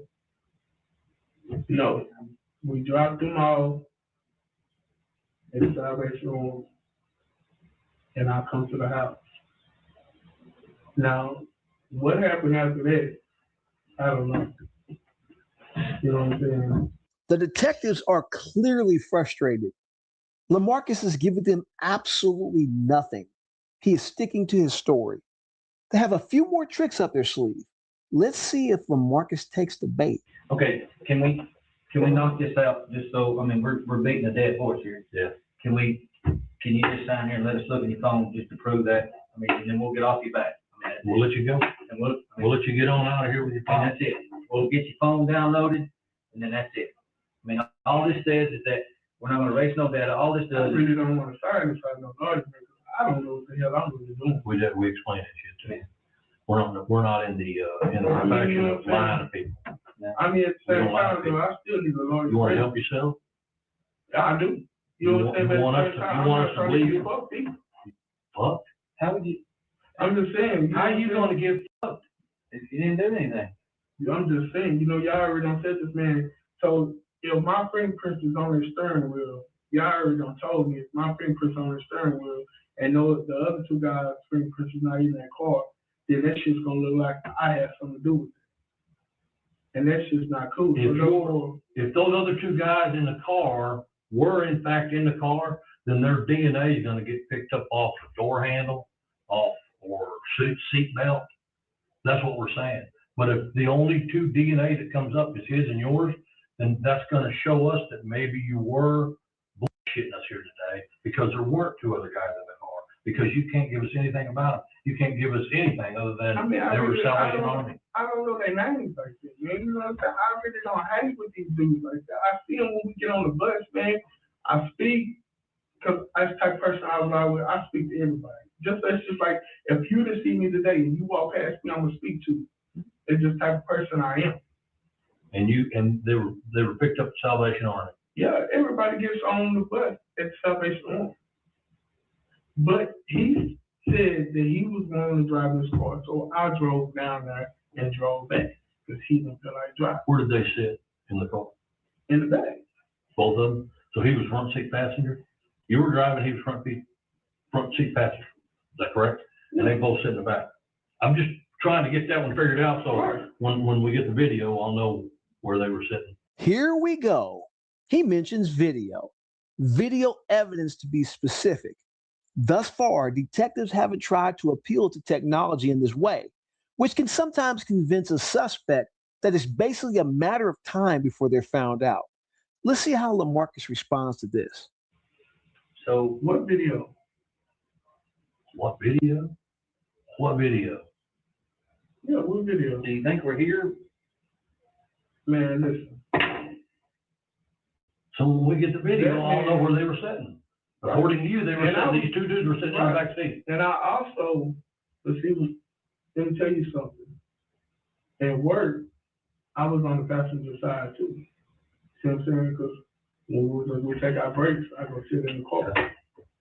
So I'm just saying, you know what I'm saying? My fingerprints might be on that side too. Forget about the fingerprints. I'm talking about the video. When we get the video, we're gonna see these guys in the car, right? Because you said they were in the car. Yeah, it was full of us. If I get the video and I don't see two guys, if I get the video, no, I'm sorry, strike that. When I get the video. When I get the video and it reveals that there weren't two guys that got in the car with you, what does that make? How does that make you look? Okay. It was 4 of us to roll. And then there should be 4 people that get in that car. And right there. And I'll be able to look at right there in my computer monitor with that.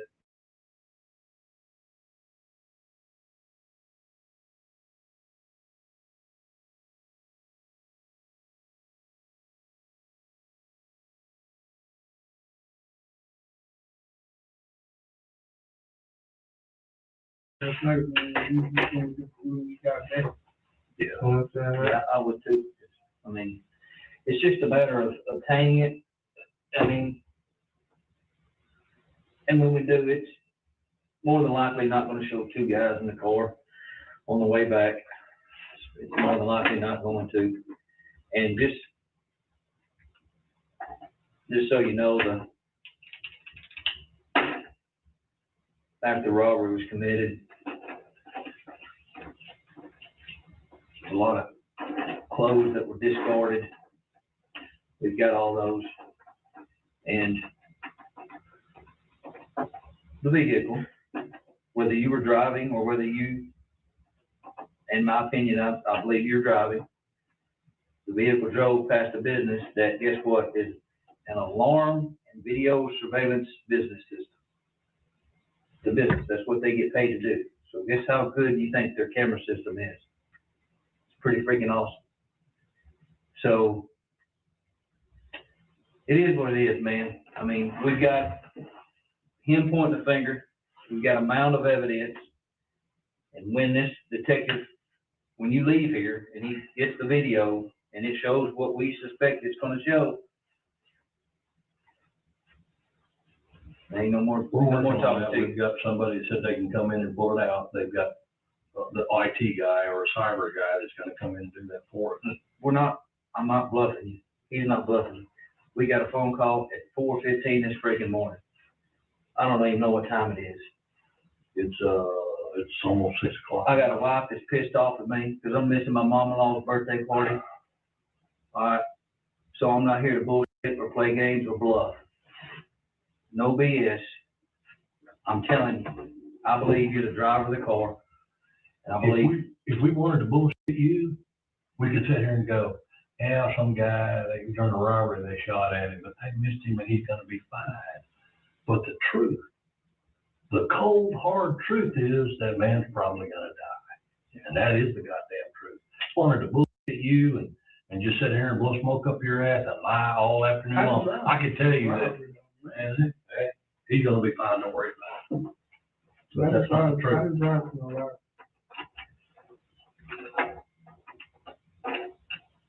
When you got back from Sanderson Farm, from your job this morning, did you go with this guy over to a truck stop on the east loop of town and drop him off? I had to drop that dude off in the truck stop. Okay. I just wanted to hear it one last time for the record. You live here, where you say on Lehigh Street, okay, so let's just say our time frames are off a little bit and you dropped him off and you got off home a little later or whatever, and you dropped him off at the Salvation Army and then you drove home and then you got him in a car, okay? What we do know, obviously, I mean, you're telling us that you were home at 3 o'clock, you're driving that point home. What we do know is that this robbery occurred when a little bit after 3, right? Yep. So your phone, I don't care if you give me permission to search that phone or not, but while you tell me it's got Metro PCS and your phone number, I'll know where you were at. My phone was in that car.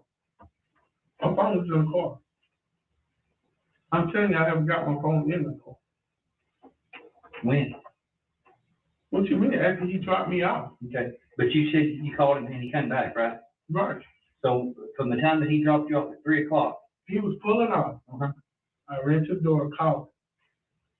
You know, Yeah, called in. Oh, yeah. He had up and brought me my phone. And he turned right back around. So he didn't actually get out of your side or nothing. No, not too far.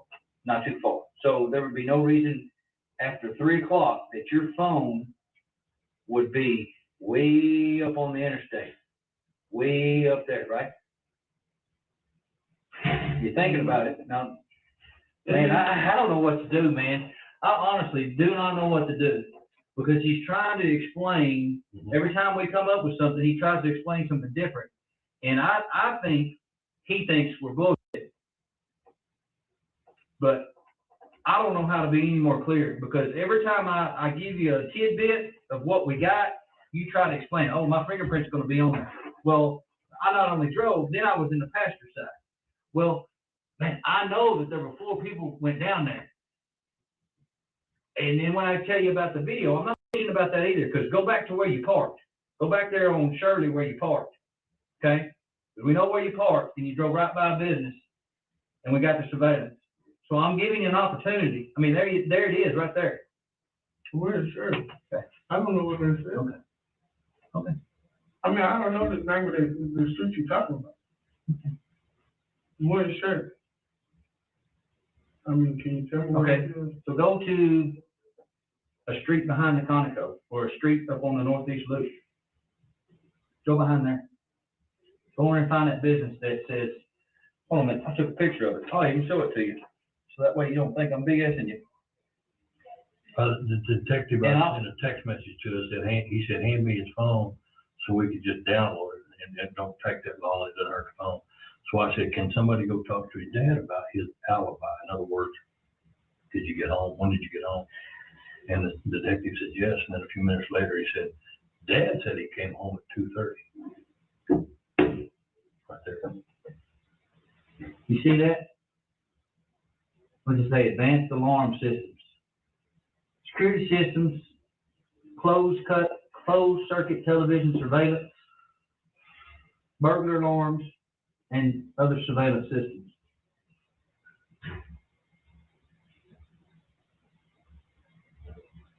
This is what they did on the corner. You see it? You're throwing your life away, man. I don't know any other way to put it to you. You have a chance to get your part in there squared away and taken care of right here, right now. He had a chance, and the only thing he could do is, no, you need to go talk to Marcus Hanna, because I loaned the car to him. I mean, I don't know what else to do. I mean, you know that I'm not BSing you now. I give you a little bit of information, you try to explain it. Now I'll show you this, and I mean, I'm not showing all my cards. But come on, man. You watch Sports Center? No, I do. There's a segment on it that says, "Come on, man." That's what me and him are sitting there thinking about, because we know how stupid it is that the decision you're making. I don't know. What I'm trying to figure out is this. Y'all say y'all got me on camera driving the car. No, but there's a place where we can get video where we'll be able to see how many people get in the car and where they get in the car. And when I get this, I mean, don't make this mistake of trying to second guess what we got. I showed you a little bit of what we had. I showed you a little bit. I'm not showing you no more. I mean, it don't get no better than that for you. We believe that you drove D-Man down there, and we're asking you to basically give us your account of what happened and your part in it. I didn't have no part in it. You didn't drive him anywhere. No. Did you drive anyone else? Did you drive one of these other 2 guys somewhere that nobody knows anything about? These other 2 guys that you don't know anything about? You didn't drive I mean, from under no type. and then she went back and got them. I don't know. I mean, I really don't know. Okay. Not.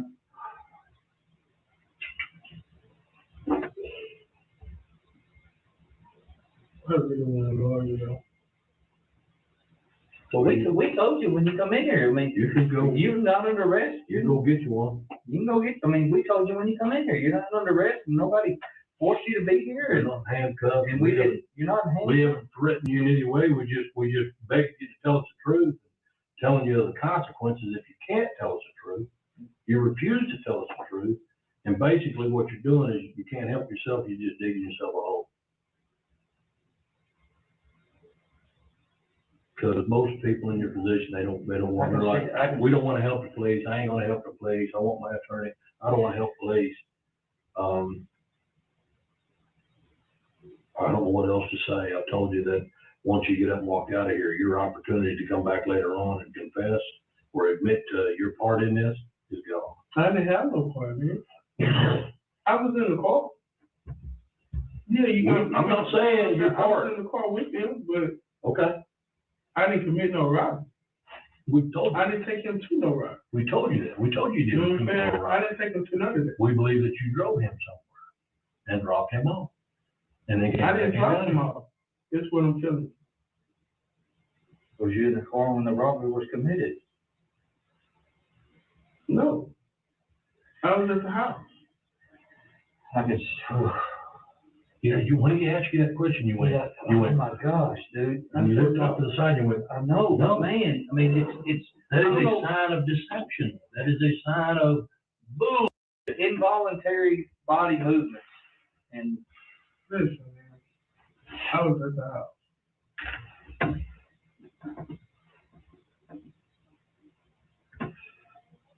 You might want to check the other dude. We don't know who they are. He just showed me a picture of him. You said that was one of them, That was one of the dudes that was in the car with us. and you don't know it. No, I don't know him like that. I don't know anything about him. Check him. That's all I can tell you.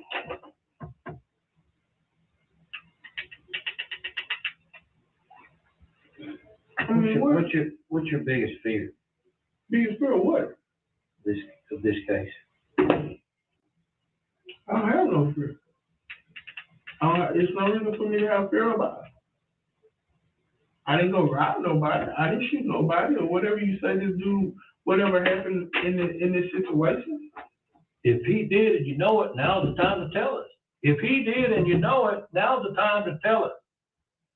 Holy shit, man. If he did this and you know it, now is the time to tell us. I can't tell you this and I don't know.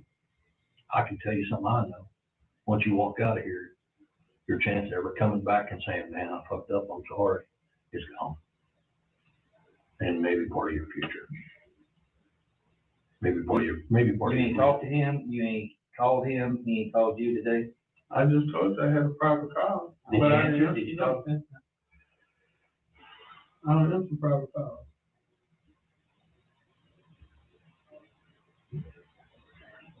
Well, he's just gonna tell you he's sorry. He's sorry through you in Greece. He's gonna, hey, man. Cause you know what time he called you? What time did you look through there and see what time he called you? Look at the private call? Yeah, look at the private call.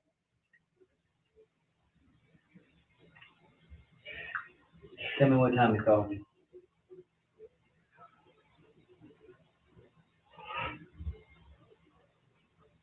It was at 2:04. Exactly 12 minutes after I left his mama's house and told him that I know and I have the car. That's exactly 12 minutes after. You know what? That's 12 minutes after he said, you had a car. The point we're trying to make is that you're in the grandest opportunity to help yourself out. I can see it on your face. I can feel it. I can't force it on you. I can't make you. And I don't want to make you. I'm at a loss for words, really. I mean, because now I'm starting to feel bad for him. Because now Now his family's affected by you not. You hear what he said? He said when he told D-Man, we got the car. We got the car. And we do. It's sitting right here in this building. We got it. And we're processing it. We're doing DNA swabs and taking photographs, fingerprint. We're doing all that. We're processing it. And when he told him we got the car, do you know what his reaction was? Man, I don't know what you're talking about. I've loaned that car to Hannah, to Marcus Hannah. Man, and then he's off the phone. When he knew that we had the car, and he didn't think we did, because when he jumped out of the car up north of town, and whoever was behind the wheel drove off, he thought maybe he got away. But when he told him, when this detective told D-Man, we got the car, he shut the brake and said, "Oh, I loaned it to Hannah." And then bye. So you was on the phone, or y'all went? We were on the phone with him. That's what man. I mean, he could have. Listen, hear me out. When you say, man, why would he loan me my car? Then why in the hell, if we're on the phone with him, why did you just say, what the f you're talking about? And hang up the goddamn phone. But no, the truth of the matter is that he dropped your ass in the grease and said, I loaned that car to the Marcus Hannah. No bullshit, I'm not lying to you. And it's the fifth time I've told you, Marcus, I ain't shit you. When he told this guy right here at 1 something this afternoon and said, we got the car, all he had to do, and it's a goddamn phone call. No, all he had to do was say, fuck you, police, I don't want to. That's all he had to do. Why? Your question, your words. Why didn't he just do that rather than, oh, I loaned that car to you? Right. That's the big question. Why would he do that when all he had to do, it wasn't like he was sitting right where you are. He was on the goddamn phone. All he had to do was go, ha, and toss the phone and go on down the road. But what he said was, and we got it recorded. He said, oh man, I loaned that car to my homeboy, Marcus Hannah. That's what he said. I'm just keeping it 100% real for you. No. That's exactly what he said. Are you shaking your head? You don't believe him? No, I'm shaking my head at the bullshit that he done told y'all. Yeah, right, yeah. You know what I'm saying? I'm not shaking my head at what I understand. You know what I'm saying? I'm talking about what he done told y'all. You know what I'm saying? That's what's so crazy about it. Can we dump your phone? You can go out and sit with your dad for a little bit and maybe talk to him, and it'll take us a few minutes, maybe 10 minutes, but dump your phone means we're just gonna plug it in a little cord, and we're gonna see who you're calling, we're gonna see who you're texting, and then we're gonna give it right back to you. We're not gonna keep it. Why come I can't have a lawyer present when all this go down? Why can't you have a lawyer present? We have to appoint a lawyer to you. We have to get a lawyer and bring him here if you are under arrest. You are not under arrest. We have to, by law, by the Constitution of the United States, we have to get you an attorney. If you are under arrest, you're physically under arrest and you're not free to go, we have to do that by law and by the Constitution. We have to. But this is non-custodial. He told you you were coming. I'm not under arrest, period. No, sir. No, sir.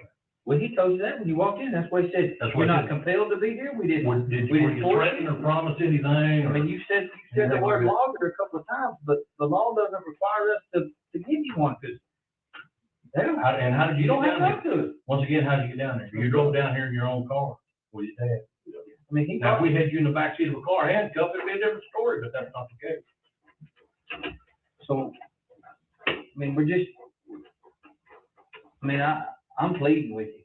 We just want some cooperation. We want cooperation because cooperation goes a long way. I know, I ain't even looked at your criminal history. I mean, I know, you can't be no snitch because the old saying, snitches get stitches or end up in ditches or whatever that is. But let me tell you, this ain't no bullshit charge. And I'm not here to scare you or threaten you, but it don't get no more than this case. It don't get no higher, man. And you got a lot to think about, man. You got a girl. What's it gonna be, man?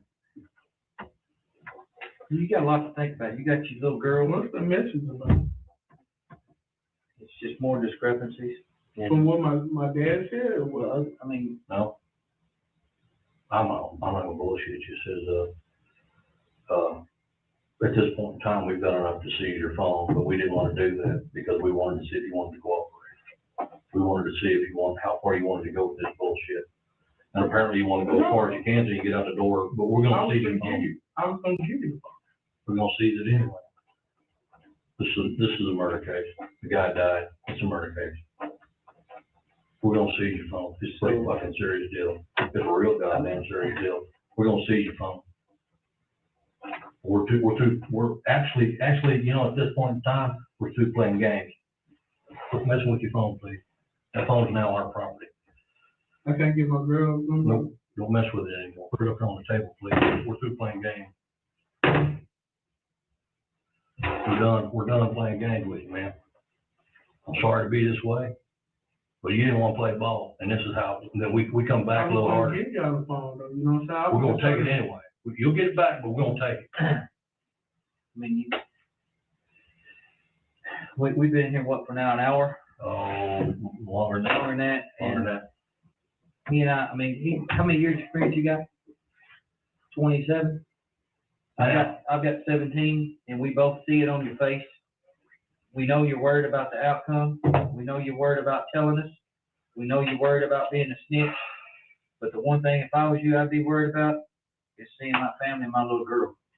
Because right now, that dude right there ain't worried about shit but dropping you in the head. He's only worried about himself. He's only worried about his ass. I mean, seriously, bro. I mean, it don't get no bigger than this. And man, I'm pleading with you, but if you say no, you say no. I mean, it's about the eighth time that you said no. So, I mean, we're to the point now where we're going to take your phone. I mean, we told you from the jump. We told you from the jump that you got to get a warrant, get in your phone. That you're not under arrest. So I'm not going to be able to get it back to you right away. It may be a few days before we get it back to you. And by then, we're probably going to develop, when he gets this video, we'll probably develop enough probably to have you sitting there under different circumstances. In other words, try to get up enough information to see if you were telling us the truth here today with these two other guys in the car. And what time you actually got home. And did you take him anywhere? Did you drop him off anywhere? Because we got video. Hell, we're still getting video. We got video at the store. We got video at other stores up and down the loop. Loop extension 271. I mean, we've been doing it since 4 o'clock this morning, but we still got guys out collecting video. So all bullshit aside, we're going to be able to tell last night when you guys loaded up and went to Palestine to the chicken farm, how many people got in that car. And then this right here, we'll be able to the incoming and outgoing calls and your text messages. It'll show GPS. It'll tell us when you made those calls and where you made those calls. So by you saying you're home at 3 o'clock, you know what that phone's gonna show. I can see it on your face. And I mean, you got a lot to think about, but the main thing I'm thinking about, if I was in your shoes, is that little girl. We wasn't gonna let you walk out here with this phone. And I'm not trying to be a smart ass, and I'm not trying to be difficult to get along with, but I am responsible for a 62-year-old man that died during a fucking stupid ass robbery. I am responsible for justice, and I'm gonna help him and his family get that because they deserve it. All bullshit aside. So I'm done. I'm not gonna ask him again. I'm not gonna beg him again or try to convince him that it's in his best interest. So I'm done.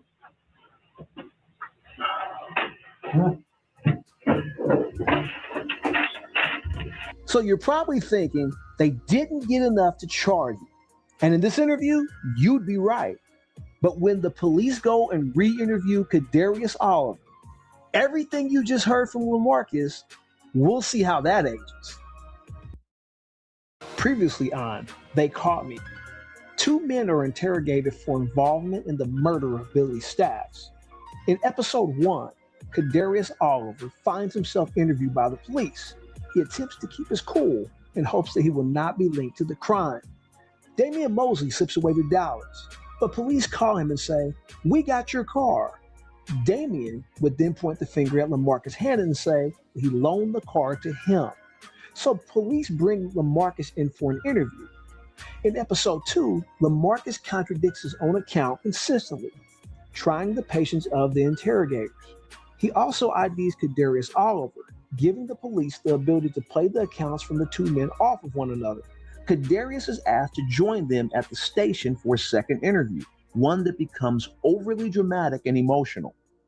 Now, these detectives in Smith County, Texas should be praised. They are masters at utilizing the read technique and turning Kadarius Oliver into a truth teller.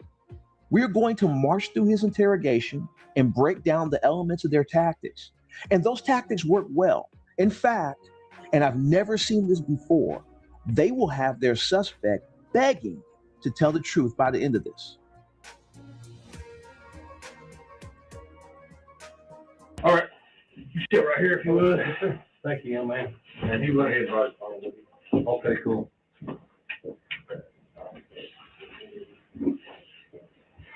I know that some detectives talked to you on Saturday. Yes, sir.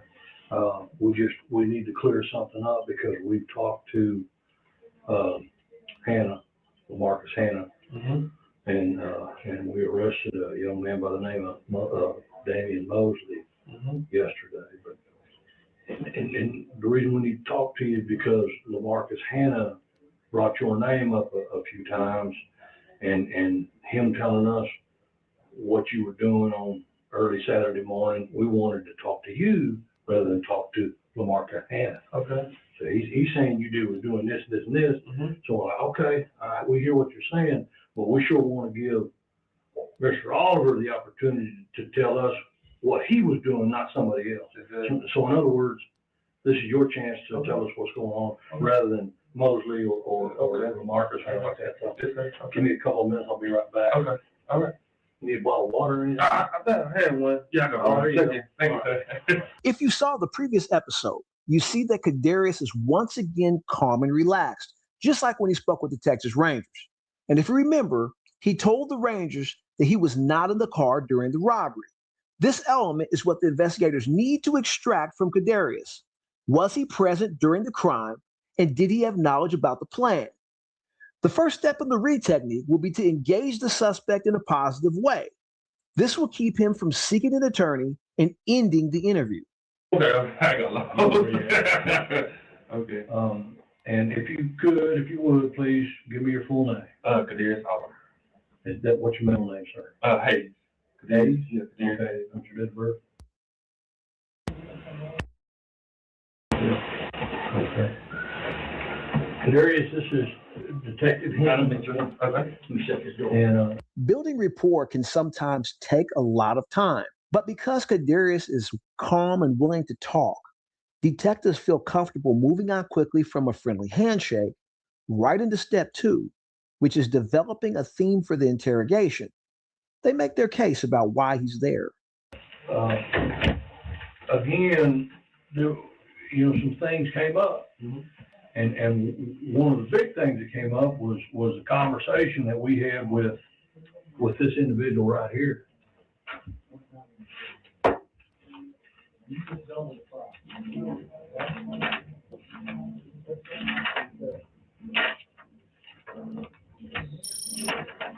That's his mug shot, by the way. Okay. He's sitting in our jail right now. You probably know that. You're probably aware of that. Or, okay. We talked to him Saturday night. It's been, here it is Monday morning, Monday afternoon now, but we talked to him Saturday night. Anyway, I need to take care of something before we go any further. How did you get down here today, young man? How did you get down here? Did somebody bring it, or did you drive on your own? How did you get down here? From Edgewood? No, I mean from out you live out with your sister out there at that? Well, my mom and dad. It's my mom. Oh, okay. Yeah. All right. Yeah. Okay, so from there to here, right, how did you get down here? The detective. The detective brought you down here. What did they tell you in regards to you coming down here? In other words, why did they say, hey? They said they need to talk to me. It was voluntary. My name popped up in the situation from the gas station robbery, and he said they didn't talk to me, hear my side of the story. Yeah. So were you threatened by those detectives? And what I mean by that is, if you don't come down here and talk to us, we're gonna throw your ass in jail. Did anybody say that? Were you made any promises? And that what I mean by that is, did they tell you, hey, if you come down and tell us the truth, we're gonna let your ass go? No. Anything like that? So they just wanted it. And what they've told you is we just needed to talk to you, because honestly, some things did come up. Okay. And one of those things is this guy was telling us about this situation with this gas station, Rob. Mm-hmm. Now you live right across the street from the gas station. I've been there since '99. Oh, okay. I've been there since '99. Okay. How long have you been knowing this guy? I just knew him. I just seen him last week at work. So oh, okay. I don't know him. Then where do you work? Palestine, Tennyson Farms. Oh, okay. Yeah. How long have you been there? I've been there a little bit over a month. Oh, okay. Yeah. So do you know Damian Mosley? I just know him from work. I just know him from work. And how long have you known him? I seen him about 2 weeks ago. Okay. Yeah. So you met both these guys at Sanderson. You might have met them before? Nah, I went to school with D-Man back in the day, but I just seen his face. We never did talk. He was like a senior, not a freshman. Okay. So I just seen his face around school. Yeah. Okay. Well, I just wanted to establish that. Okay. Just want to make sure how you knew him, if you knew him, and how you know him. Okay. So with that said, you already said that the gas station robbery. Yeah, that's why we're here. Mm-hmm. What this young man has said to us. Okay. Him and Damon Mosley are both in jail, and we've been talking to them and stuff. So, okay. With that said, I don't see any handcuffs on you. Okay. You're not under arrest. Okay. You're not under arrest. I want to make that clear. Okay. And you came down. You even used the word voluntarily. I mean, they didn't promise you or threaten you with anything. Okay. They just they told you that we needed to talk to you to clear up some stuff. Yes, sir. So with that said, you're not under arrest. And if you get to a point where you don't want to talk anymore, there's the door. Okay. You understand that? Yes, sir. So with that said, we would like you very much to clear up some of the stuff that this guy has told us. Okay. All right. And this detective talked to Damian Mosley. Have you ever heard the nickname D-Man? Yeah, that's how I know him by. I don't know him as first name. Yeah, I guess that's him. Yeah, I don't know. Okay. Yeah, I just know him. To be clear, you've only known him a couple of weeks. Yeah, yeah. And you met him down at Sanderson. Yeah, yeah. You've only known this guy about a week. About a week. I just seen his face. I don't really know him. I just seen his face at work. He walked around and all that. Oh. Okay. And we just talk about football. That's it. Cowboys and all that. Yeah. That's about it. Friday night, you went to work down at Sanderson. Mm-hmm. How did you get down there Friday night? I got in the car with these two. Him and what car is that? The Avenger, the bluish, grayish, two-tone. Brand new one or the little old? I don't know the year model. Oh, yeah, I don't remember. So, and where did you get in the car with him? At your place? No, at Salvation Army. That's where the bus come get everybody. And that's the Sanderson Farms bus. Yeah, that's the Sanderson Farms. So you were there waiting on the ride or waiting on the bus? No, my sister dropped me off, and I talked to D-Man Thursday night. He said he was driving Friday. When people drive Friday, basically everybody drives Friday's payday. So everybody drive Friday. So he was saying, just meet me back here, and you just jump in my car and we go to work. So I said, okay, that's fine. Oh, okay. So your sister dropped you off at Salvation Army just so you could ride with D-Man in this cat? Yeah. Do you know whose car that is? I don't. Okay. D-Man said it was his. That's all I know. Do you know, a couple of weeks, you know how long D-Man's had that car? He must just got it. Oh, okay. He was getting rides, so I guess he just got it. I don't know. So, what, do you remember what time you got to the Salvation Army? I got there about 2:45. 2:45? About 2:45, because the bus leaves at 3, so yeah, I got there about 2:45. Oh, okay. Yeah, yes, sir. What time do you have to report to work, or what time did you report for work that Friday, this last Friday? We made it there. We made it there before the bus did. We made it about 4 o'clock. Oh, okay. Yeah, we be there. The bus normally gets there about 4:10, 4:15. So. And what time are you supposed to report for? What time do you normally? Oh, we clock in at 4:40. At 4:40? Yeah, but we gotta wait for the first shift to clock out, and we clock in. That's how it works. So basically, everybody just out in the front or in the break rooms or stuff like that. So, help me out here. Okay. When y'all left Tyler Mm-hmm. Friday afternoon from the Salvation Army, you're headed down to Sanderson Farm. Mm-hmm. Who was in the car with you? It was me. It was D-Man driving. He was in the passenger side. It was me. There was another dude that rode with us. Okay. So I don't know that dude's name. He just hopped in the car. I don't know. He rode the bus. He got on the bus on the way back. So that's about it. You don't know anything? I don't know what he was wearing, anything about it? He wear I think he had like a Texas Longhorn hat, like a little beanie on, and like a black jacket. But You seen him down there before? Nah, I haven't seen him. He just got in the car. I guess he had D-Man for a ride. Was he there when you got there? When you yeah, he was there. Yeah, he was there sitting around. Yeah, he was sitting around the car waiting. Yeah. So how did that happen? I have no idea. He just walked up to D-Man and said, "Hey man, I guess he going from work. I don't know. We all go to the same destination. So how come everybody drives on Friday? Because it's payday. You know, people just drive on Fridays. Sometimes you can catch a check in Walmart, or people just drive to town and catch it at Walmart neighborhood. That's how. So I was looking at your tattoo there, young man. Is it Kadarian or That's Kadarian? my son. That's my son name. Oh, cool. Yeah, How old is he? He's about to be 3 in February. Yeah, yes, sir. All right. So your name is Kadarius. Yeah, yes, sir. All right. Yes, sir. So this, you in the drive down there, which is like it's like hour or so. Yeah, did about an you hear hour. anybody call him by his name or nickname or street name or anything like that? The dude that was in the backseat. Nah, they didn't say nothing. Nobody didn't say nothing to him. He was asleep too. So did you get the impression that, or maybe got the impression that D-Man and LaMarcus didn't know him either? They knew him. I guess they knew him from work. I just know him from work. I don't know him. I haven't seen him around work, so I don't know. How long have you lived with your sister or your folks? I'm sorry. Since '99. Out there. Yeah. Small home yeah, park. yes, sir. I haven't been out there. Is it double wide, single wide?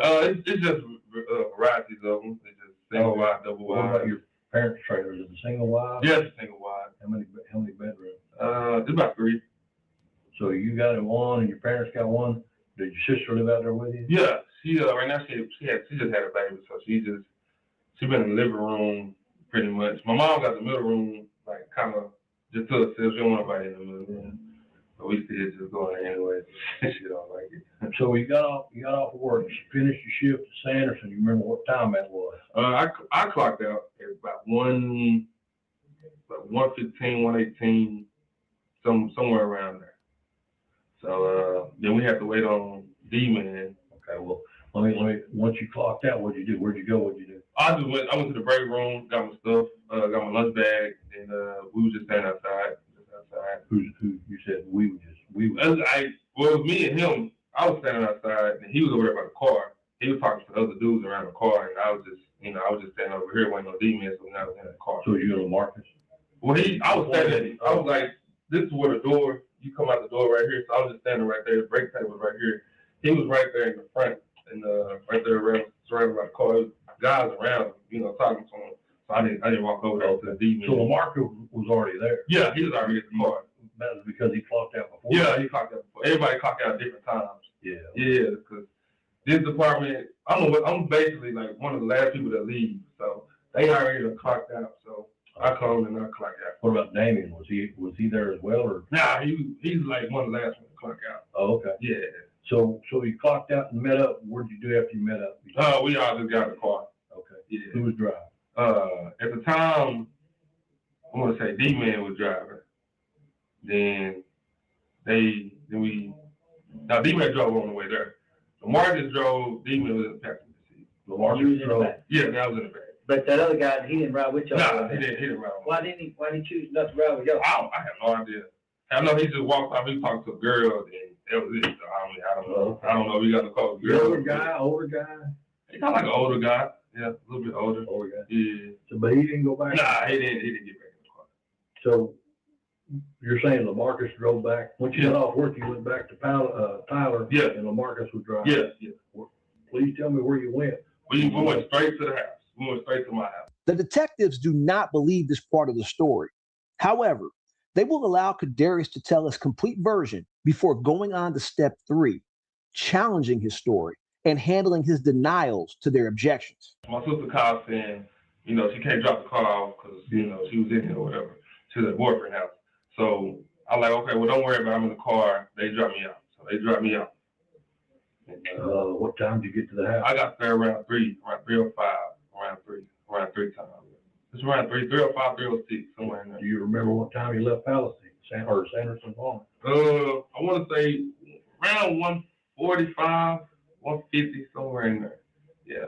Did you stop anywhere? No, we didn't stop nowhere. When you left Palestine or Sanderson? Yeah. Did you stop anywhere? We went straight. How come he's driving D-Man's car? I have no idea. I have no idea. I never get this. You know, they were talking about it. I don't know. Okay. Yeah.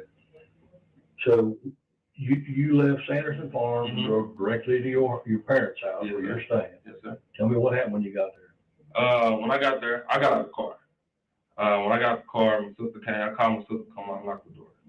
So when I unlocked the door, when she came and unlocked the door, I went in the house. They was pulling out. They was leaving. So I went to the restroom and all that, and I realized, and I started calling D-Man back. I'm like, hey, man, hold up. I left my check in there. It was like, well, hold on, I'm at the house. So I was like, well, I need my check, man. I'm about to go, you know, I got to get my check. I need my check. D-Man, how long was it when you went in there that you discovered that you left your check? It was like 6 minutes, because I was sleeping. I was already tired. I was sleeping in the car. So. About 5 minutes later, you called D-Man, and D-Man already said he's already home. Yeah, he said he's on his way. He already almost at the house. So, and I was like, well, man, turn back around. You know, I need my check or whatever like that. Well, I called him 3 times, and he didn't pick up the phone. So I'm like, come on, man. I'm like, I need my check.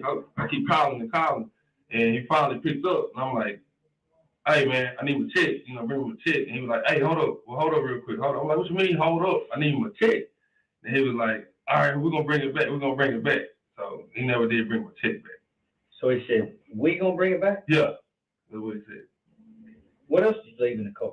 I left my lunch bag. My lunch bag was in the car. That's how I know my check was in the car. My lunch bag, my check was inside my lunch bag because I put it in there. Okay. Yeah. Were you in a hurry to get out or something? I mean, why would you forget your check in your lunch bag? Sir?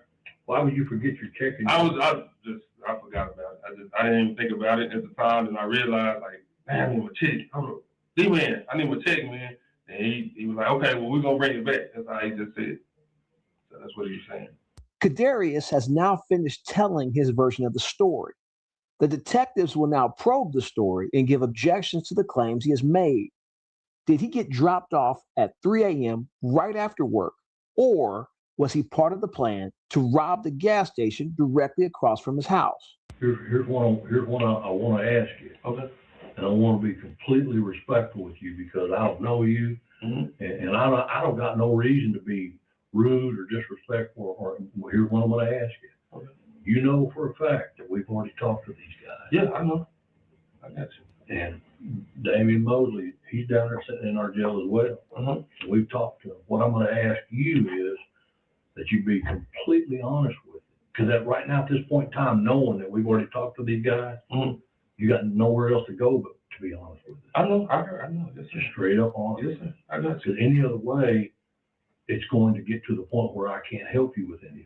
Okay. If you're not honest with me, okay, then I basically I got to wash my hands of you and say, hey, we got to do what we got to do. Okay, I understand. But if you're honest with us, okay, then like I said, you know we've talked to these two. Yeah, I know. We know. Well, you know that individual right there? Yeah, that's one. I think that's D-Man. Yeah. That D-Man. Yeah. That's his mugshot from yesterday. Okay. That's his mugshot being looked into jail on Saturday night. Okay. And we've got the Dodge Avenger that you guys drove from Palestine to Tyler, and dropped you off at the house, and we've got your lunch box, your lunch sack, or whatever it is, and your check, and all that good stuff. I mean, we got all that stuff. So here's what we also have, Kadarius. I'm not gonna sit here and bullshit you. We also have a lot of answers to some of the questions that we're asking you. If we get different answers and you not being completely honest with us, then that means you're blowing smoke, you're lying to us, and that's gonna hurt you. That's gonna hurt you dramatically, in a very serious way. That's gonna hurt you. In regards to just keeping it 100% with us. You know what I'm saying? I got you. Yes, sir. So you're saying you called your sister and had her unlock the door? Yes, she unlocked the door. Why did she unlock the door? I mean, I don't have. She has my keys is on my card. So she was at the house. Okay. And she wanted to got my keys. I don't have my keys, so I told her to unlock the door. Was your parents not home? Yeah, they sleep. They always sleep when I come at the house. So they not there. But the drive back was kind of laid back. Everybody, you know. Yeah, they didn't say nothing. Early in the morning, and I mean, you guys, it's not like there was a lot of commotion or talking and a lot of excitement going on. Nah, it wasn't. It was a music where they just play music. It was just quiet. And you walked right out, forgot your lunch sack and your check. Yeah. Yes, sir. Because I was asleep. I was dozing out, so I just got out of the car. That's all. The detectives are now ready to begin step 3 of the read technique. They will challenge Kadarius's version of events, and as he protests against their objections, they will challenge those arguments too. This guy right here says differently. This guy right here says, no, you didn't forget your lunch sack at the house when you got out because you stayed in the car. Wow. What evidence he had to prove that? But what was he at then? He was driving the car. Yeah, exactly. He was driving the car. I know he was driving the car. We got video evidence of him jumping out of the car. So we asked him, where did Kadarius jump out at? He jumped out north of town when the police started chasing him. I wasn't even in the car. That's why you're here, because he says different. This man right here, Marcus Hannah, he says different. Let me ask you this: what LaMarcus? He already admitted to driving the car, so he puts himself there. Okay. So we ask ourselves, what benefit does LaMarcus have of saying that? Exactly. I mean, what benefit does he have? So basically, me being in the car.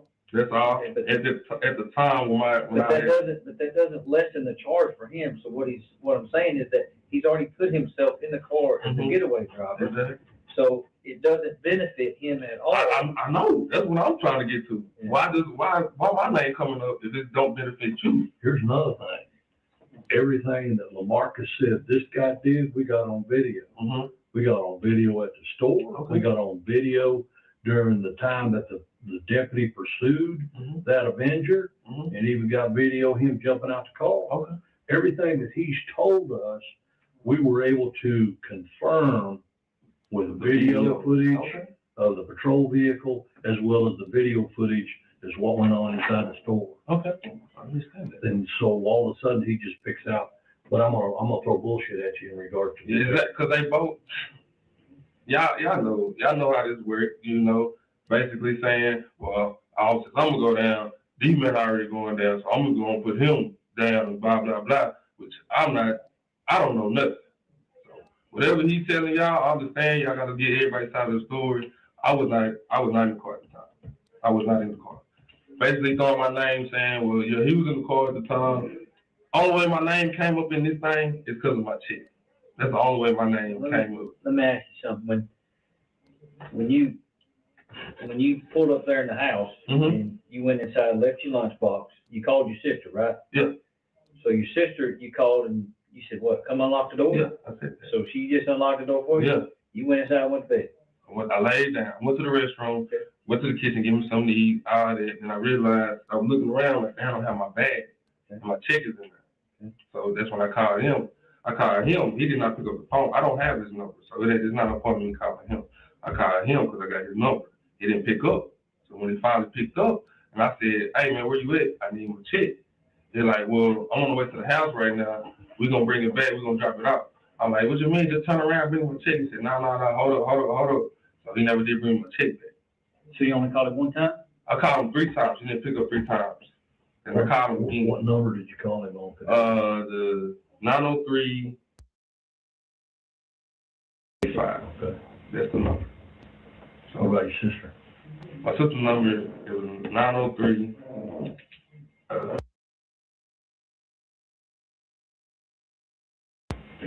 42. Yeah.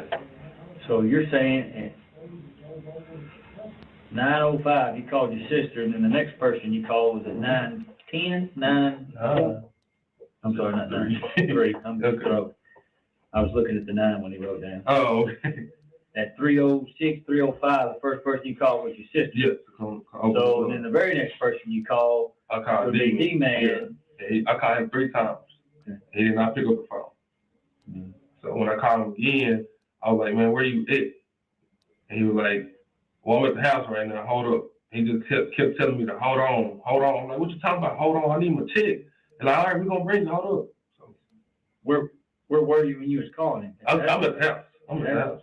So when he said he's coming back to bring you your check, what'd you do? I just stayed at the house. You just stayed at the house. I'm at the house. I didn't go nowhere. You didn't blow him up. You didn't call around looking for him.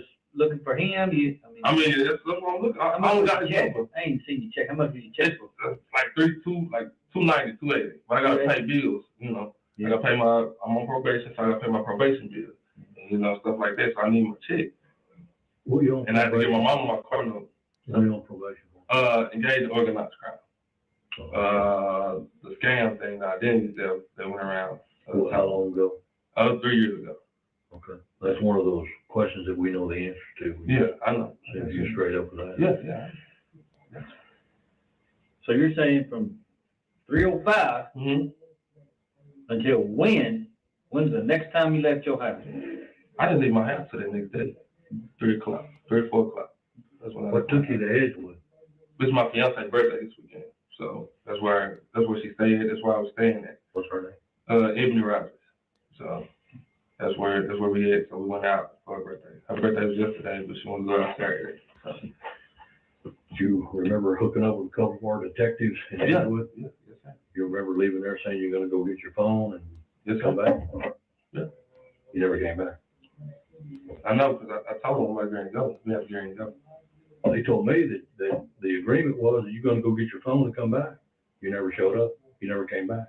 I'm not. I already told him. I told him. I shook his hand like, "Well, I got to get and go." At the end, he didn't say nothing about bringing my phone. I said, "I'm about to get and go. Me and my girl about to get and go." So if we was to call your girlfriend Evan, or your sister, was it Kiera? Yeah. She's gonna tell us that you just recently got this phone 2 weeks ago. Yeah. Did you have any other phone prior to that? No, I don't have it. You never had a phone? No. I didn't have a phone. I had a phone. I had a 747 number, which that ain't, it was a little track phone. It was a smartphone. Yeah. So that was it. What was the number on there? 747. 746. Okay. 42? No, 746. Yeah. You got that when exactly? I had that. Track phone? Yeah, it's like a little Verizon LG phone. I got that from Walmart. Okay. I had that for like. But this number that you have now, yeah, which is the number you have now. How long have you had that number exactly? Like 2 weeks. 2 weeks. 2 weeks. Right at 2 weeks. Right at 2 weeks. Is there any particular reason why you changed phones? Sir? I just want an iPhone. I have my iPhone. You know, just want my iPhone. I want an iPhone. Do you know anyone else at Sanderson besides these two? Do you know anyone else down there? Nah, like everybody knows, like everybody from Tyler, you know. I don't think faces, that's about it, but I don't actually just know anybody. Any names off the top of your head of people that you know? Nah, not really. Okay. I gotta see the faces. That's about it. So from 3:05 until the next day, and there wouldn't be any reason 3 or 5 in the morning, it's when the sun comes up. Yeah. You wouldn't be able to reason why your phone would be anywhere other than your house. No, my phone's at the house. And we're fixing to find that out. Okay.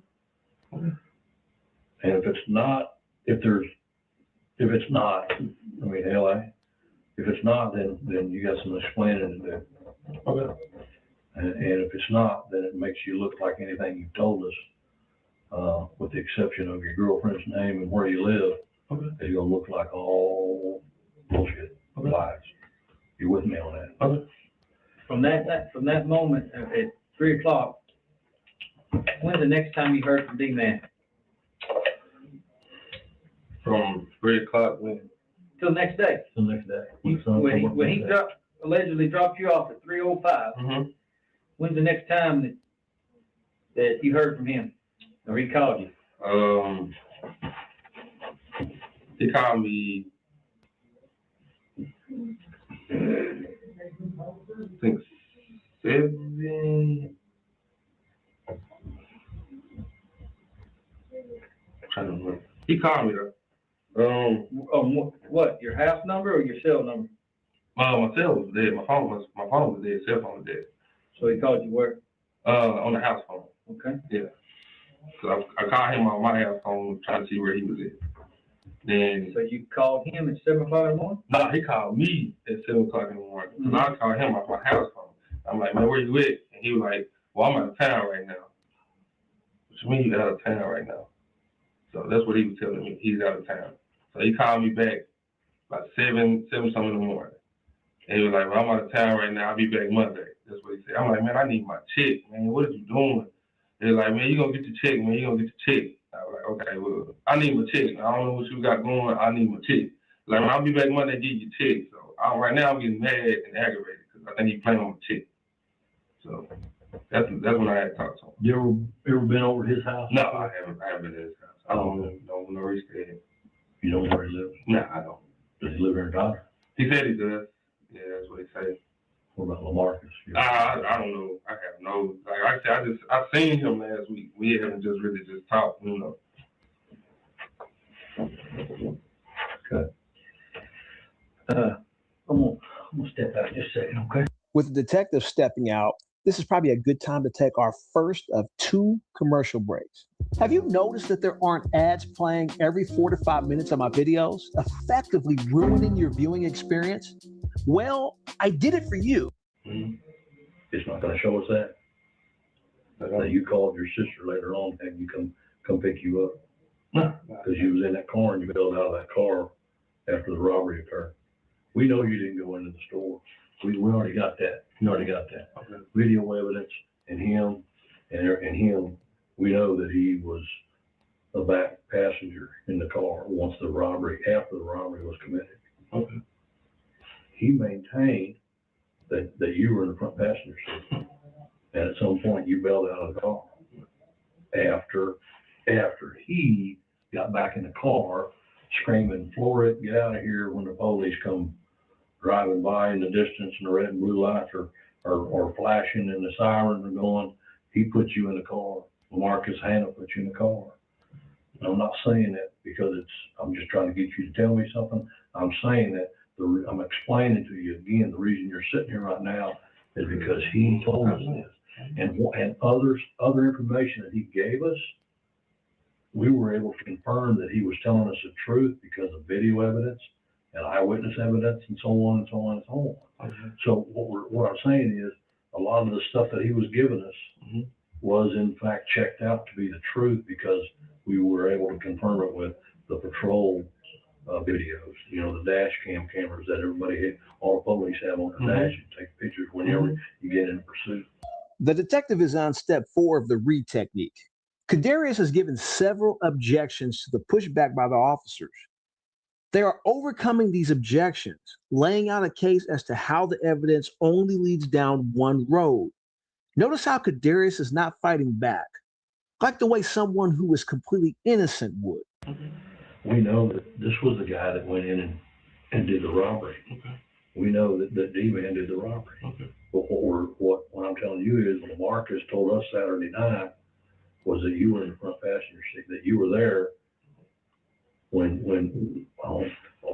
For sure, we know what he said was when you guys were sitting in the car, when he showed up and jumped in the back seat, he said, I was driving and the dude was sitting over in the passenger seat.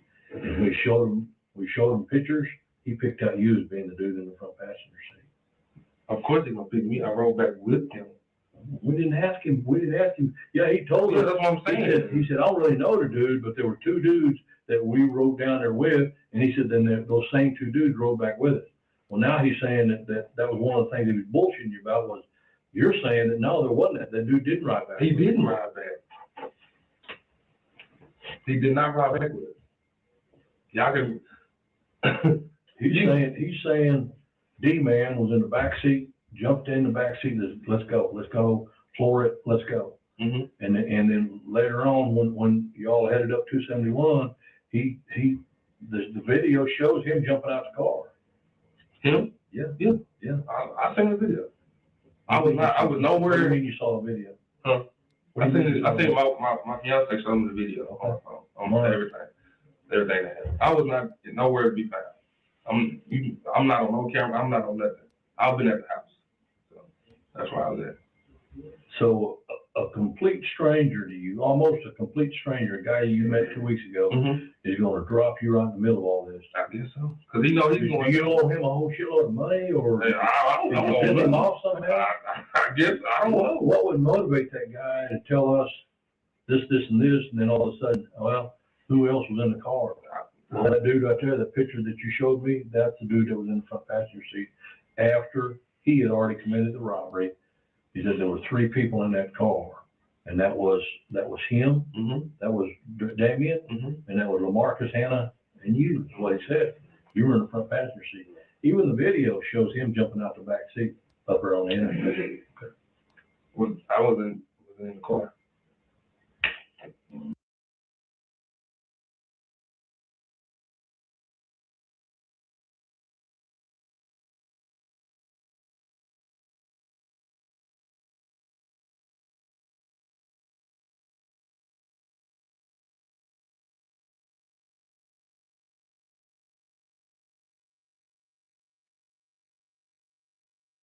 Hey, these the slowest motherfuckers I ever seen, man. Hey, I ain't gonna lie, the police sound like they ain't got shit, man. They done talked them into some shit, man. They ran circles around all them, bro. We just didn't see the other person. He just off the bat told him that he loaned his car out. Man, if you got a job or anything, man, just stick to your job, bro. Niggas finna go down for $125. That's crazy.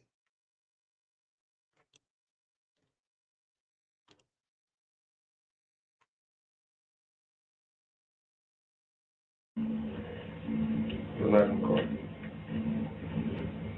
about the phone? What about the phone? What phone? Your phone. And all phone calls. Is that going to show us that you're making all these phone calls? It's going to show us that you. I know. I'm getting my check. That's what I want. I don't know. No. What I'm saying is this: your phone calls is going to show us where you were when you were making those calls. Okay. Or are you at it'll show us that you were at lot 14 at that mobile home park. That's where it'll show it. If you're telling me the truth, okay, because those phone calls are going to show us that you were sitting in that you were at that mobile home, your parents' house, at that time when you were making these calls. When you were calling him, and when you were calling your sister, all those times that you were on the phone, it will show us. It will show us exactly where you were. Okay. Now, with that said, you're saying, yeah, that's exactly where I was. So when we get those records back and it doesn't show you there, you're done. Everything that you told us just goes away, and it's like, what can we believe from Canarias? All of it. So what you're saying is, just for the record, what you're saying is that when you were calling him, you'd already been dropped off at the house. And when you were calling your sister to come unlock the door and all that good stuff, it was at 3 o'clock. Yeah. When you were calling your sister to come unlock the door, it was at 3 o'clock. It wasn't an hour or so later to say, come pick me up. because you went up there to the interstate, or you weren't somewhere off of 271 where you bailed out of the car. I didn't bail out the car. Or somewhere between 3 and 4, or you called or someone else saying, hey, come pick me up. Or you were close enough that you walked home.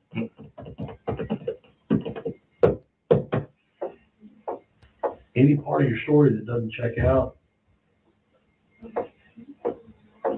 it's going to make you look like you didn't, everything that you told us here, besides the fact that you did get in the car and drive to, or you rode with them from Palestine to Tyler, that's one thing. But everything beyond that where you say you got home at 3 o'clock and your sister came and unlocked the door, that's going to look like a lie if these locations in your phone calls don't check out. Okay. That's going to show that your story fell apart. Okay. What your part in this is what you're saying fell apart, and it's a lie, and then we have no other choice but to do that with you. Step 5 of the read technique is getting the suspect's attention. And what the detective just dropped in front of Kadarius, it appears to have done exactly that. We can't tell, but it appears he is looking at the potential charge that awaits him. They're in jail right now, both of them. Okay.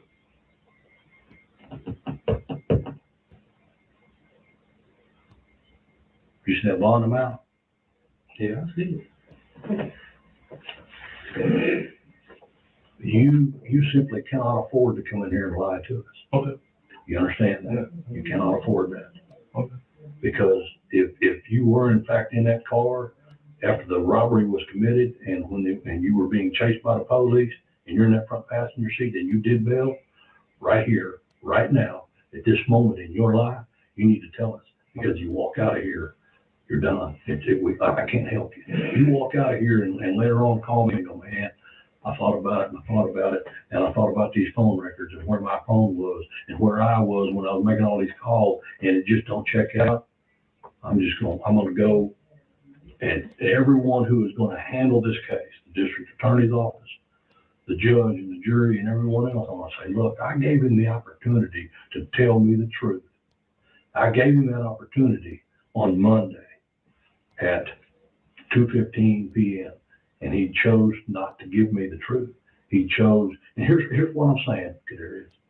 Here's why I'm saying I'm doubting a little bit of your story. There was nothing going on in that car that would cause you to forget your paycheck and forget your lunch sack or whatever. If you were in a goddamn hurry to bail out, you probably wasn't going to grab your check and your lunch sack. Okay. And I think that's what happened, young man. I think that's what happened. That's why you forgot it. I believe him. I believe him. I don't believe you. I mean, of course you.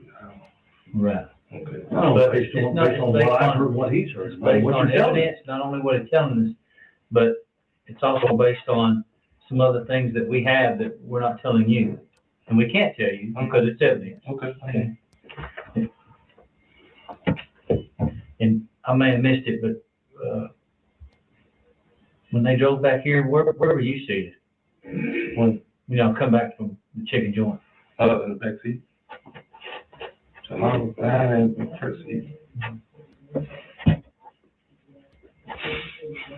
Exactly. I'm in the back seat the whole time.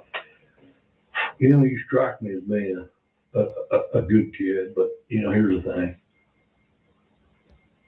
I didn't put you here. I didn't put you in this position. I didn't put you in that car. Mm-hmm. You can see on the pallet thing, you can see me getting in the back seat of the car off the camera. We parked right down the front, so you can see it off the cameras. So I was not in the passenger seat. I was long gone. So whatever you did, pick up D-Man, whatever they did. Yeah.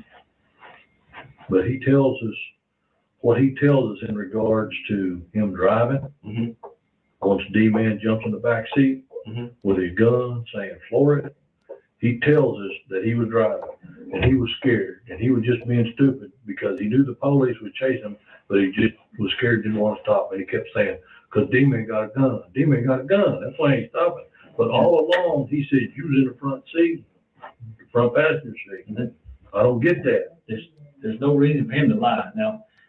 Now, we have seen detectives attempt to utilize step 7 of this technique for years. In step 7, they will present Kadarius with an alternative option for why he was in the car. It's rare to see a suspect jump on this opportunity, but this is going to be our lucky day. I know you're on probation for this organized stuff, and I know you know how serious this is with what we're doing. I know. I'm not trying to risk my life. There's a whole lot of difference in you being caught up in something that you didn't know what D-Man's finna do, and you being in the front seat and him getting in the car with a gun after this, than with you helping him and planning him to do this. There's a whole lot of difference. I don't know whether you're trying to lie to us because you're afraid of just being in the car when D-Man come in here, or you're just lying to us because you and D-Man planned this together. No, I didn't plan nothing with it. Well, one of the two options are what we have. Okay. I mean, there's no doubt. I mean, and I went and got my phone, and here's why I want to show you this. Okay. You see this? You see what that is right there? Mm-hmm. That's an advanced system alarm services. They specialize in surveillance and cameras and alarms and stuff like that. Mm-hmm. Which would, that vehicle, when it left the Conoco, guess what it has? Boom, right there. It's right there. Okay. So, just like he said, this is your opportunity to either recant or think about what you're telling us, because you're on the balance here of when you walk out of here, I mean, all bets are off. And I try to explain to you that there's a big difference than you being with him, in the car with him, and D-Man jumping out committing this thing and you not knowing it. And when he gets in the car, he's like, oh shit, I'm finna bounce, I'm finna run. There's a big difference in that than a big difference in me and D-Man finna go hit a lick. And fuck this, I'm finna go hit a lick. Come on, drive, LaMarcus, come on. You be the driver, let me and D-Man go hit a lick. You see the difference? There's a big difference in that than you being in the front seat or wherever you're seated. And when D-Man gets in his car, you're like, what the hell just happened? What just went on? I'm finna bounce. I'm finna get out of this car. You feel me? Okay. So, I mean, this is it, brother. I mean, we're trying to give you an opportunity to tell us exactly what happened, because what you're telling me, that ain't the truth. And here's why I know that. Is because I got D-Man's records in there. And I know what you told the detectives initially when you went down there and talked to them. That you called and called and called and didn't get no answer at all. But you just told us you talked to him. So that's one discrepancy there. So I know you're not being truthful with us. So if now's the time to tell me, hey man, D-Man hit this lick. I didn't know what the hell I was doing.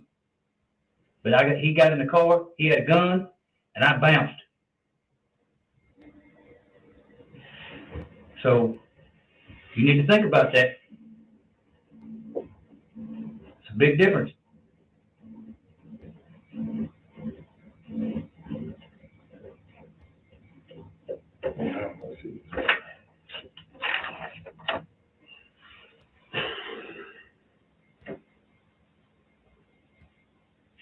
I'm totally right. Well, come on with it. How am I totally right? Because now's your time. Totally right.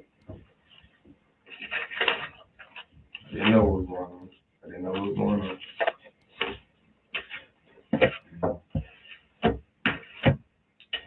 You tell me. Be truthful with us.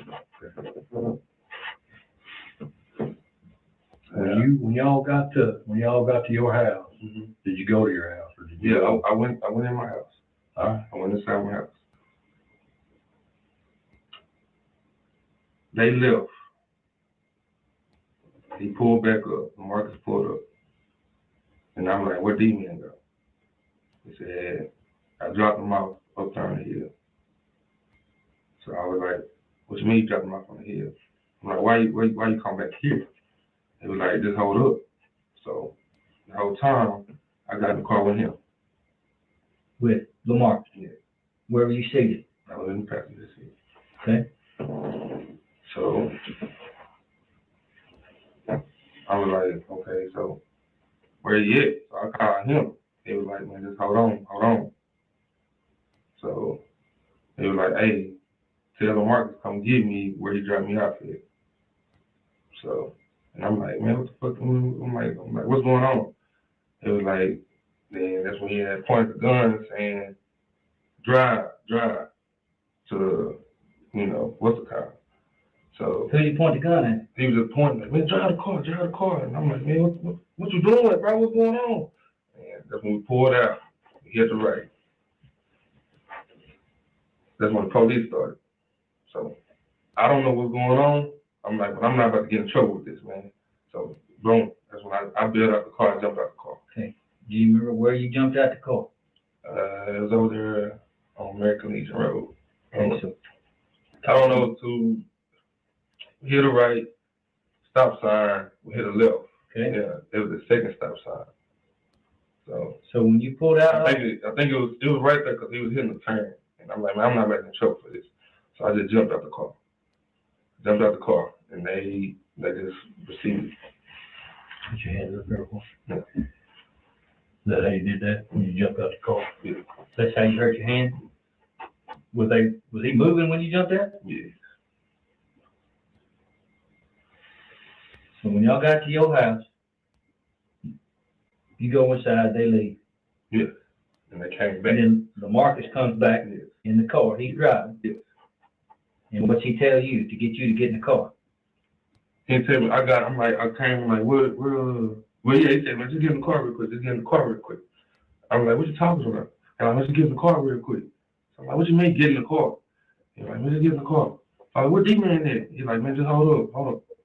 So I'm like, man, we just sitting, I called D-Man. I'm like, man, where you at? And he was like, hold on real quick. So was you on the phone with D-Man? Yeah, I was on the phone with D-Man. I don't know what's going on, because all I heard was scuffle and pain. That's all I heard. Like, Brett, I just had the phone. In the pocket? And I just heard, So you trying to get directions? Huh? You trying to get directions? Like No. where to go pick him up? Nah, I'm trying to see where he at, because I don't know where he at. You say, like, where you at, D-Man? Like, where you at? Like, come, like, where you at, man? And he just said, hold on. So I guess he put his phone in his pocket, and all he heard was scuffle. And he brought it back up, and he was like, tell Marcus to come back and get me where he dropped me off at. And I'm like, hey, D-Man said just come get him, come get him now, where he dropped him off at. And he's like, okay. So he was driving off. He drove out, we went out there on the hill, and he was like, stop. That's American Legion, right? You talking about the hill on American Legion? Yeah. Okay. Then that's when D-Man jumped out the back seat. Then I'm like, what you Let me doing? ask you this. When y'all turned on American Legion, did y'all take another right and go back down to business, or did D-Man meet y'all on American Legion? No, because D-Man said stop. So, yeah. Oh, you were on the phone with him? Yeah. And he was like, D-Man said stop. Yeah. Then he was like, bag up. So we bagged up. And that's the road he's talking about. And when I seen that sign, I'm like, okay, well, that's why I seen the sign. And he came back. We made a U-turn, came back, and that's when we seen the state trooper. Okay, coming with the lights on the left. Yeah. Okay. Then D-Man had a gun. I don't know what he did. He said, hey, man, push it, man. I'm like, what you talking about, push it? I'm like, man, what you just do? And stuff like that. And like, don't worry about all this. You want to drive the car, go. So I'm looking, I'm like, man, I can't get in trouble. I'm on probation. Boom. That's when I jumped out the car. Then they just kept on. Did D-Man have the gun in his hand still when you jumped out the car? Yeah, it was on him. What do you mean on him? What does that mean? I mean, like, he had the gun in his hand. I was looking back there and I seen it. Then he was like, the front seat, he's like right there in the middle. He's like, hey, man, go. And stuff like that. So D-Man's in the back, you're in the front passenger seat, and Marcus driving. So when he makes that turn left, I guess that's Indian Trace, where you jumped out. Okay, so you're going, you hit a dead end, the first dead end, and you take a left. We went up the hill, up the hill. And it dead ends. We hit a left. Yeah, took a left. Okay, and then he comes to another dead end. Is that where you bailed out? Yeah. And then they went where? Then they just proceeded. They hit the left. Did you see the police come behind them chasing? Yeah. Did you try to jump out and say, hey, stop? this fool done hit a lick. He done held a gun at me. Stop. Did you try to wave him down? I didn't wave him down. Why not? I didn't want to get in trouble. Making me seem like, well, I know what you're talking about. I know. Yeah, I got you. I mean, because if you were afraid and this guy had a gun to you and he just hit a lick, and what did he tell you what he did? He didn't tell me exactly what he did. He did not tell me. So when we jumped in the car, he was just basically saying, go. That's all he was saying. He just said, go, go, go, go, go. And I'm like, what you mean go? And like, man, just go, go, go, go, go. And that was it. Where'd you go? Because I know the police, they weren't far behind y'all. Went right there. So where were you? I jumped out the car and went into the woods. Went into the woods? Yeah. Who'd you call to come pick you up? That's when I called. I was calling. My sister never did pick up the phone. She never did pick up. Okay. So I worked down on 3rd. I walked a little bit up on American, well, not American Legion Road, but the road, when we had hit that left, that road right there. Like you walked towards where they went? Or did you walk towards the soccer field? Soccer field. Yeah, like when you jumped out the car. And obviously, Lamar and D-Man, they went left. Yeah, and I took that road where they came back, when we went down. So the road that you went down, you turned around and come back like towards your house? Yeah. Okay. Yeah. And what happened? Then I called my sister. My sister didn't pick up the phone. So I'm calling her, and I'm like, well, come get me, or whatever. And she's like, where you at? I said, I'm like, over here, the bus 9 take the route over here. I'm like, over here where the bus route used to go, over here, over American Legion Road. So she got in the car, or she came and she got me, and we just went to the house. So your sister, Kiara? Yeah, Kiara. Kiara? Sorry, I don't know how to pronounce it. Yeah, all right. It's all right. Could you remember where you were when D-Man got in the car with the gun? Where were you guys parked? Where we were parked? Yeah. Where were y'all driving? When we first got it, like not first got it. No, I'm talking about when he jumped in the car and said, drive. Yeah. Where were you parked? When he showed me that picture, that long, that's where we picked them up. Well, we was on that road, then we had made a turn, I think in that parking lot, right in that picture. And we had came on out and got on American Legion Road, and that's when we hit the left. Okay. Help me get my head around this, because I'm still. I know. This is like a big pill that's stuck in my throat, and I can't swallow it. In regards to all of what you're telling me. It still doesn't explain to me when you got out at your house why you didn't get your lunch sack with your check in. I didn't think about it at the time, because when I came back outside, I talked to him. I'm like, "What D-Man at?" That's all I was asking. He was like, "Man, just hold up." Then I just jumped in the front seat. I never did look in the back seat. So as soon as I got in the car, I had called D-Man. I'm like, "Where you at?" Then they're like, "Man, just hold up." And I'm like, "Man, where you at? We're trying to, And the big dude, he's not telling me where he dropped me, where he at. He ain't telling me nothing. He just over there just being quiet. So I knew, I'm like, dang, where you at, man? Like, I don't know. Then I called him. I'm like, man, where you at? And he was like, just tell the Marcus, whatever, come get me over here where he dropped me off at. So now I'm like, well, D-Man said come get him where he dropped him off at, wherever this is. So he was like, okay. That's when we took off, we left. We went over there on American Legion Road, went up on the hill, and turned around. And that's when the law got out. Okay. Well, I mean, this has been a couple of days. I'm just curious on.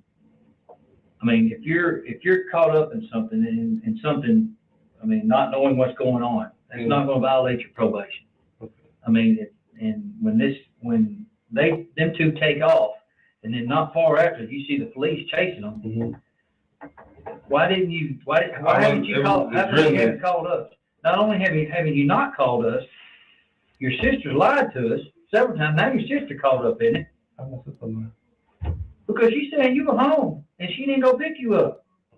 Yeah, so your sister caught up in it now. So, I mean, we got all this deception going on.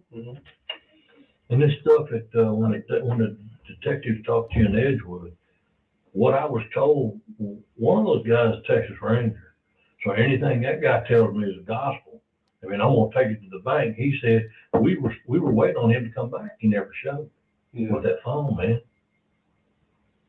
Is that not blowing smoke up somebody's ass there? I mean, yeah, but like I'm saying, I know you was scared. Okay. I know you was scared. Hell, you had every right in the world to be scared. But like I said, the only thing you can do now at this point in time is tell us the truth. You know what I'm saying? Here's what I think. I think y'all left to go over there and come back. You and LaMarcus went and picked him up. I think you left with D-Man. No, I did. Honestly, I truly. Either that or you dropped him off. I truly did not ride with him to go drop D-Man out wherever he went to. I can honestly say that. Listen to me.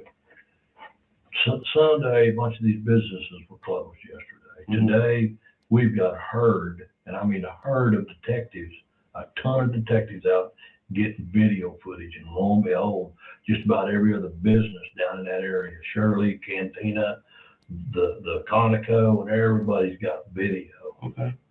When according to you, when LaMarcus came back over and said, hey, we gotta go get D-Man. When you left out the mobile home park, and when you went north towards the like American Legion, did you turn on American Legion? Did you turn on Cantina? We turned right there on American Legion. Okay, and then you went down that, you said you went down that road. Yeah, that's right. And that's when we hit the U-turn. You went down to the dead end and did a U-turn? No, we went in the parking lot. The sign. Here's what I'm telling you. Be exactly sure of where you went, because a lot of those businesses down in there, we're reaching up to 6 and 7, have video footage, cameras that are pointing out towards the road that's going to show us that car came down through there. And some of them are high definition cameras, probably going to show us who was in the car, or at least how many people were in the car. That's what I'm saying. The first, like I said, I went in the house. I came back outside. Mark was out. They already gone. They left. That's why I was like, okay, so where D-Man at? So I guess he already took D-Man to over there in that area the first time. So the second time, that's when I was in the car. The night, that's when we had hit the U-turn at this store right there, and we came out, and that's when the lights were the sheriff's. What did you think D-Man did when he got in the car holding the gun, saying just? I knew at the time, yes. And what did you think? I knew he just robbed something. I knew it was something. I didn't know it was a gas station across the street, because they just did a game room right there. This is a pretty important question here. Did he tell you he shot somebody? No, he never did. Did he show you any money? He didn't show me no money. I didn't know that. All I seen was he had money flying everywhere. He did not show me. He didn't give you any money. He did not show me that. And it's so sad because they just told me this. Man, I knew that, man.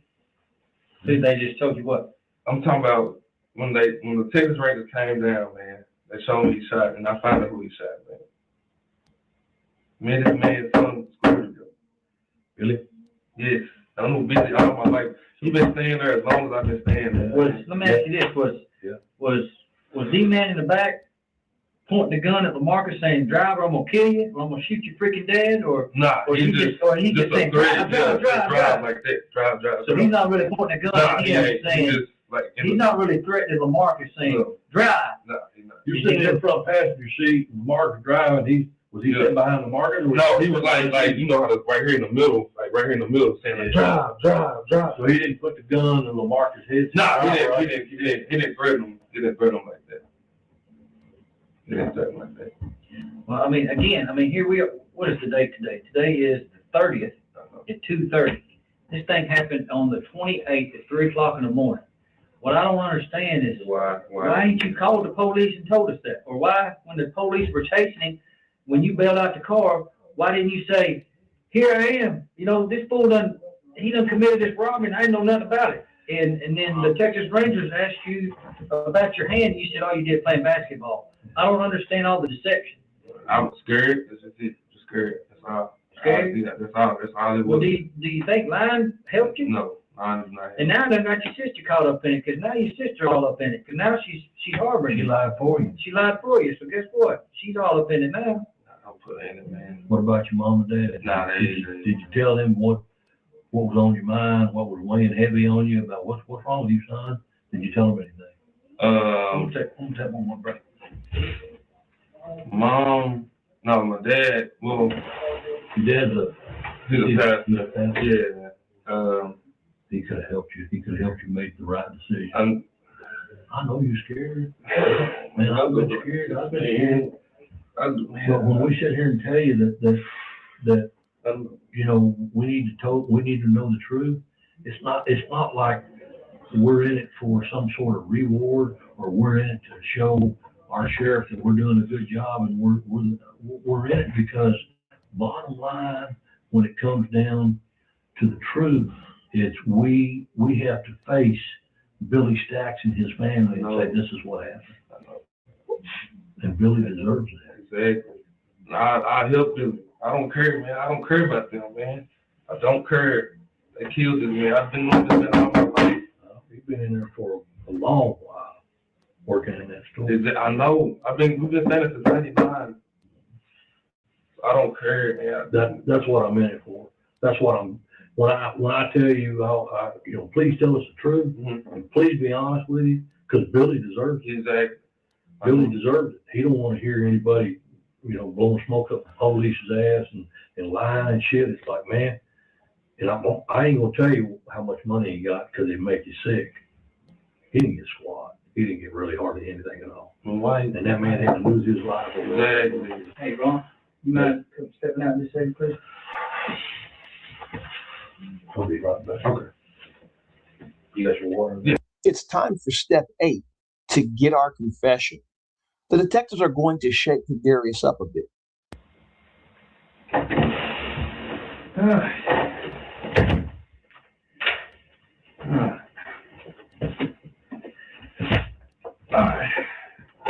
What you on probation for? You said engagement, right? So you done been down this before? Yeah. I mean, you done been through all this before? Okay. Well, you know, when we pulled you in here, we said, you know, appreciate you coming down. You weren't promised anything for us. What? What's that?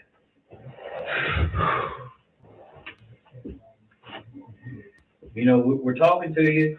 You're free to leave, but with you implicating yourself in this, you're not going to be free to leave no more, okay? Okay? But listen to me.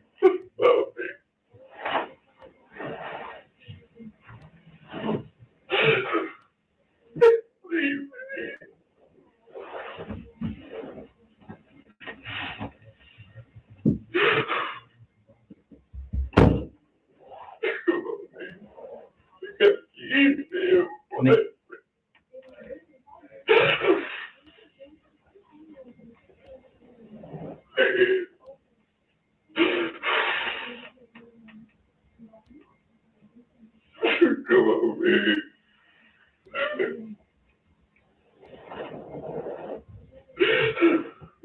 I didn't want to give it to you. So big. What's upsetting? Well, hang on a second. You know, I need to finish something first, okay? I need to finish something. I need to explain something to you so that way I can be right and I can be legal and I won't screw this up, okay? Like I said, when you first come in, and that's why we asked you, it's voluntary. We showed you the door, we promised you, you're free to leave. You just said that. Yeah, right. So now that you've implicated yourself in this, if I want to talk to you anymore, I got to read you your rights because you're not free to leave, okay? Don't read it. Come on, man. Sit down. Oh, I gotta go, man. Come on. Oh, my God.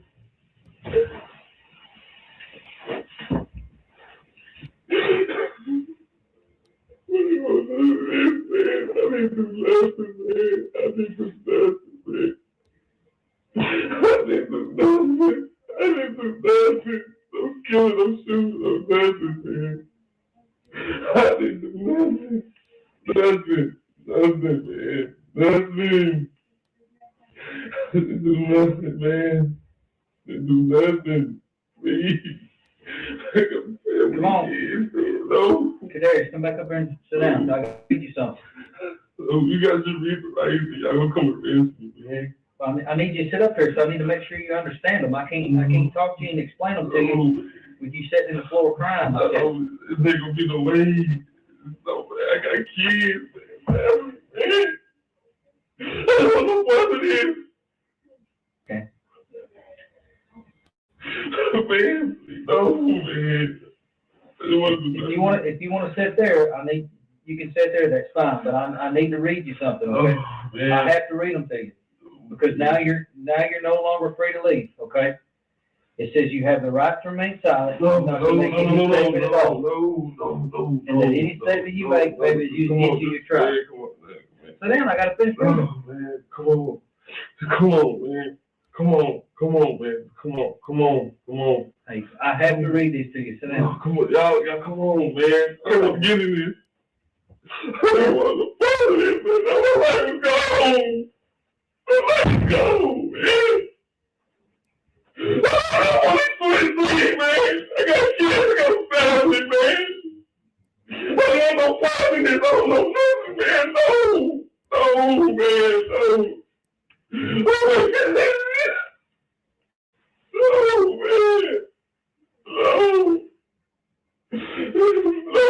That's confusing, man. I don't know what else to do. My life is gone.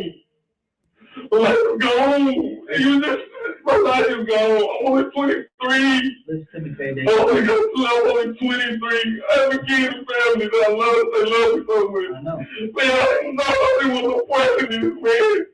I didn't know nothing, man. Listen, if you're gonna talk to me, I have to read you these rights.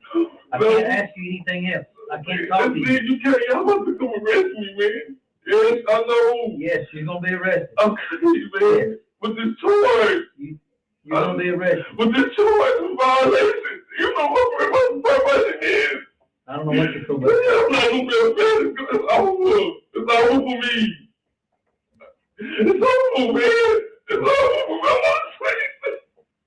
I don't want to do this, man. Do me a favor, KD. Just have a seat, because I have to read you this, okay? I need you to calm down.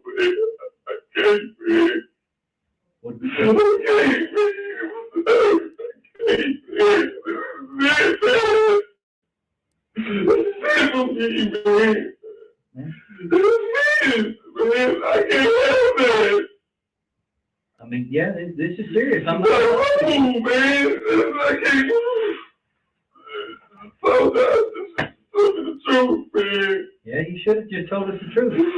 I did, man. I just told you the truth. Well, I told you the truth. That's not enough. No.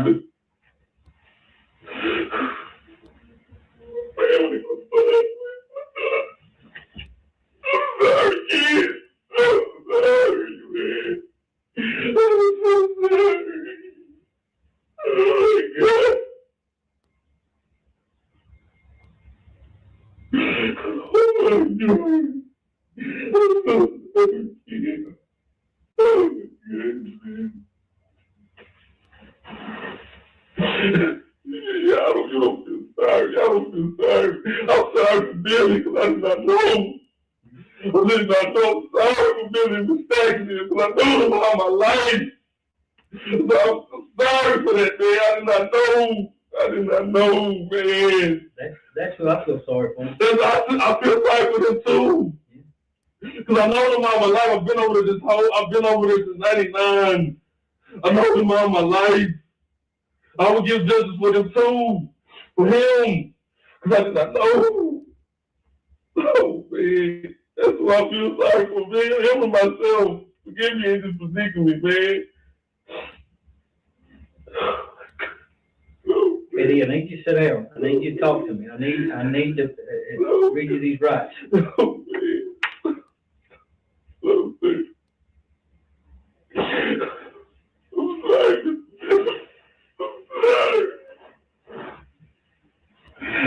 sorry. Please, God, forgive me. Please, God. You love my heart, God. Lord, forgive me. Just the best forgive me. I'm sorry. Please forgive me. Oh, God.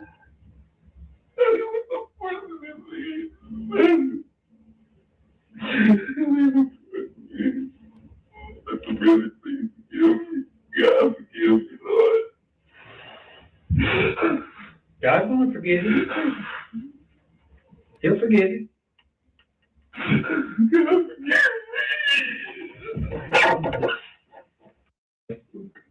I need you to do your best and listen, okay? Says you have the right to remain silent and not to make any statement at all. And any statement you make may be used. You got your sister involved. All these things that are going on, you hurt yourself. So this, I can't talk to you about it, man. I gotta quit. I mean, it's either we go forward at this point, or I can't talk to you at all. But if you want me to be real with you, 100%, you can't do anything to help yourself from this point out. So can't talk to y'all, can't talk to nobody? And you talk to me right here. But I just told you the truth. Yeah. I know. Right. I'm telling you when it come down to Don't talk to me about it. I can't talk to you anything about the case until we get this over with. And I'm not forcing you. I'm not trying to say talk to me or you're going to hurt or I'm not trying to do all that. I'm just saying at this point, for me to be legal and for me to do these things right, you have to be able to understand your rights. And by your actions and how you're worked up, I mean, just to be real and be sure, I mean, I need you to sign that. Otherwise, I can't talk to you. Out. But, no, I'm not saying. And listen to me. And in the statement, you may be used as evidence against you in the court. Say what D-Man was at. Okay. So was D-Man him did that stuff. She was like, oh, okay, that was it. I never did tell her. I didn't do it. But you told Kiara that D-Man robbed it. Huh? You told Kiara D-Man robbed it. No, I said I said we was just over here. Yeah, no, what you just told me was that your sister said, what y'all do? I'm rob gas station? You said, no, I didn't rob nothing. Yeah. D-Man robbed it. I guess that's what I said. That's what you told her? So you got a injury to your hand. Let me see that, both of them. Is that what you got when you bailed out of the car? Yes. Okay. Well, you went home and you stayed home all night. I know you're trying to. Okay. You stayed home all night, right? Yes. When's the next time you talk to D-Man or Lamar's?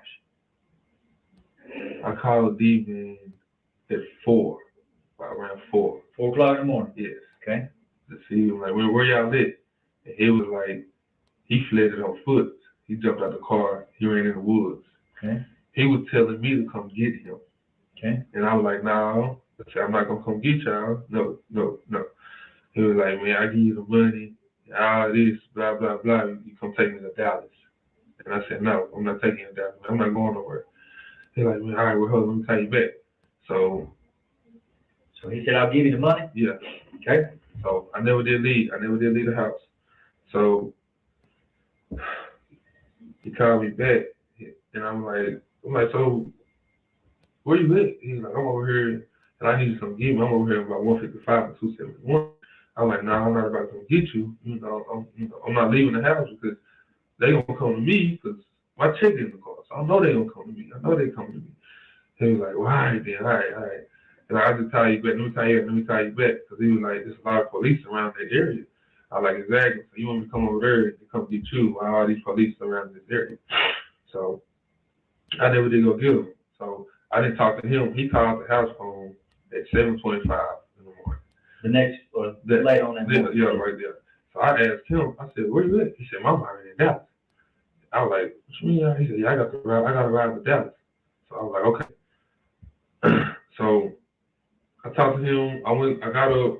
He called at 7:25, but I ain't called him back until when I woke up, 9:25. So I called him. He's like, he already in Dallas. So I called him again, and then I was like, so it was like, so I'm like, so where you at? Like, what's going on? He never did tell me. He never did tell me what was going on. He was like, man, don't worry about it. He's like, don't worry about it. I mean, be honest with me. I mean, when he runs up and he calls you at 4 o'clock in the morning, he says, I'm on foot and I'll give you some of the money. Yes. I didn't. You knew yeah, exactly. That's what I'm saying. You knew he done hit that lick. Exactly. Yeah, that's what I'm saying. With him getting him with all black. Exactly. That's what with I'm him saying. with a gun and him running from the police. Exactly. And then saying, hey man, come pick me up. I'll give you some of the money. Yeah. I know it. Then again, I know. Did he tell you how much money he got? He did. That's what when he was saying, hey, he didn't get nothing. Yeah. That's what he was saying. So when he was saying all this, he was like, yeah, I done made it, I done made it to Dallas and all this and all that. It was like, they probably got Lamar. He said, Marcus Jan got jammed up or whatever he was saying. So he was like, they gonna come to you because your check was in the car. Nah, this is blah, blah, blah. Which, you know, I figured that, you know. So what did he tell you to tell him? Huh? What did he tell you to tell the police? He told me, don't talk to him. Don't talk to him without a lawyer. That's basically what he was saying. Then come to find out, he was like, man, oh, they done got the Marcus or whatever. He over there snitching or something like that he was saying. So I'm like, hey, that's between y'all, you know. So right before I was about to leave, he was like, man, just you need to get rid of that phone. That's what he's telling me to do. So man, I'm showing you the phone, get rid of the phone and all that. I'm like, man, hey, I'm keep my phone, but that's you and stuff like that. I'm gonna keep my phone. Yeah. Okay. So when did he tell you to get rid of your phone? Right before I was about to come to Edgewood. I had talked to him because I had went to Walmart to get me some gas. And y'all can pull it on camera, you know. So I was there, I was pumping gas. So he wasn't with me. That's when I had left. So I'm like, man, I ain't getting rid of my phone. I'm not, you know. So this was the phone you had? Yes, this is the phone I've been having. So did D-Man get rid of his phone? I didn't really know. I knew it was something. But the number that he had that night was the 253 number, 258. Yeah. Whichever that. Yes, that was 258 number. So when I was calling that number, it kept going straight to voicemail. So I knew, you know, he got rid of the phone. So I mean, the big question is, man. I mean, with him getting in with a gun, dressed in all black. Yes. Wow. And y'all picking him up like that, and him running, getting in the car. I know. Wow. I mean, you done been through this before, not this certain thing, but you done been through the laws before. You know. I got you. I mean, you had a general idea of what the hell what the hell just happened. Exactly. So I should have been in the car and talked to y'all. And when you jumping out, don't make it no better looking on me. No, it really don't look no better for you. So, I mean, and with you getting your sister, and she done ask you, you know, did you hit a leg? You said, no, D-Man done hit a leg. You know, and he's calling you while he's running from the police in the woods, offering you money that he got from the robbery.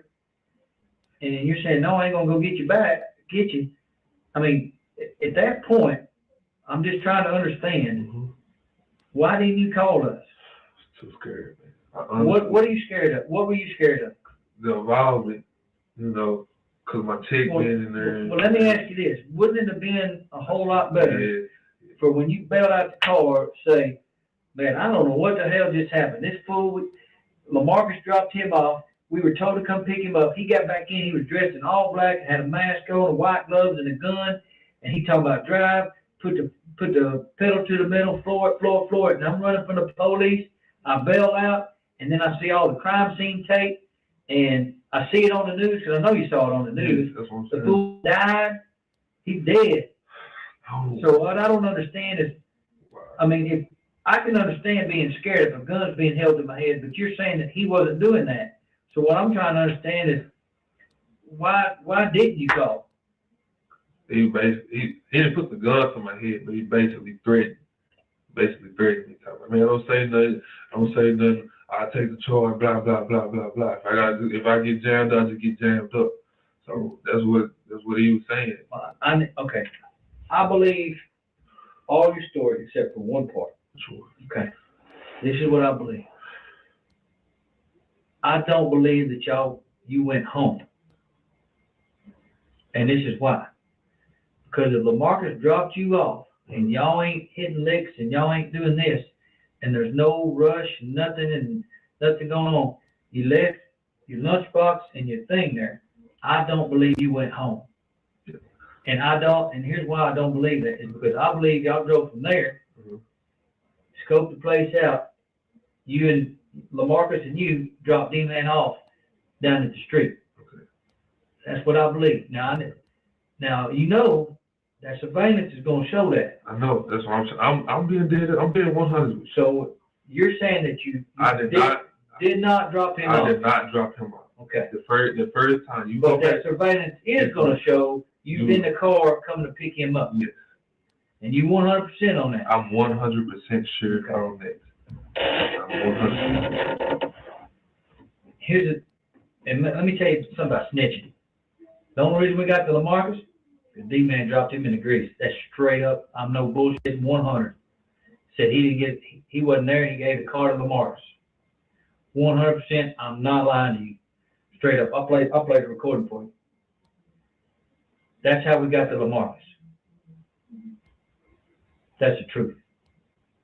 So don't let D-Man talk about snitching, whatever.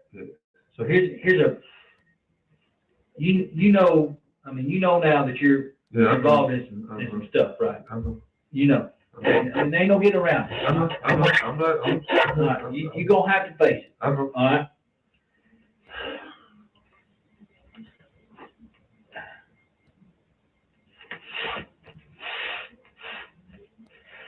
I also know that you know D-Man a lot better than what you tell him. Like, you don't know him, you just know him from work. No, I said went to school together. Yeah, right. Yeah.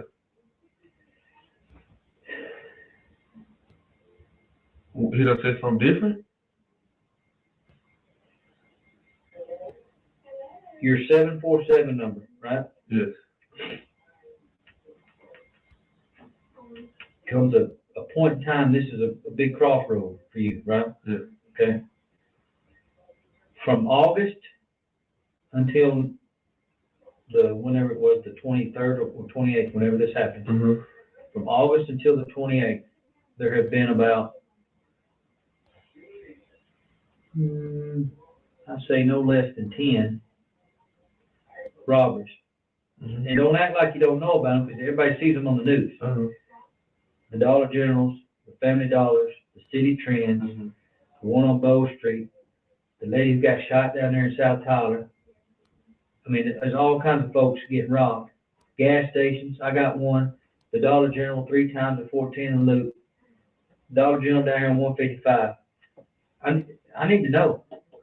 You there? I swear to God, honestly, truly, when I know what other licks he done hit. He don't tell me his business. He don't tell me. But one day, I knew it was something because he put out a lot of money. A lot.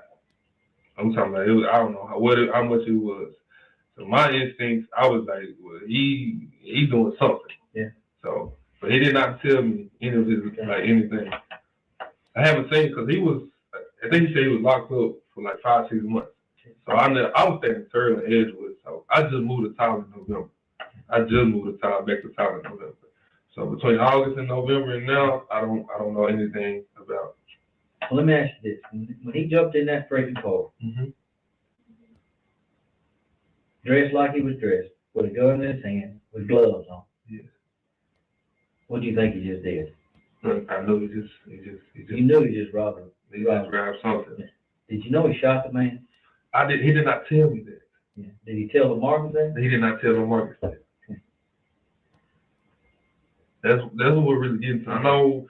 Let me tell you this, and just like I told you, we didn't get to Lamarcus unless that was straight up through D. And I'll play this conversation for you on the. I mean, you'll hear it later. Okay. Because it's a recorded conversation. So everything that I do is recorded. Okay, I understand. I'm on the phone with D-Man on the phone. He up there in Dallas. He burnt out on y'all. Mm-hmm. You know what he said? I ain't had a car. That's Lamarcus. I'm going to say this about Damian Mosley, who got the death penalty, by the way. He was smart enough not to talk to the police when he was eventually apprehended in Dallas. But for some reason, I can't get this one fact out of my mind. Why would you take your cell phone when you fled originally? How did they get in contact with you? He got one thing right, though. But I guess even broken clocks are right sometimes. And you'll hear it. I'm not bullshitting. I believe you, man. When I talk to Lamarcus, guess what he says? What? It's yours and his idea. You'll hear it. Okay. This is what he says. Okay. Lamarcus says he was driving. He admits he's driving. Mm-hmm. But he's saying, you and D-Man went over and hit that lick, and then you ran back across the street, got Lamarcus, went over and scooped him up and burnt out.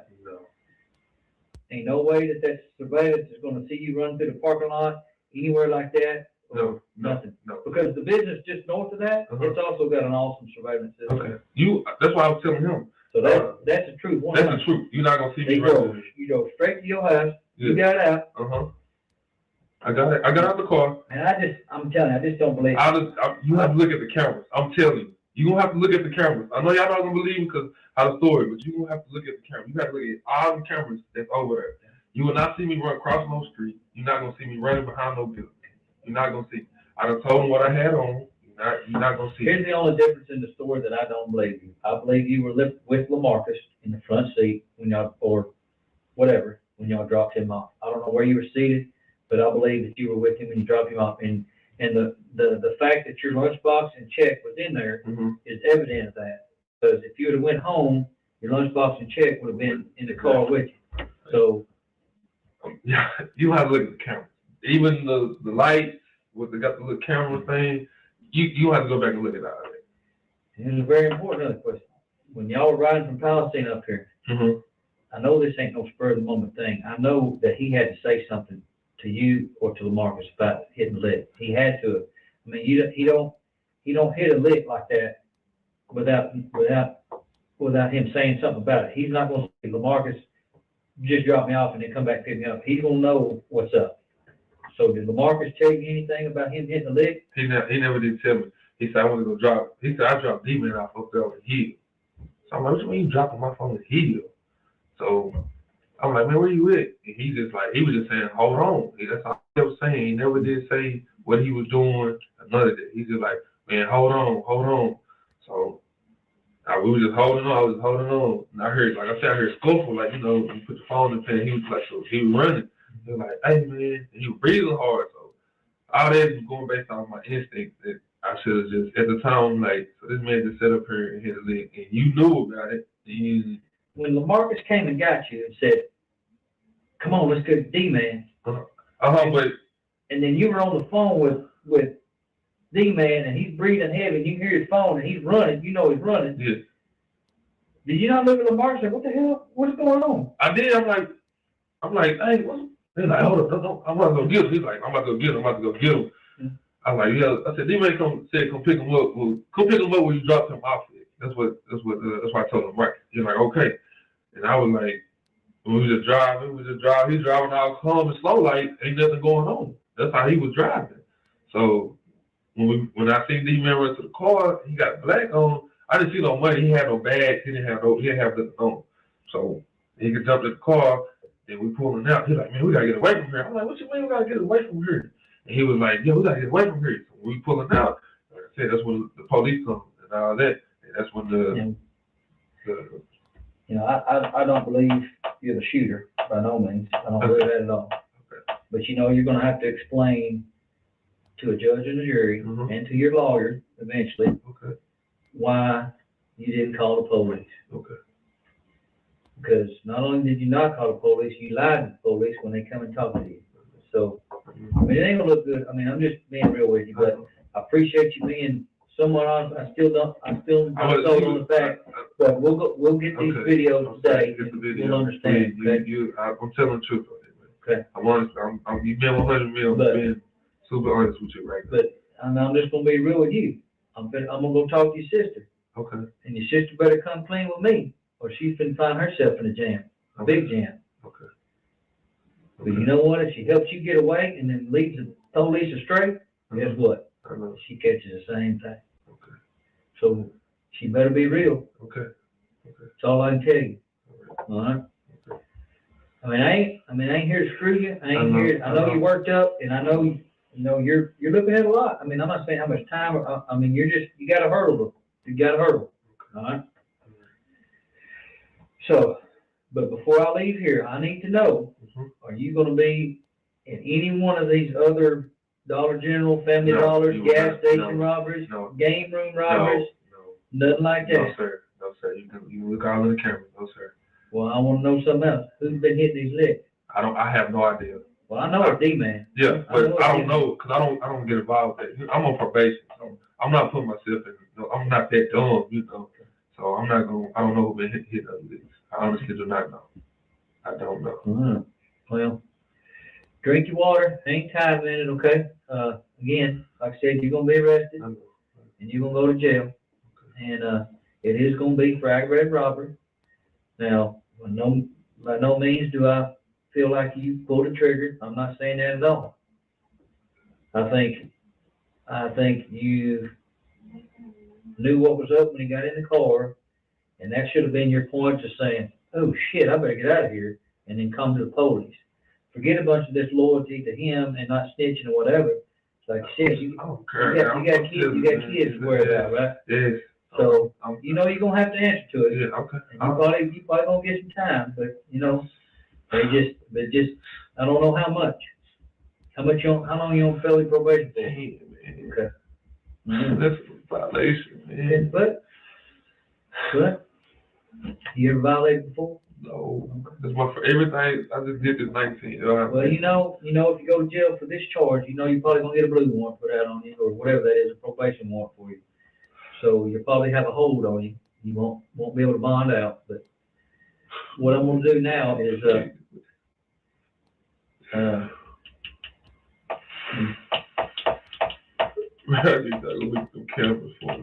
I'm going to, and here's what I want to be honest with you. That's the only part that I don't believe. That's the only part that I don't believe. I believe that Lamarcus was driving, you in the passenger seat, and D-Man's in the back, and y'all dropped him off. Or, I don't know what the switch situation was, but I believe you were Lamarcus when you dropped him off. But if you're telling me not, then that one surveillance system, that camera, that's pointed right there at you. We're going to know it. Okay. Because their surveillance system, it's nighttime too. Exactly. So, I got you. I mean, it's you won't see me, man. Okay. I'm telling you. Whose idea was this? It was D-Man idea. D-Man. Do you think he told Lamarcus what was up when he had Lamarcus drop him off? I think so. I don't know. Like I said, Lamarcus didn't tell me nothing when I got in the car. I'm more interested in seeing what Lamarcus said when he came back and said, "Come on, we gotta go pick up D-Man." Huh? I didn't catch that. I said, I'm interested in what Lamarcus told you when he come back to your house and said, "Come on, we gotta go pick up D-Man."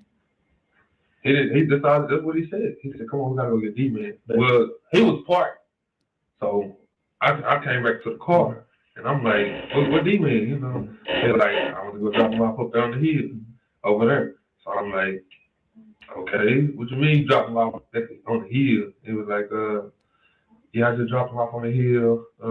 Just get in the car." He said, "Just get in the car. Just get in the car." After that, he didn't say nothing. We just sitting there, it just music. I'm like, "Man, what's going on?"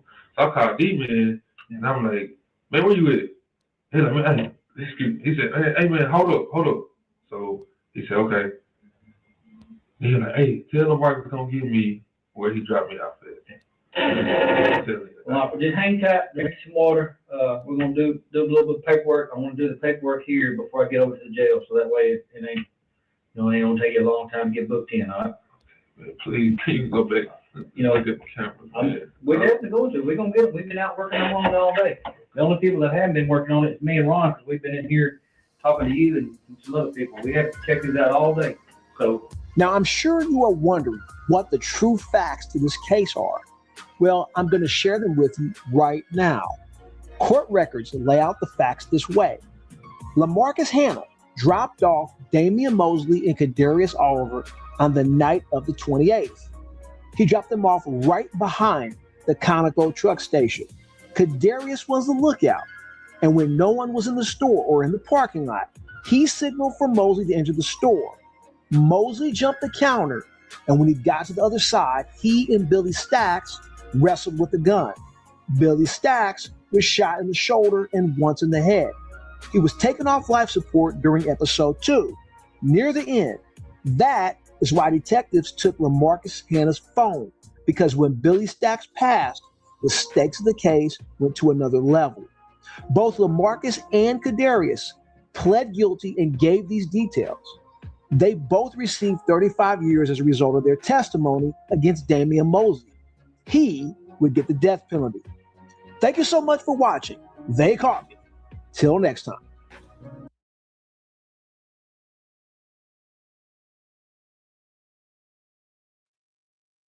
Damn. 35 years, bro. Hey man, you tell something, man. If you ain't getting out of jail, bro, ain't no need to even tell, bro. You should just roll that shit up. 35 years, man. 35 years. You should have kept your secret with your co-defendants. Shit. That ain't no deal, nigga. 35 years ain't no goddamn deal, man. Ain't no deal at all. That's just like if Vonnie and them. If they find Dirk guilty and they give Vonnie and them 35 years, man, you should have just waited till Dirk hit your books when y'all got found guilty, man. Pretty sure he would have told India to start hitting people books once y'all found guilty. Yeah, that shit ain't even worth telling on nobody. You going to jail still, and you finna get 35 years, and you finna have to go to PC. Shit ain't even worth committing no crime, man.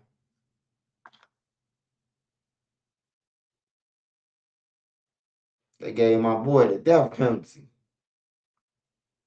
He done went in there and ran into an old white dude. Instead, he just strong on him. He killed him. It's crazy, man. Glad I ain't never be hitting no licks with a lot of motherfuckers. And if I did, it was gang members we hit licks on. Shit. Could have still went bad either way, man. Ain't none of that shit no good. But yeah, that's crazy, bro. And they did it on payday. They did it when they got their checks. They got paid. They robbed the gas station. And dude ran with all the money, it sounded like, to Texas. Shit crazy, man.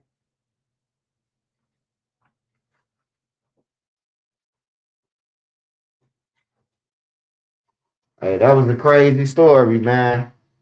Hey, we all can learn from that. Everybody who trying to hit a lick and trying to hit the jackpot quick, bro, you better off just go ahead and work it, man. Bust your ass, man. For a few years. It'll pay off. You should be able to get a house and apartment legit with your own money. Looking over your shoulder, that shit crazy.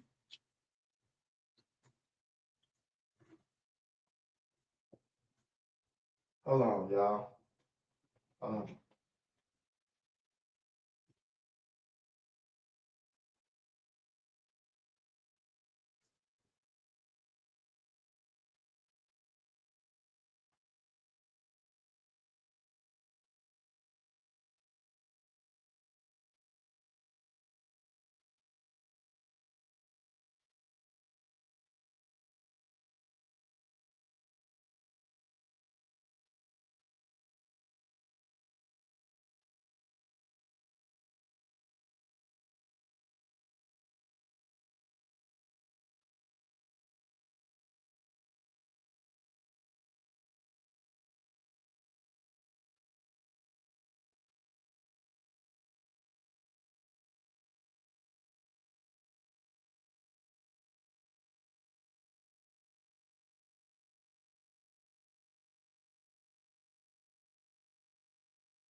Smash that like button, man. Scam some taxes. Yeah, stores don't got shit, man. Stores definitely ain't got nothing, man. Some stores probably hold that much money, but shit, that stores that hold that much money, they be having inside robberies. The whole staff cool with it. Hey, shout out to Ron. Shout out to Ron with the stop. He said, how much time did Teasy get? He ain't getting no time. He ain't been sentenced yet. But he gonna get life though. For the shit he pulled. That shit ain't cool, man. Your girl don't want you, somebody else hit her, and then you calling the killers to come kill them just to kill two birds with one stone. And she still ain't mess with Teasy, bro. She ain't mess with Teasy since the daughter was 2 years old. The daughter like 12, 14, 15 now. Shit crazy. Tommy Sherman, shout out to Tommy, man. Shout out to Tommy, bro. Shout out to Tommy. Shout out to everybody. Let me go ahead and go over to Chicago news. See if there's anything out there, man, before I check out.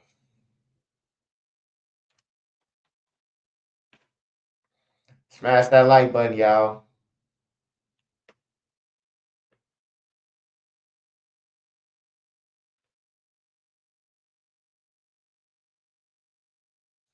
Oh, this is what they was talking about. This baby. Wait, if you were locked up at any Illinois juvenile detention center, like Cook County, the Audi home, or anywhere else in the system, a global settlement may be coming in 20. A man was shot and killed inside an apartment building in Englewood. Winnie is live at the 7th District Police Station with more. Winnie? Hey, good morning. Well, the victim's name has not been released, but we do know he was 24 years old and he was found in a hallway. Chicago police responded to an apartment building on the 800 block of West 66th Street just before midnight. The victim was shot in the face and stomach. He was pronounced dead on scene. Video shows several officers going in and out of the building, including talking to several witnesses. Police say a weapon was recovered during the investigation. Now, again, we are waiting for the Cook County Medical Examiner's Office to release more information about this victim. Police have not identified any suspects or given information about what led up to this deadly shooting. Area 1 detectives are investigating. I'm live here at the 7th District Police Station. Winnie Durk, WGN News.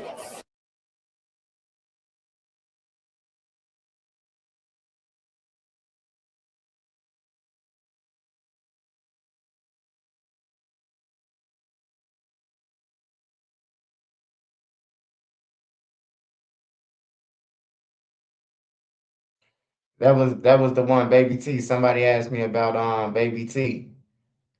That was his killing. His own homies now probably killed him. One of the fucking BDs. That shit embarrassing, man. Killing each other and y'all claiming the same gang, only to go to jail together and tell each other that, hey man, we ain't into it, man, up in here, cause we got ops up in here. We gotta work together. Like, get the fuck out of here. Nigga done killed your brother or your cousin or something. You gotta kick it with this nigga. Fuck that. Hey, just go in there, be yourself in jail. Don't join no gang. So you can be able to tag a motherfucker if you want to. And they gotta give you a 101 if you a neutron. Ain't nobody gonna let them jump on no motherfucking neutron. Coward ass niggas.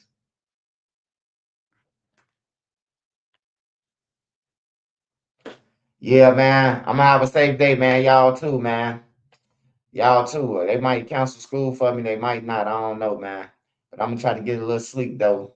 I know by about 12 o'clock because they canceled school today for us. They probably canceled a whole bunch of school due to the weather. Um, Make sure y'all smash that like button, hit the cash app. Be safe out there, man. For those who waking up this morning, good morning to y'all, man. Wake up with positive energy.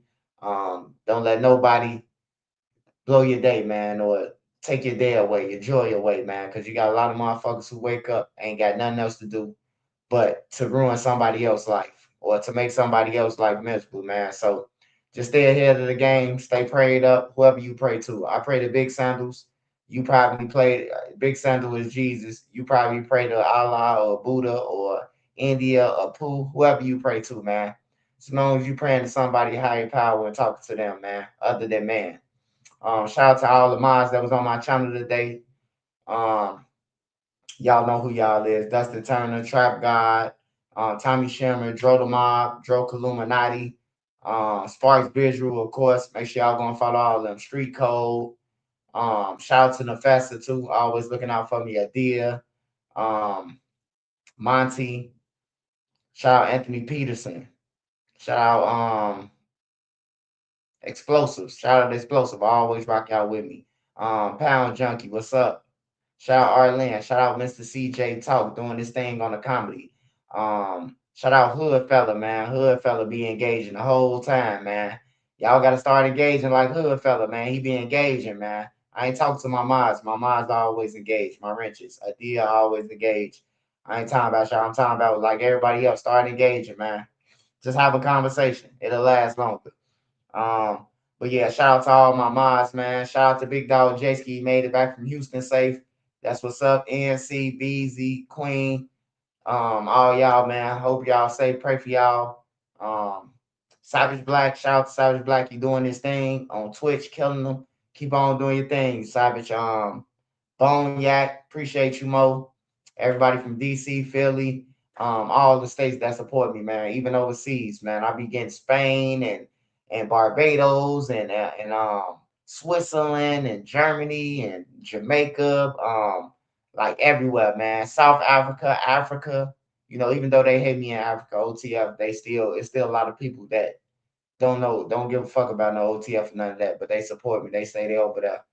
Um, um, Egypt, where Gaddafi them from. I got fans over there watching me.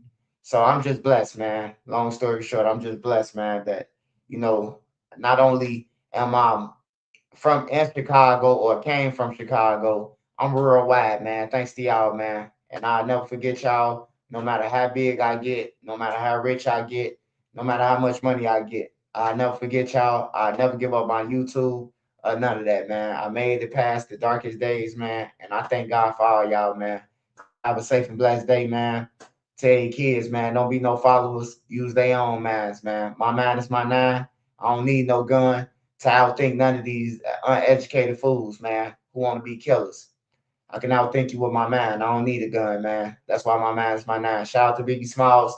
Shout out to the whole New York. Shout out to Cali, Atlanta, Cleveland. Shout out everybody. Montana, Nebraska, Minnesota, Wisconsin, Iowa, Alabama, Mississippi, New Orleans, Florida, of course, Florida, Texas, Utah, Arizona, Cali, Vegas, Seattle, Washington, the whole Washington. Shout out to everybody, all the states. If I forgot about your state, I'm sorry, man. Virginia, the whole DMV, New Jersey, New York, South Carolina, North Carolina. Make sure I get everybody. West Virginia, North Virginia. Yeah, let me make sure I get everybody. Shout out to everybody, man. I love y'all. Have a positive day, though. I'll be back at y'all with more content. If I ain't got school, none of that, I will be dropping more content and going live, man, and talk to y'all, man. I love y'all, and I appreciate y'all for keeping me at the top, man. I appreciate y'all. And in Jesus Christ's name, I pray. Amen. Thank y'all, man. Smash that like button, hit the cash app if you want to donate. Other than that, I'm up out of here, y'all. Amen. Pray for y'all. Everybody be safe. Pray for everybody eat tomorrow. And just go along with your day, man. Stick with your first mind. And don't hop in that car with no nigga you know ain't got no license who got a gun on his lap. Cause y'all going on a high speed and somebody going to jail and he ain't taking his weight. So if you ain't with the shit, stay on the sidewalk, man. Cause everybody be with the shit, ain't with the shit, you know. I love y'all though, man. Shout out to everybody who support me and the ones who don't. Fuck ya.